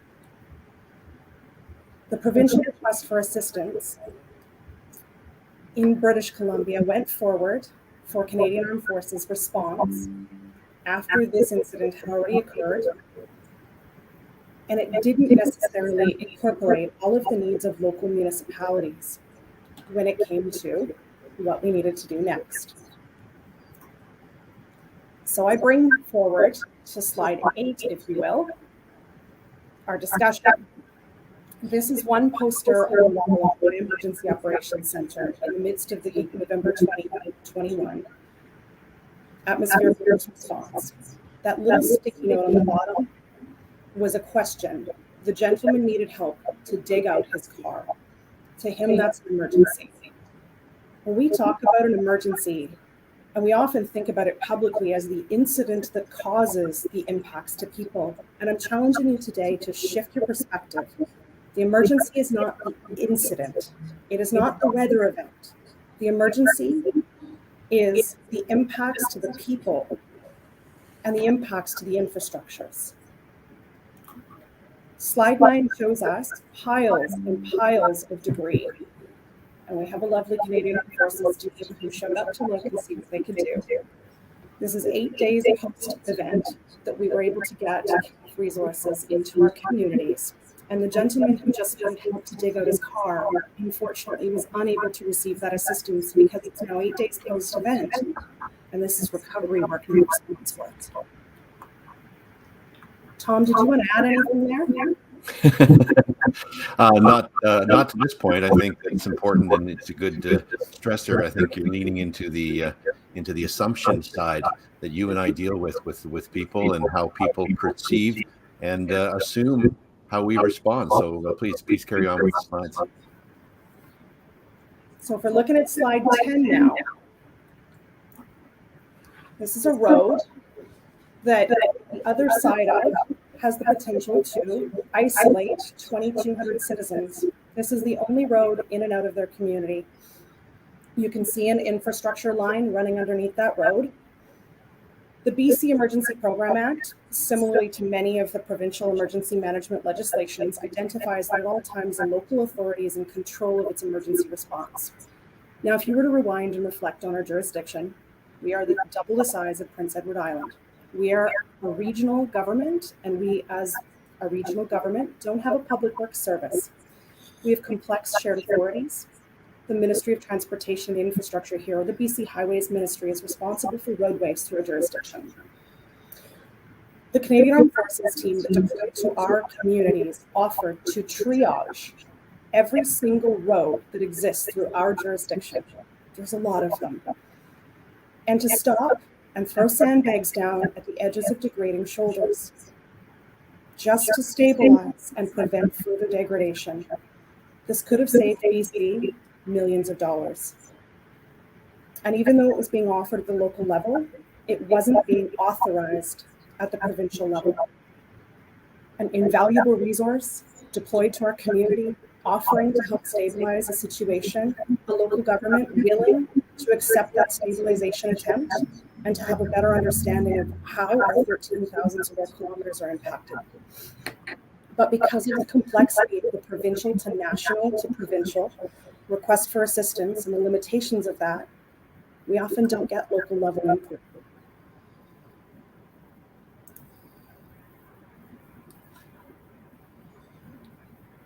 I'm going to let this one sit for just a moment. And as we move on to the next slide, we don't want to talk at you. We'd prefer to hear from you. So if we're now on our last slide, please and thank you, slide 12. We want local connection.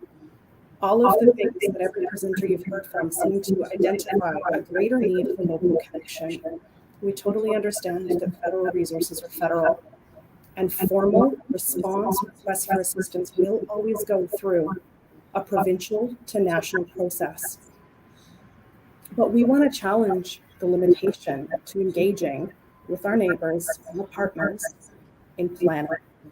I want a greater connection to the local armed forces in my community and communities before the bad things happen.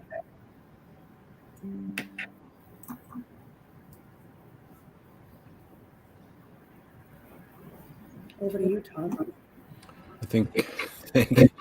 Thank you for that. I think it's important that people need to realize, of course, that again, I spoke earlier briefly about assumptions, and you know, we've got problems, we've got issues in emergency management. I wanted to maybe, I guess people may assume what we do. They may assume what I do or what I did as a firefighter, that we have a perceived notion of how we operate and how we respond.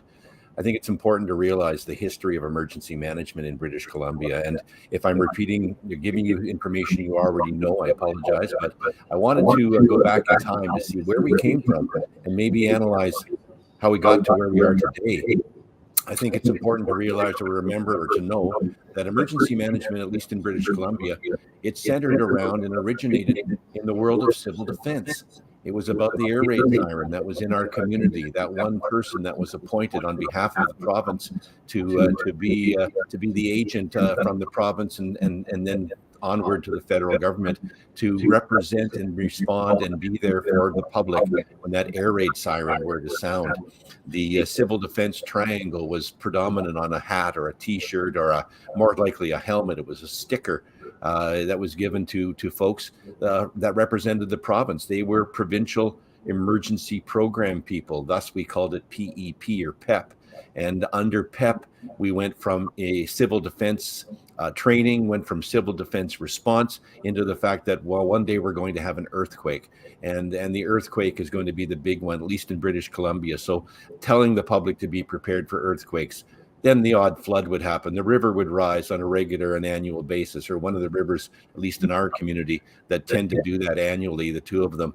And so people were prepared, and that was the coordinator, the emergency coordinator that was appointed from the province, usually associated and affiliated with a local search and rescue group, which again has and still has a provincial affiliation. The civil defense people, the PEP people, then of course turned into Emergency Management British Columbia. And fast forward to where we are today, where EMBC has now even taken a further step into a ministry, a standalone ministry on their own, a Ministry of Emergency Management and Climate Readiness. So from civil defense to earthquake preparedness, and now we think about what we tell people to be prepared for. The messaging from the national emergency management side of things is about people being prepared for that 72-hour window, the magic 3 days that you need to be prepared for. Everything we work with is based on this 3 days. However, earthquakes, is it still the biggest thing we think about anymore? Because now the climate has taken over in our planning and our preparedness, and climate-related emergencies, while giving us warning and telling us they're coming, are we still thinking about that earthquake, at least in particular, when it comes to British Columbia? So I think it's important what Tarina alluded to, in the fact that we have people that we engage with. We engage with people when the emergency doesn't happen.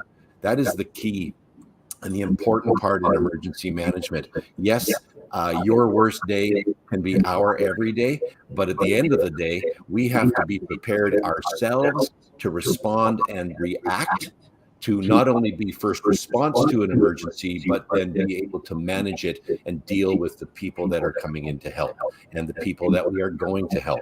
Of course, during some of a couple of our last emergencies, I think of the atmospheric rivers that we saw the photographs. Certainly Hope was going through its own problems that time.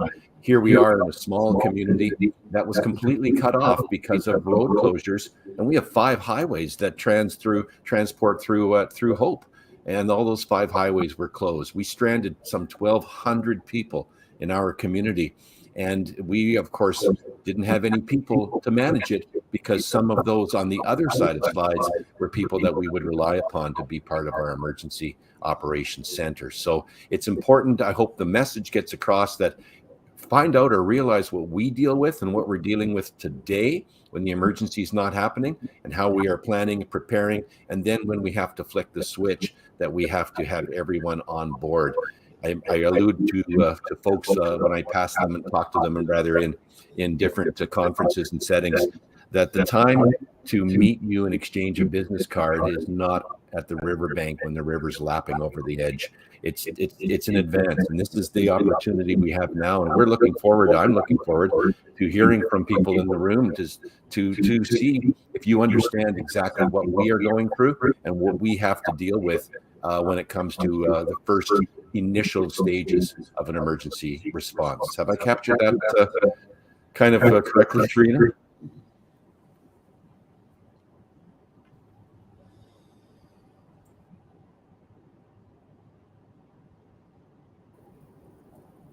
You are muted.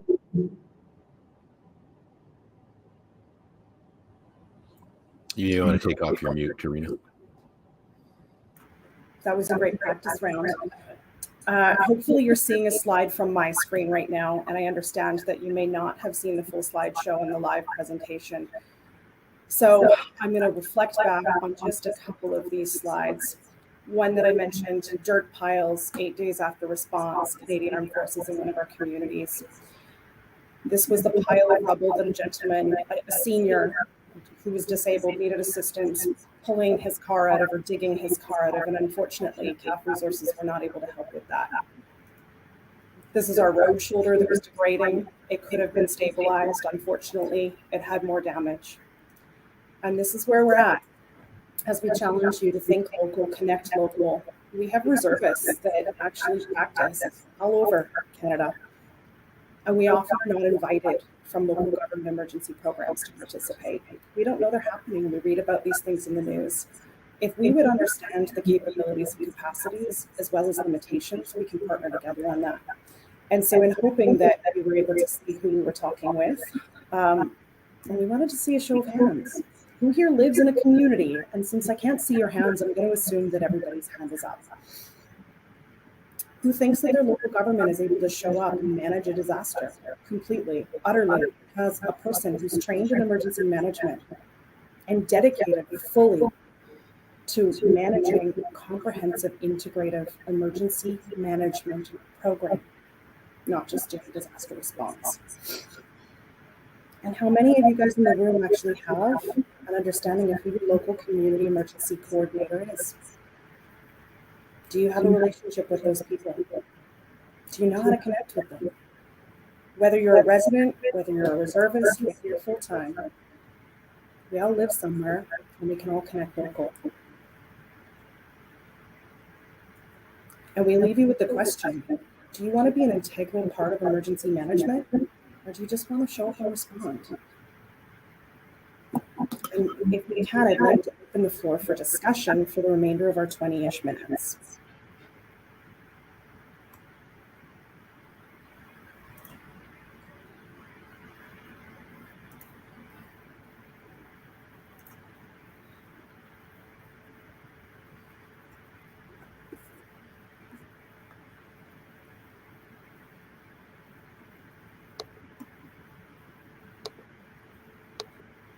Questions, comments? Thank you so much. Tarina, so back to you, and Tom, so any questions from the floor? Do you think we can further learn to prepare next time from this recent events, floods, and So there's a question from Professor Imdad Haq from University of Manitoba. So he's wanting to know what are the lessons and how to prepare in the future from all these events that you have mentioned. What are your suggestions and recommendations? Well, if I could be so bold, I would suggest that the biggest lesson is that both at the federal and provincial levels, the public are generally told that someone is there to assist. Don't worry, bad things happen, your local government is going to help. Nonprofits are going to show up and help. Your first responders are going to help. We're selling a message that is not within the capacity of our provinces, federal resources, or local governments to necessarily deliver on in a timely manner. The National Emergency Preparedness Week focuses on 72 hours of preparedness.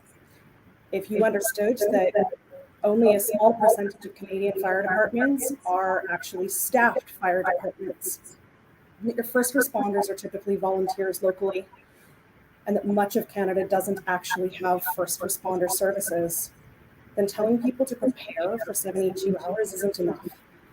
Within our 13,000 square kilometers, some of our response time, because we work through contractors and their willingness to enter a disaster scene, 8-10 days before we can find the right consultant, contractor to do the service and get into the area. Outside of urban municipalities, access to services is slim. Tom, did you want to add anything to that from a fire perspective and from your small town perspective? From the small town perspective, we're a fire chief that is connected to the country in terms of fire, and that's where we come from. And it's easy for me to speak from a fire perspective from the world that I live in, if you will. And it's because the fire departments have defaulted or been defaulted into emergency management because it sort of seems like a natural thing to do. Tarina's right. Would you be surprised if we told you that there are areas in Canada, there are areas in British Columbia, in Canada, that have no fire protection? You can drive 10 minutes, 5 minutes outside of our community in Hope, BC, and head into the Coquihalla Highway, famously referred to as the highway through hell, and realize that there is no fire truck that's going to come up there for any reason, unless it's imminent threat to life and the province gives you the approval, and we'll send you up there. But know that that's not a regular occurrence. Yes, there are stations, fire halls that aren't staffed. 85% of the fire service in Canada is volunteer.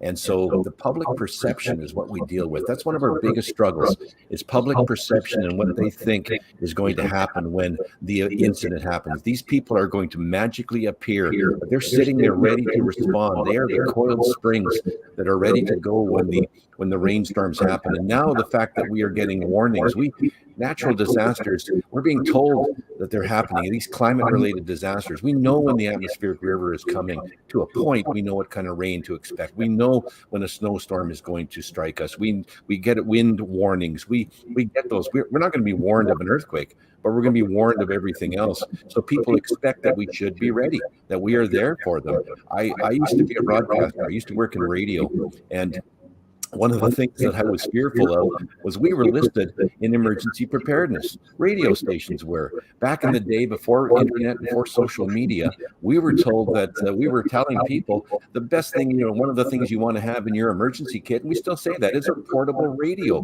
You want to tune into your local radio station, and they're going to have all the information that you need just by dialing in whenever the emergency happens. Well, guess what? What if I couldn't get to the radio station? I was the only person that happened to be in town of a 3-person radio station staff in a small town. What if our transmitter, which was in the floodplain, was underwater and we couldn't meet our obligation, or at least hold up our end of the bargain? That was a concern, and I lived with that and saying, "Boy, you're making promises that I don't think I can keep."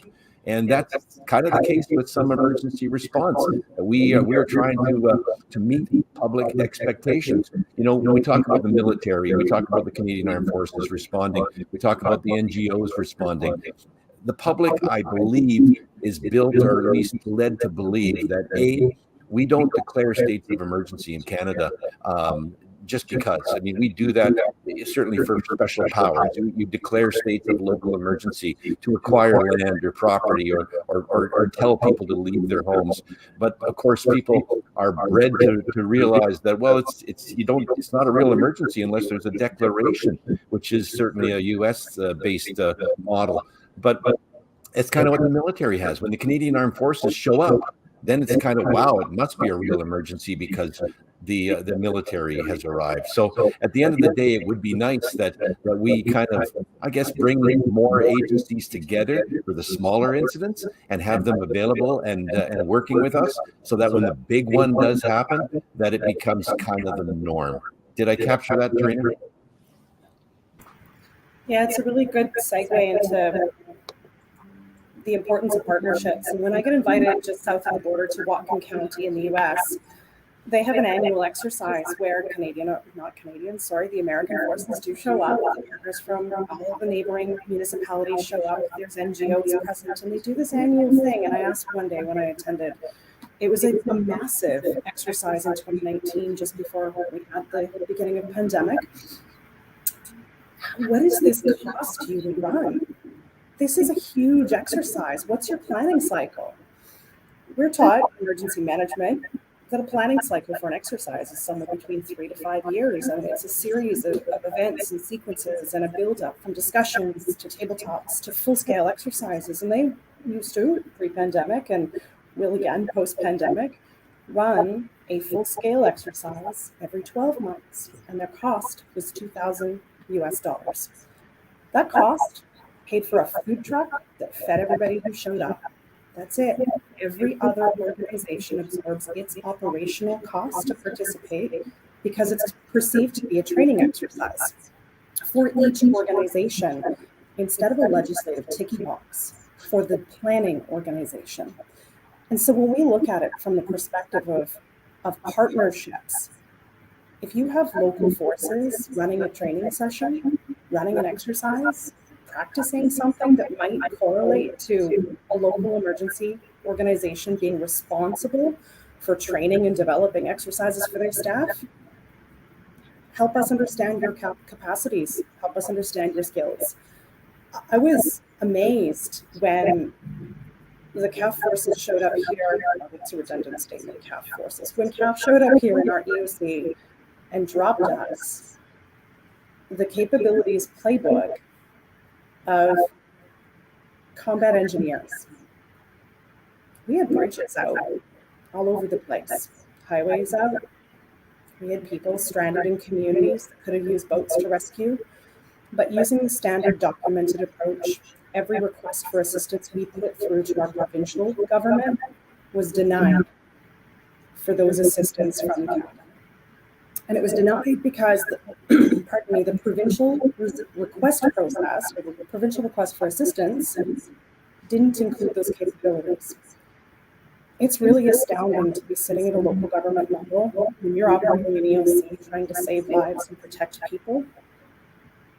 And all the capable, willing, and able players are held back because of bureaucratic policies and limitations in documentation. We need to break that. And we need to get real with ourselves and with each other.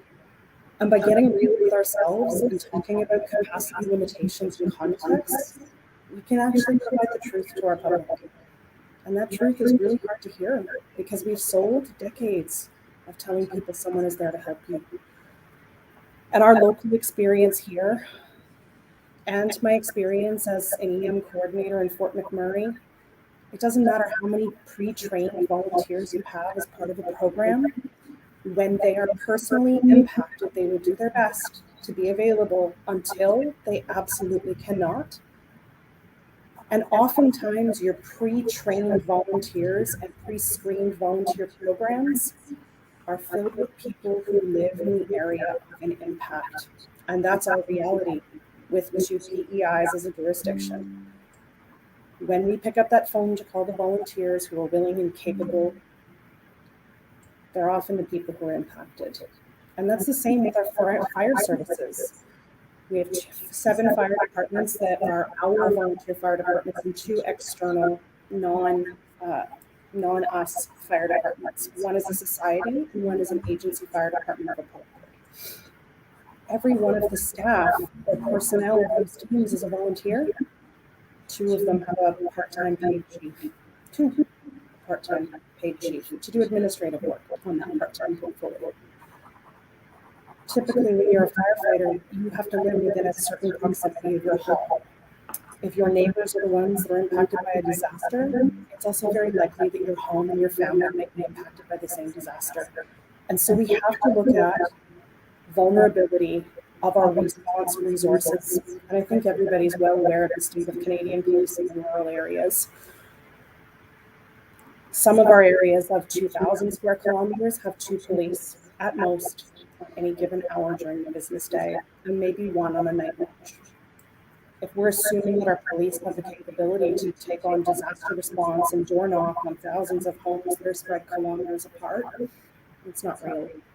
We need to start getting real. Let me add, Tarina, if I can, that, speaking of the fire service, and Tarina's alluded to the fact that the partnership that we have, and I think it's kind of unique in terms of our communities. In fact, that the District of Hope, a little geography lesson, the District of Hope is an area that is surrounded by the Fraser Valley Regional District, which is Tarina's area. During the last atmospheric river event in November of 21, we had areas that were outside of our community, technically on paper, that were outside, that were being evacuated because of flooding, and that was being managed and administered by the Fraser Valley Regional District, even though they were right on our border, and they would consider themselves as part of our community where they lived and where they dealt and did business, etc. I often say they're talking all the time about partnerships and talking about how different agencies respond with each other. Let me just take an example and use the fire service. The fire service in Canada is a prime example and could be leaned upon as the example to follow. We have mutual aid with a lot of our area. Most fire departments have some kind of mutual aid agreements, automatic aid agreements, where if there's a fire incident that is larger than the capacity of the local fire department, the neighboring fire department is brought in. Do you think that just happens? Do you think that just, well, let's call this fire department, maybe they can help us? No, that's on paper. That's already established, that relationship's established. Chances are, and at least in our case, those fire departments in the area train together. They get together, they know each other, they talk to each other, they sometimes share the same radio frequencies or share the same, at least share the same dispatch center. So they're aware that they can be called upon, and it becomes normal practice. It's not just the big event. That was the way mutual aid used to be. 30 years ago, it was about, oh, it must be a major event because the neighboring fire department was brought in to help out the small town. But guess what? We use our mutual aid constantly whenever we're down in people, and it could be a motor vehicle incident on the highway that we need some extra assistance on the freeway on a summer day. That mutual aid is called upon to give us that extra hand. So it's important, I think, to learn, maybe from our neighbors, maybe from the fire service, learn that you can be partners and have that practice in play. Make sense?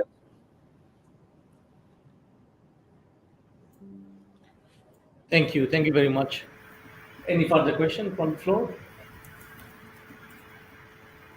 Okay, so on behalf of the team, Karina and Tom, thank you so much for joining from Hope, BC, and we have learned a couple of lessons from your discussion and follow-up question and answer session. So we'll carry it forward tomorrow in our policy discussion part.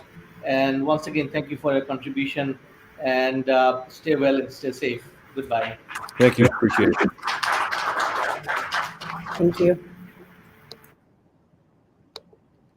So we'll move to the final presentation today, and he will be joining virtually as well. Just give us a couple of minutes to set it up.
Ladies and gentlemen, when we wait for our next presenter, you can enjoy our tea break or tea, coffee, what we have still. So feel free to go there, and we'll wait, and we are in touch with Mr. Tyrone McNeil. He's our last presenter today. Thank you.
I have very few people left already.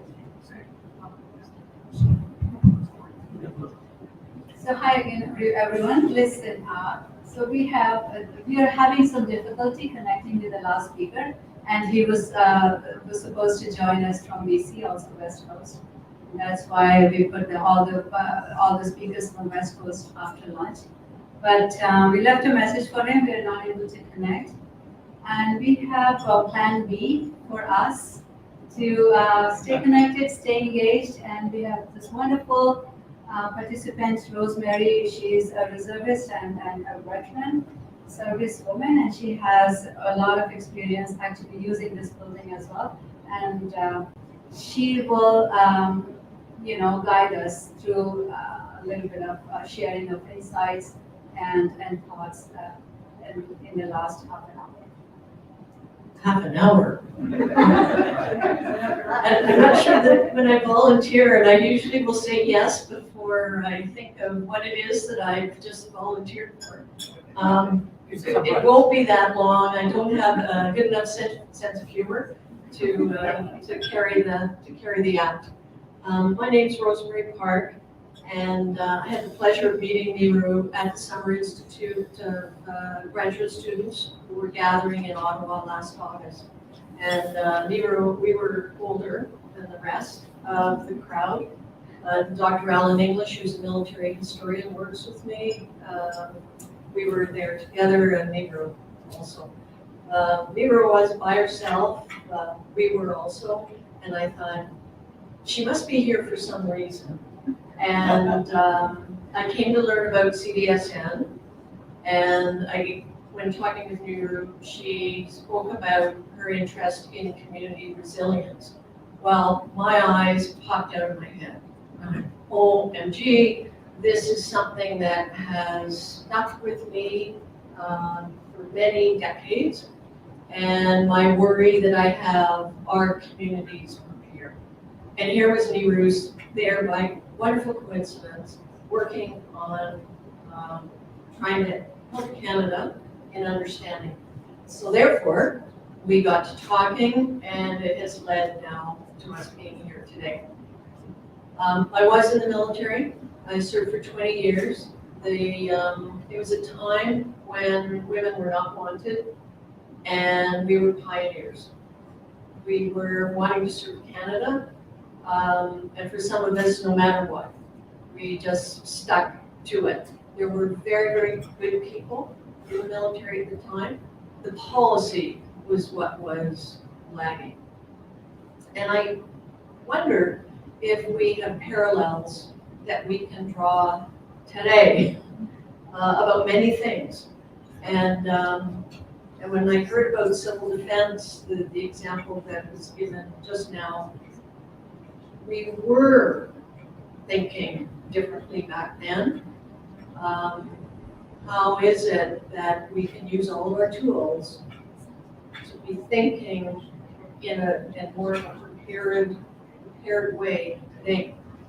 I'll make a similar parallel to the if it ain't broke, don't fix it mentality that I think is this comfort level that people have right now in terms of emergency. When I joined the military and came here, I had to walk in the back door because I was a woman. And when I said, but I'm an officer, I have large skills that I want to give to Canada, it was, but you're a female. So you must walk in the back door. That doesn't work for me. And but I had to wait for 5 years before I could walk in the front door. If it ain't broke, don't fix. And with no,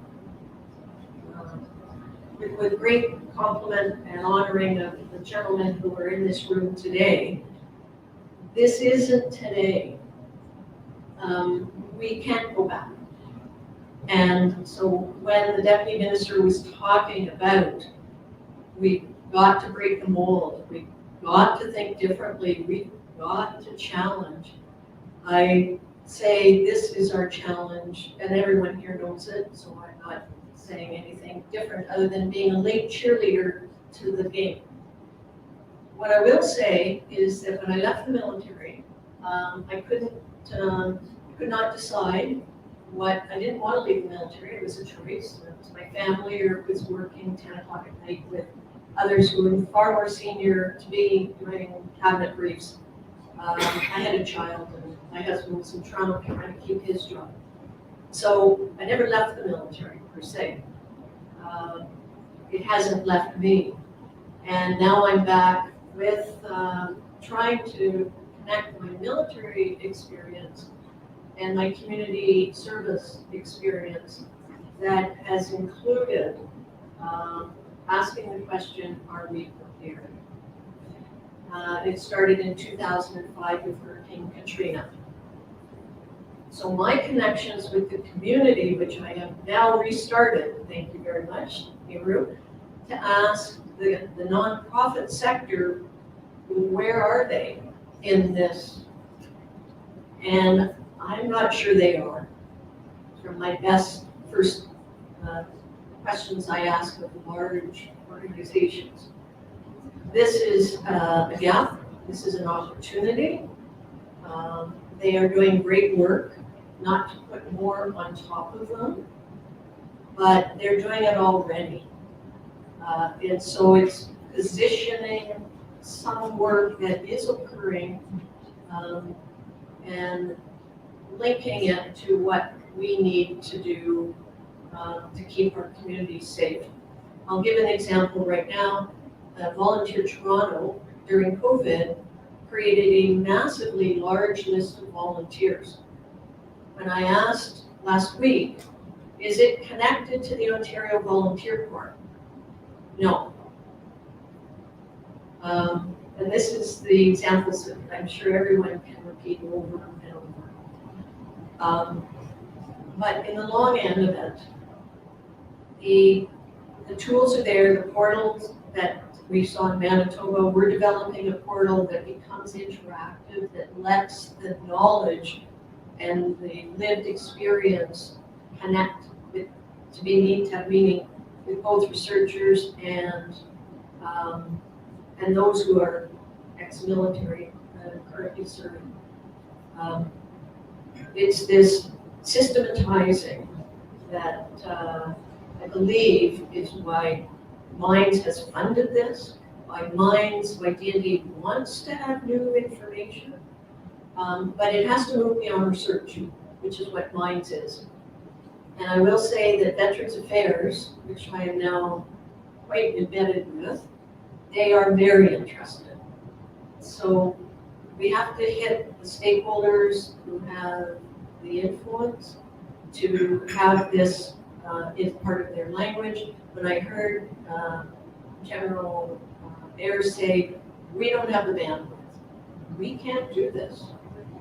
I was counting, there's 399 missions, international missions that Canada has performed since 1945.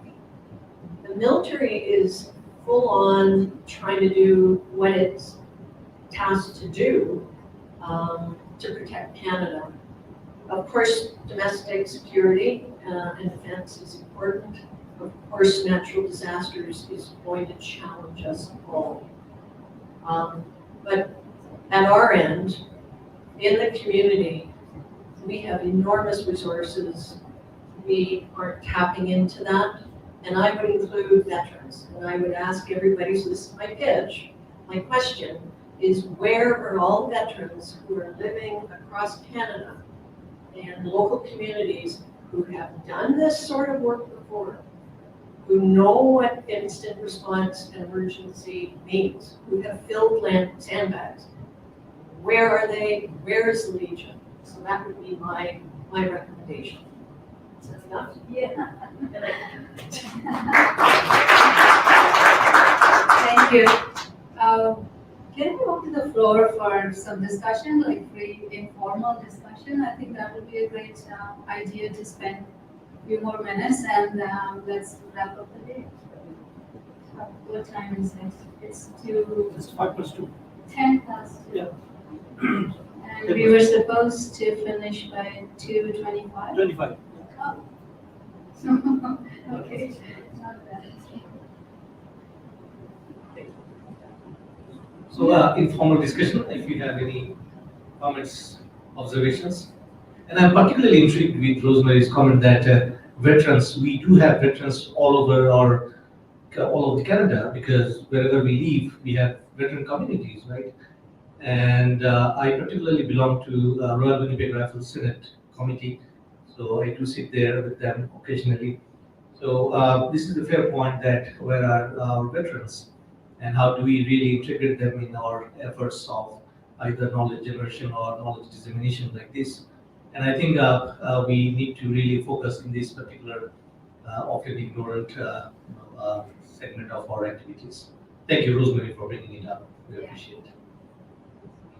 That thing you said about women used to enter the battle, that's stuck in my mind. Still feel how would that be? Can I ask some, your thoughts about the session? Students from, from University of Winnipeg, your university. Any thoughts you want to share about the overall theme? First of all, I want to say thank you very much for the invite. It's a really great opportunity to meet a lot of great people. This is why, I came to York University.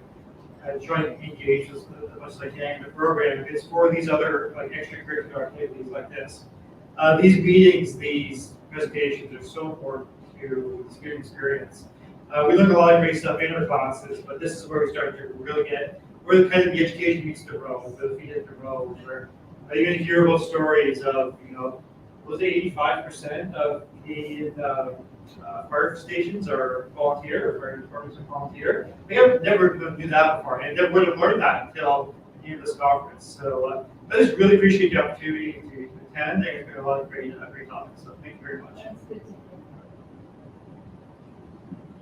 Awesome. Thank you so much for this opportunity. I just was really excited to meet all the prominent minds here in one place, to listen to all the perspectives, and the most important that I can just see that all of us are on the same page and are so interconnected. And I really think that out of such events, there would be a really big deal for people, first of all. Yeah, thank you again for the event and all the discussions and comments. Also, I just want to say that I think it's at a very exciting time right now in emergency management. There's huge opportunity, there's good momentum. I just hope we can make a lot of movement on that. Yeah. What about you, Brenda?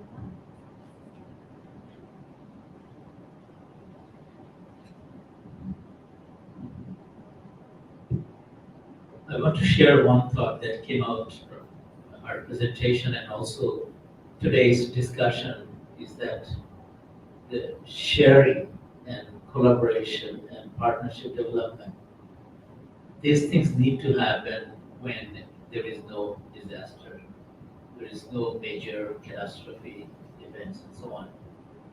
But in case of natural hazards, there is a challenge. The reason being that the public issue or the media issue or political agenda, they don't really pay attention unless it's an ongoing issue. And without major disaster or happening, it goes down and down and down. And that's why I just think that what's the answer then? What's the remedy? I think one of the positive things that is happening that all of us, particularly the new generation, others can contribute is to push this agenda that emergency and disaster management as a field, as a specific area that become a sort of mainstream. So that it's not when disaster happens only you pay the attention.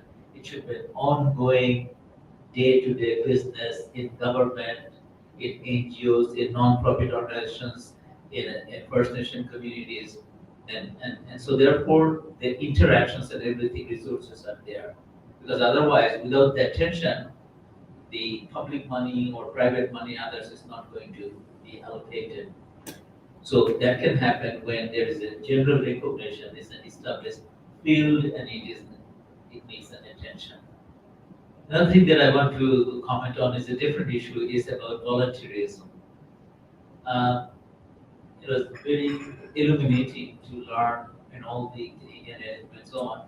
I just want to share one example that I very closely witnessed and worked in my research is the voluntary program in cyclone preparedness called CPP, Cyclone Preparedness Program, CPP. It started after 1970 major disaster which caused the loss of 500,000 people. There are 500,000 people along the Bangladesh coast. After that, the Red Cross at that time, which got changed into Red Crescent, started this small voluntary program, initiated by Bangladesh Red Cross at that time, which got converted into Red Crescent. That program started with volunteerism and local needs and so on. But it was so successful in subsequent years that eventually expanded to 40,000 volunteers, quite established. And I wrote quite a bit at that time in the 1980s and 90s. And then it became a norm. And government extended, they saw the opportunity, so the NGO, which is a Bangladesh Red Crescent at that time, it got converted, and now it's in millions, the voluntary program. And the point that I was making earlier, that they make mock and other type of demonstration and everything when there is no disaster. During it's one of the most successful programs in the whole world in terms of disaster volunteerism right now. And recently there are some publications that came out recognizing the CPP program. So that's how it can really, really grow when there are institutional collaboration and mainstreaming of volunteerism. Because otherwise it's very, very difficult. In Canada, in Manitoba, we saw some examples that we tried with volunteerism about emergency preparedness management and so on. But it fades away. It fades away over time unless there is some support, some incentive and so on. So I think we need to work together so that it becomes sort of mainstreaming and support is there. Otherwise, it fades away. Thank you. Any other comments?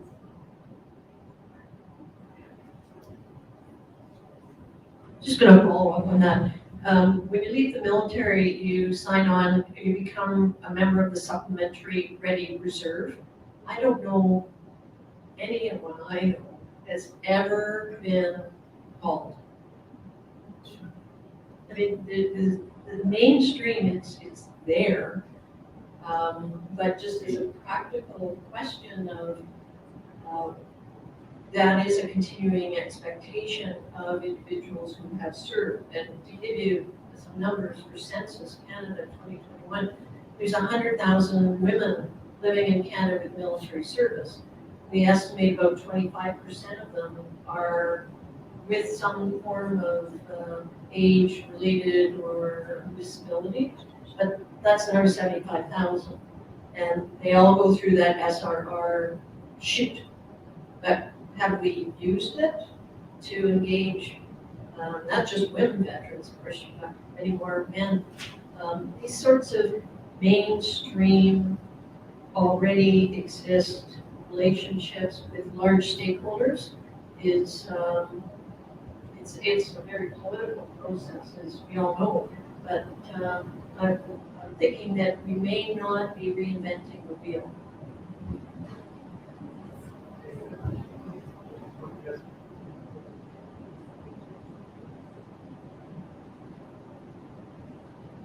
Military and NGOs are foundational. However, we just had a blizzard that lasted over 24 hours in Niagara. Now, obviously, we're a peninsula, so we're limited in ways people can reach us. And there was no way the military was ever going to be able to reach us during that. Municipalities, we're frontline, we're impacted, as was pointed out during all the last presentations. We are also bearing the weight of the responsibility under this tiered system. It's not enough for us to say, okay, well, we'll call in the military, we'll call in the NGOs. We need to be strengthened because right now we have people doing this off the corner of their desks, and that's not the fault of the municipalities. They don't have the budgets. And quite honestly, if you go to a politician and you say, what looks better to you, repairing aging infrastructure or hiring a full-time emergency management position for an emergency that might not happen in your political career, which one are they going to choose? Well, I personally want the emergency management coordinator, but that's not what the obvious decision is going to be. We need to take a look at the system. And we need to make some hard choices.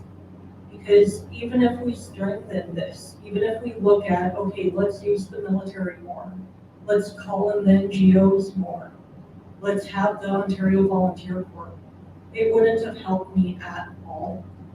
You all saw the death tolls across the border in Buffalo. We had the same weather conditions in Fort Erie. We were fully expecting to find people, including children, dead in vehicles in Fort Erie. Visibility was worse than the blizzard of 77. We had people who lived through both. We didn't find a single body in a vehicle, despite having those conditions. And that's because we had a solid emergency management program, and we had worked really closely with our municipalities. Our EMS and first responders put their own lives at risk, going out in that storm and responding to priority 1 calls. So pretty much, unless you were having a heart attack, you weren't responding, but at least we were able to do that, whereas Buffalo stopped. We took a bunch of other measures that Buffalo didn't either. But the point is we had to handle that response ourselves at great cost, because outside help wasn't coming.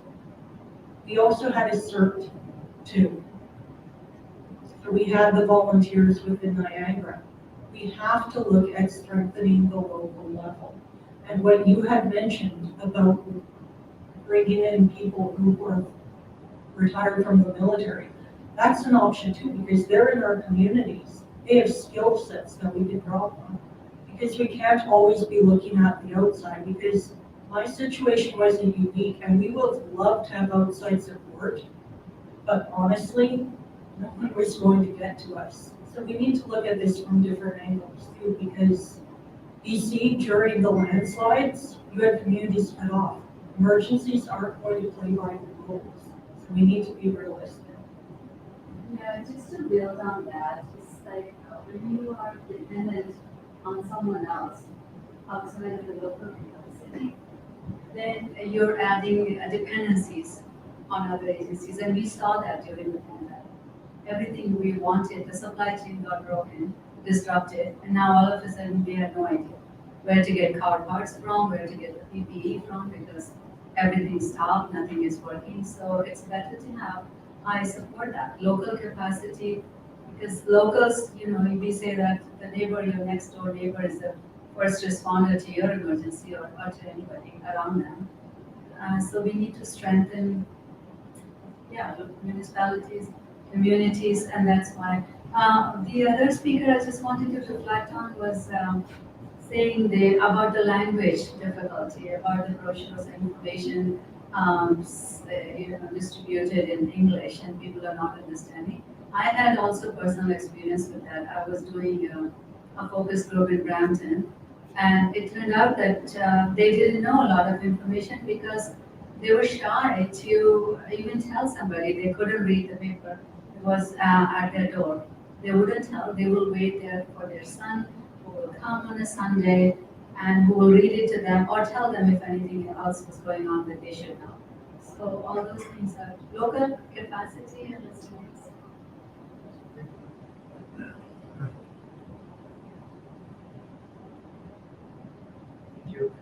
So I agree we need to build the capacity, but the thing is that the capacity is already there in our communities and we don't realize it. So yes, we have veterans. Another group that, and I've particularly done some work on that side, is the faith-based organizations, the religious groups. I look back in 2013, we had the GTA ice storm, and we had, we were, all our plans say, well, if we need help, we'll call the province and we'll call the army, and the reality is that, again, nobody was coming, because we were all affected. I couldn't count. We have mutual aid agreements with local other municipalities, Brampton, Mississauga, Vaughan, but they were just as much affected as we were. So there was no way they were going to send us any resources.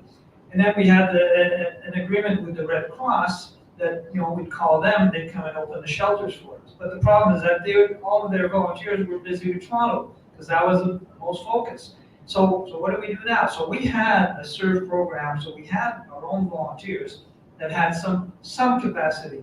But then what we found out is that we opened a number of shelters across the city, and we publicized as best as we could because the internet was down in most places, so people didn't find out about them. But we did send out a few announcements here and there. We had it on the buses. The reality is that people didn't show up. We had all these shelters ready to go, open, and the volunteers there and all, and nobody came. And so we started scratching our heads. Why didn't they come? And we realized that the transit system wasn't doing very well because of the ice. The buses weren't running everywhere, only in certain places. People couldn't get in their car. If they could get in their car, they couldn't get the car out of the driveway because there was debris, there was branches, everything. So they couldn't leave. They were stuck at home.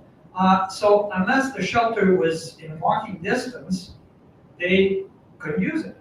So we said we need to find an alternative to that. And what we did a survey, we looked at the census and we identified that in the city there were 79 places of worship. Churches, mosques, temples, no matter what denomination. It wasn't about religion, it was just, you've got a building. So we started going out, we call the program the Lighthouse Program. And we encouraged the leaders of those faith-based communities, priests, pastors, the imams, whatever, we encouraged them to become a partner with us at the city. And most of them agreed. Some of them had to go through their higher authority. The Catholic Church had to go through the diocese, and they had to do it as a regional program. Well, we went through those hoops, and eventually we did get a number of places that became shelter potential. So instead of sending people to a shelter, which is in a recreation, and by the way, our recreation centers are usually in well-to-do areas of the city because that's where people can spend money on recreation. The people who actually needed the most help, most vulnerable, were not close to the recreation centers. But there's a church near it. You know, there's churches there, or there's a temple, or Gurdwara. You know, in Brampton we have a lot of Sikh community, a very large Sikh community, and they go to Gurdwara as well. It's right there. And so we did arrange that. So we took on that local capacity, and we trained them, we gave them resources, information. We made sure that they were connected with us, that we had phone numbers and on speed dial, we could call each other. And then when something happens, and we use them actually, we didn't use them in many years, but we used them during the heat waves. They became cooling centers. And we would send people to these mosques and gurdwaras to go and get some shade, get some cool, get cool down there. They have water, they'll be able to give you a glass of water if that's all you need. And you did. So again, there's a capacity there locally. You're right. You can't wait until somebody comes from the outside. It's possibly not going to happen. So we have to think outside the box. And what are the resources? What are the things that are in our community that we could possibly use? And go and knock on doors. Talk about building relationship. So we built a relationship with all of the denominations, all the community. It wasn't about religion, and they knew that. And said, and in a way, I remember one of the imams told me that says that's part of our mission. Our mission as a faith-based group is to help people. It's not about preaching doctrines or whatever. It's about helping people. That's what God, that's what He wants us to do. And so you're helping us in fulfilling our mission. And we, one thing that there was one more thing is that there was a barrier that we saw in doing that. Is that very nice that the community, the faith-based group is interested, is willing to do it and all, but will the people, the community, actually go there? If you've never stepped into a gurdwara or a mosque or a Catholic church, and you're from somewhere else, are you going to go in there when there's a disaster? You might worry. So what we did is we did a number of open door events, in between rooms. And they opened the doors, and we invited the community around, the neighborhood around, to come and visit. Just come and take a look.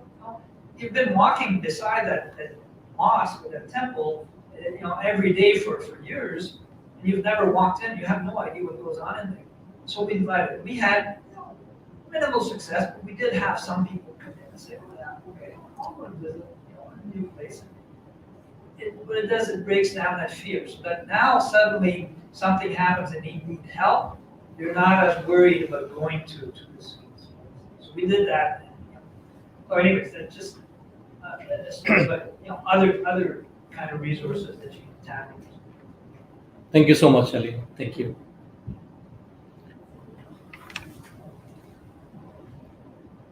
Okay, so I think we are at the end of our today's session.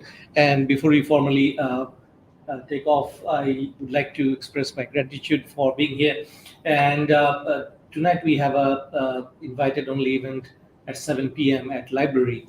So just a humble reminder for those to kindly come and join us in that particular event. And tomorrow we'll start at 9 a.m. like today is one. And tomorrow we have special sessions. If you are interested, please join in. And you have our brochure with you. And we are going to present cases of artificial intelligence. And of course, our partner and our ally, CDS, and Melissa Jennings is with us. So she's going to also present tomorrow. So please join us, and we'll be very happy to see you again. And of course, tomorrow we have that policy discussion session with our co-directors, both the professors and practitioners, activists, those who are present today. And with that note, let me also say that, and I would like to briefly build up on Ellen's comment that faith-based organizations have enormous influence and mobilizing capacity. The reason I'm so confident about it is because I did my PhD, and Professor Imdad was one of my supervisors here, and he can also attest his comments on that. So one part I studied how faith-based organizations in Winnipeg, so there are over 430 according to that period in 2015-16. So how do they mobilize social capital? That is how I framed the term, and do peace building works, because my field is peace and conflict studies. So I totally agree what you said, Ellen, that for some reason we couldn't integrate them in our major policy activities like disaster management and other things. So that remains to be seen, how do we integrate them.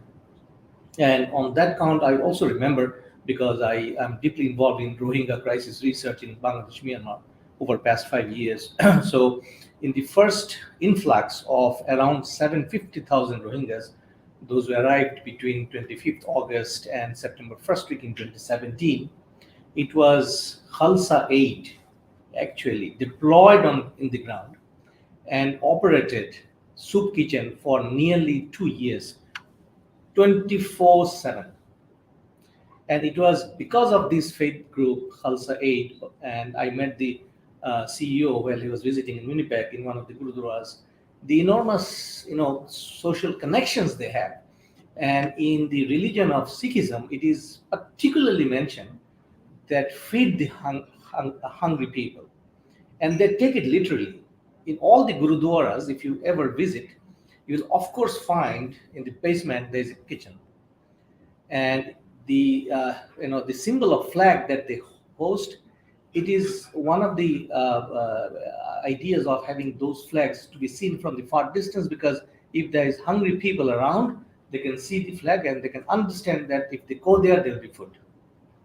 So this is what possibly we are missing in a discussion, and that is a very good lesson today. Elaine, thank you once again for sharing this. So with this note, thank you very much. See you tomorrow. Thank you.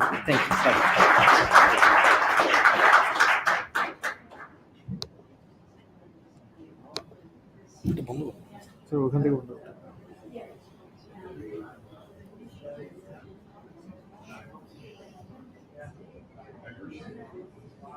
Well, I'm saying,